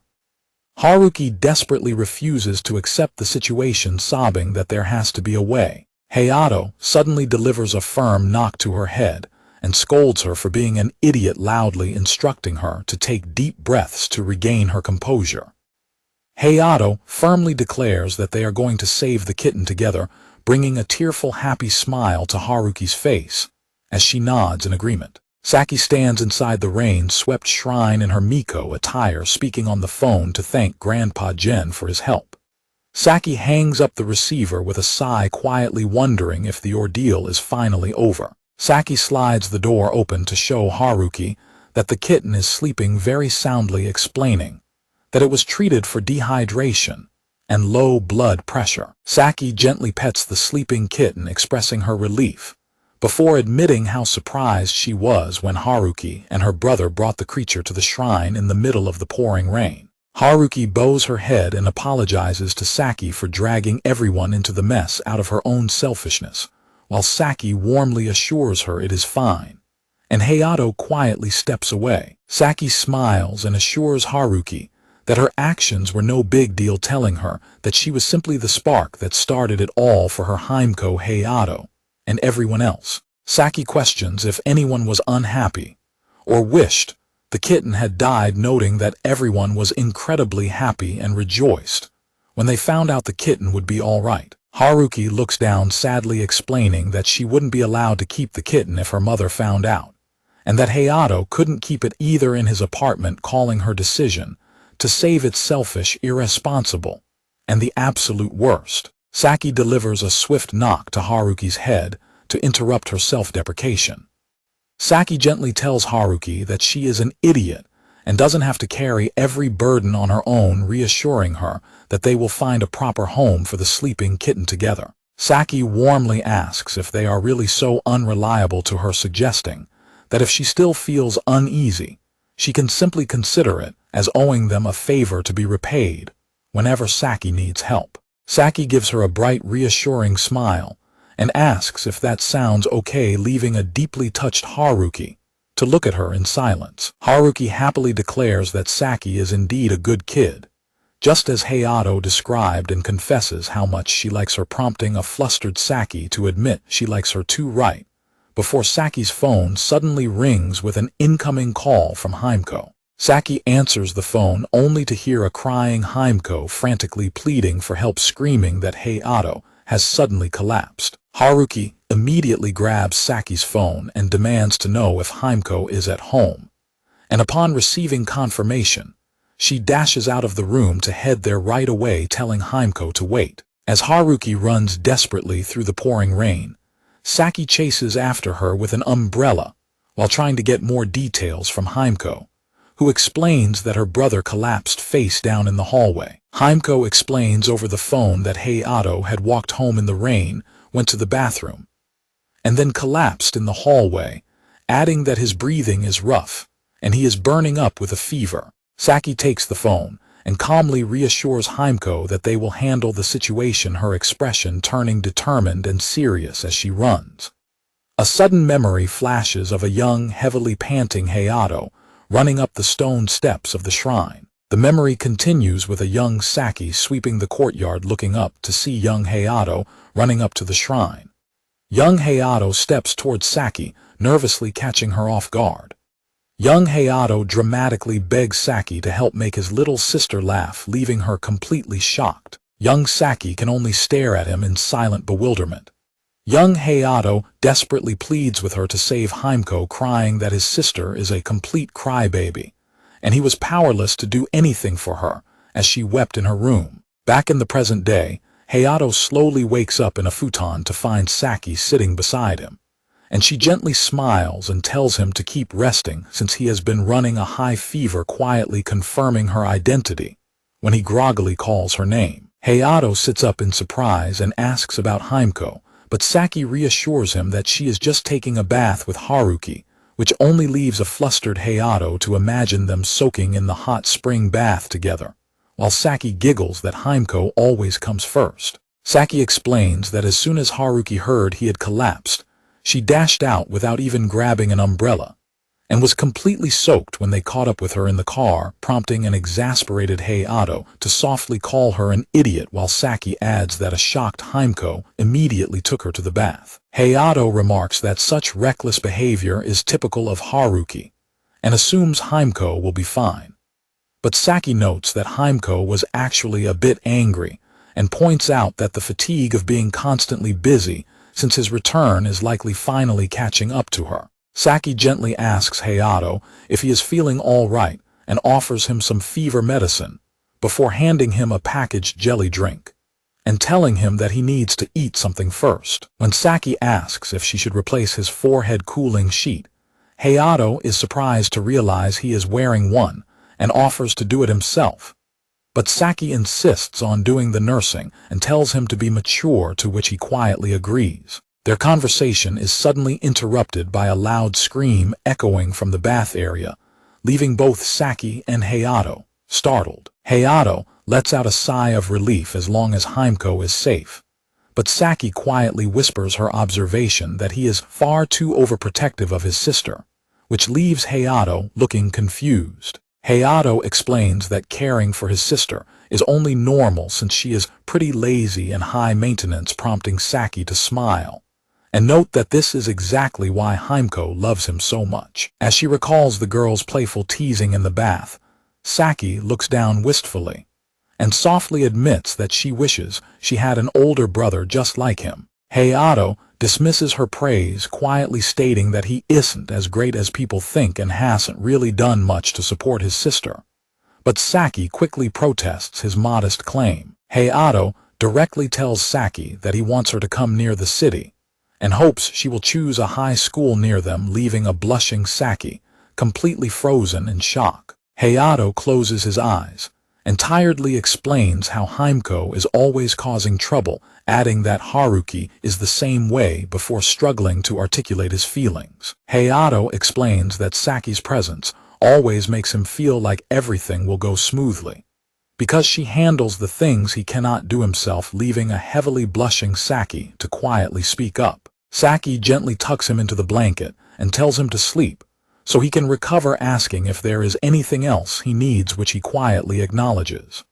Hayato softly requests for Saki to stay by his side tonight as he drifts off to sleep. Saki softly asks if he wants her to stay because Himeko gets lonely.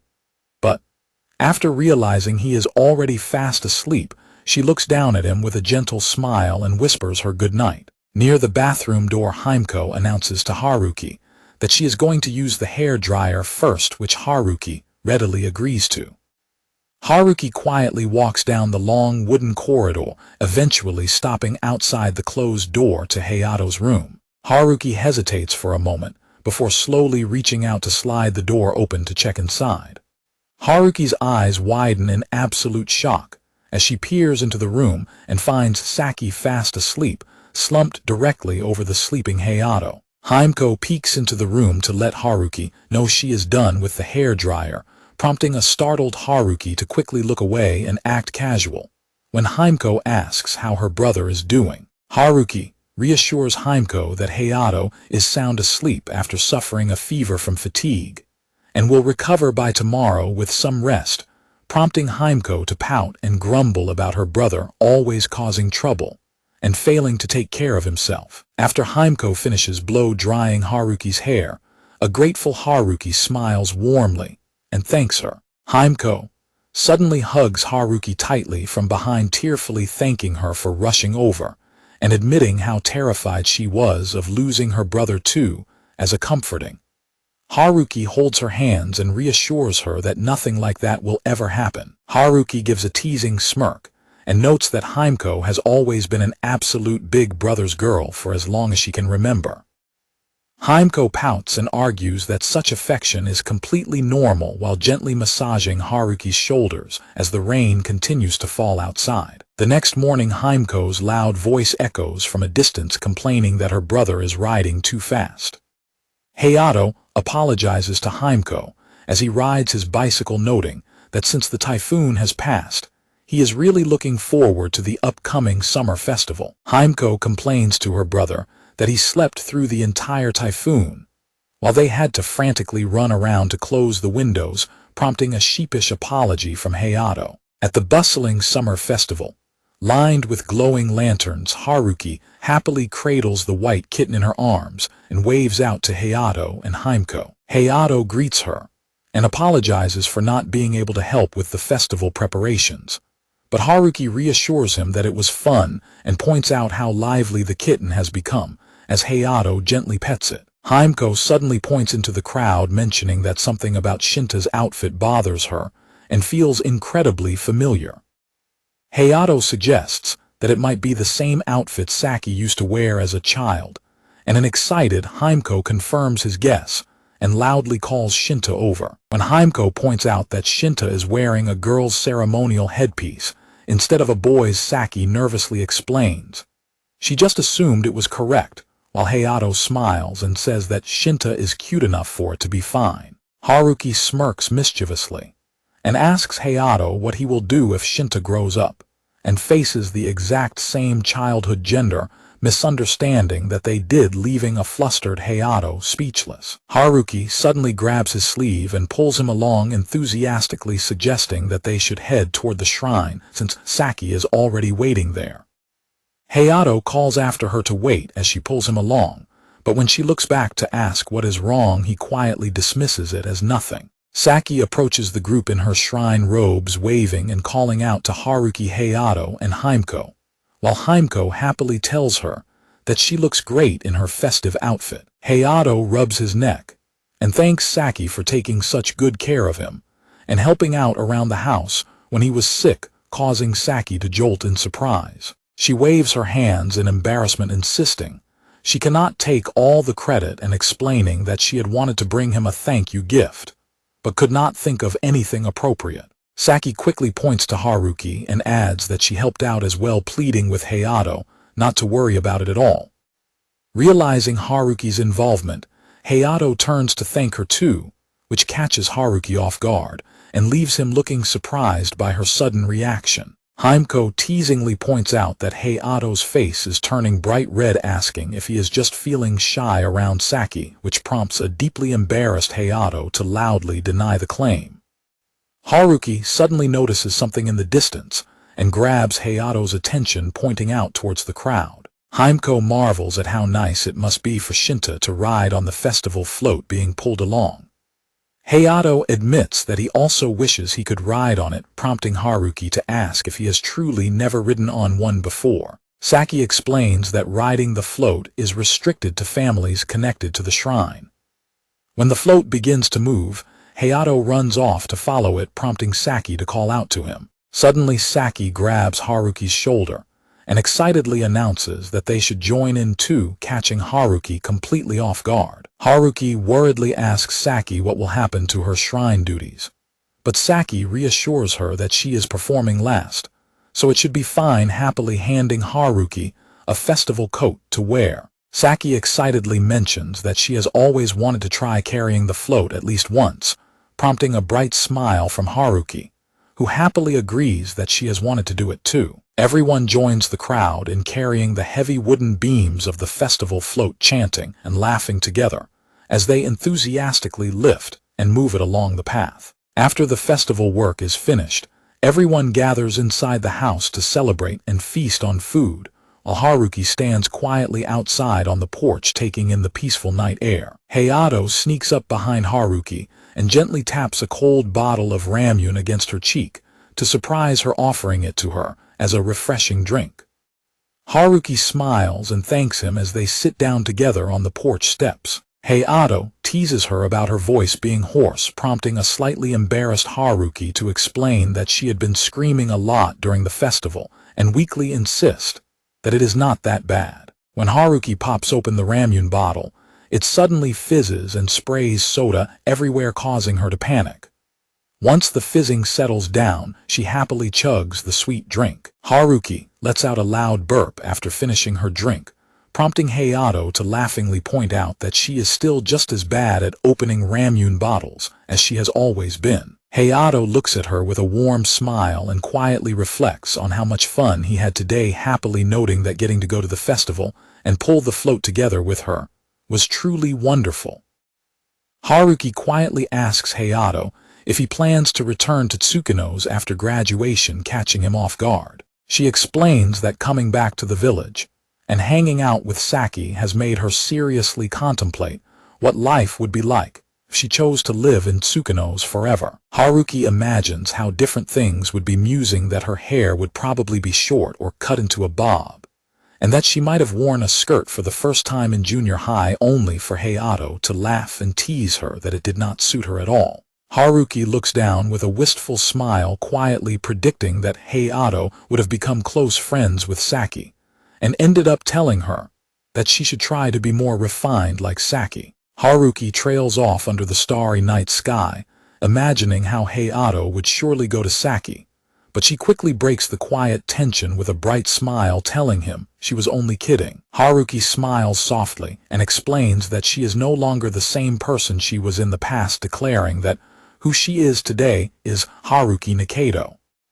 The ringing of a ritual bell suddenly echoes in the distance, drawing their attention. Haruki quickly stands up and points toward the source of the sound, urging Hayato to look over there. The rhythmic ringing of the Kagura bells fills the air as Saki, dressed in her full ceremonial shrine maiden robes, begins her graceful ritual dance, leaving both Hayato and Haruki watching in silent awe.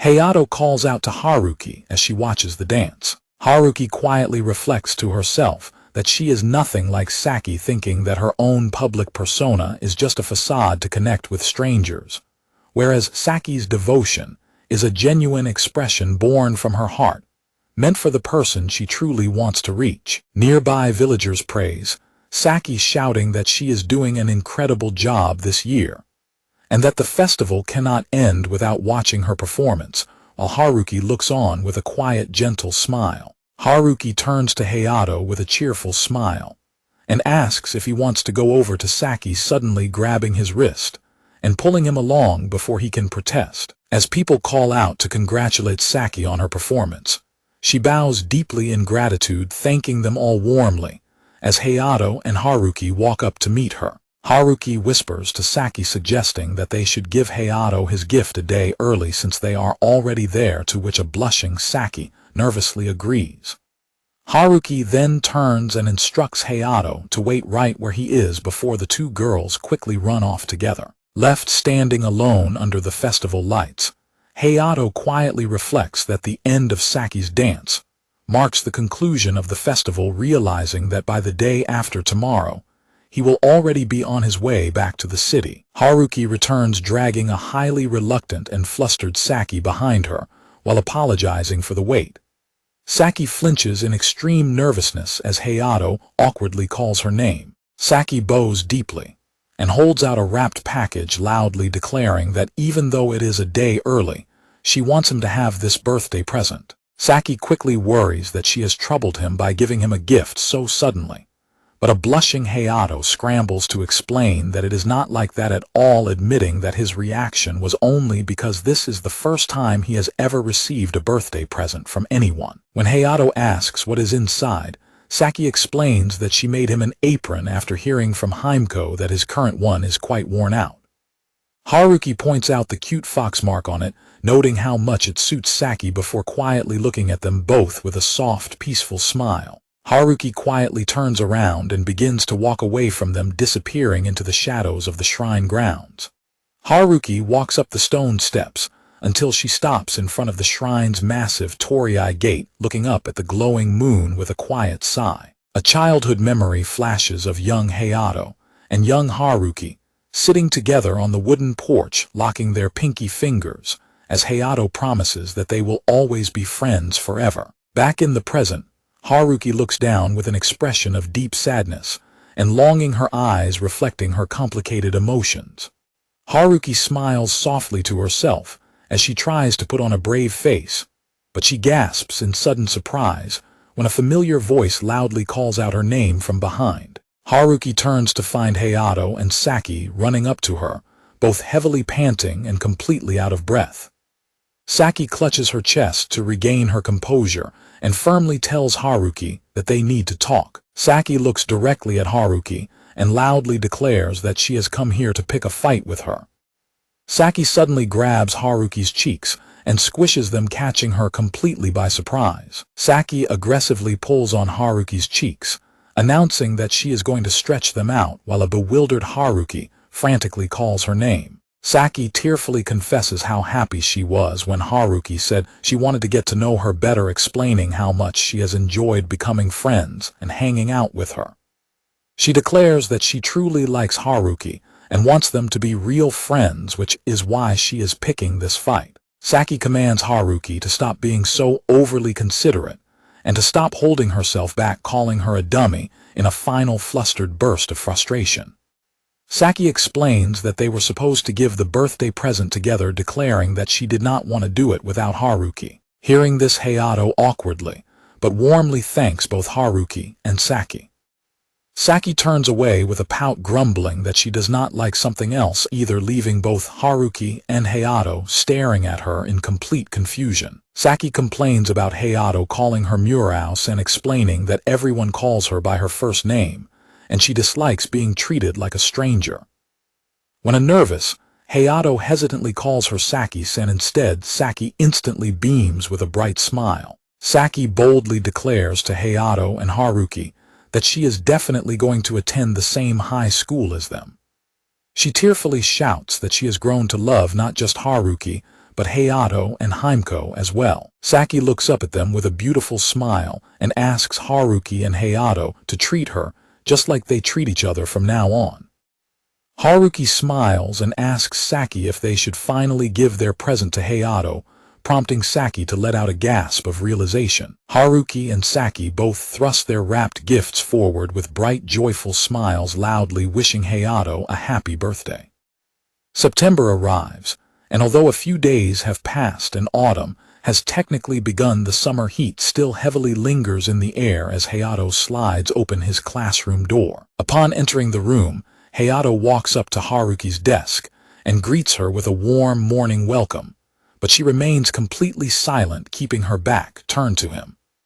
A male classmate named Iori suddenly grabs Hayato by the shoulder, groaning his name. He complains that Hayato caused him real pain by bailing on him for a work shift he was counting on him to cover. Iori grumbles that because of Hayato, he was unable to go anywhere with Amad during the second half of summer vacation, prompting an apologetic Hayato to ask if Kazuki didn't step in to help him out. Kazuki suddenly appears beside them and winks, explaining that his club activities prevented him from doing very much to help, which scares a startled Hayato into letting out a loud cry. Iori directly asks Hayato if anything happened between him and Haruki over summer vacation, leaving a flustered Hayato struggling to answer just as a girl named Asami waves and greets Haruki. Haruki apologizes to Asami for suddenly asking her to cover her shift at her part-time job, which Asami dismisses as fine since it was an emergency.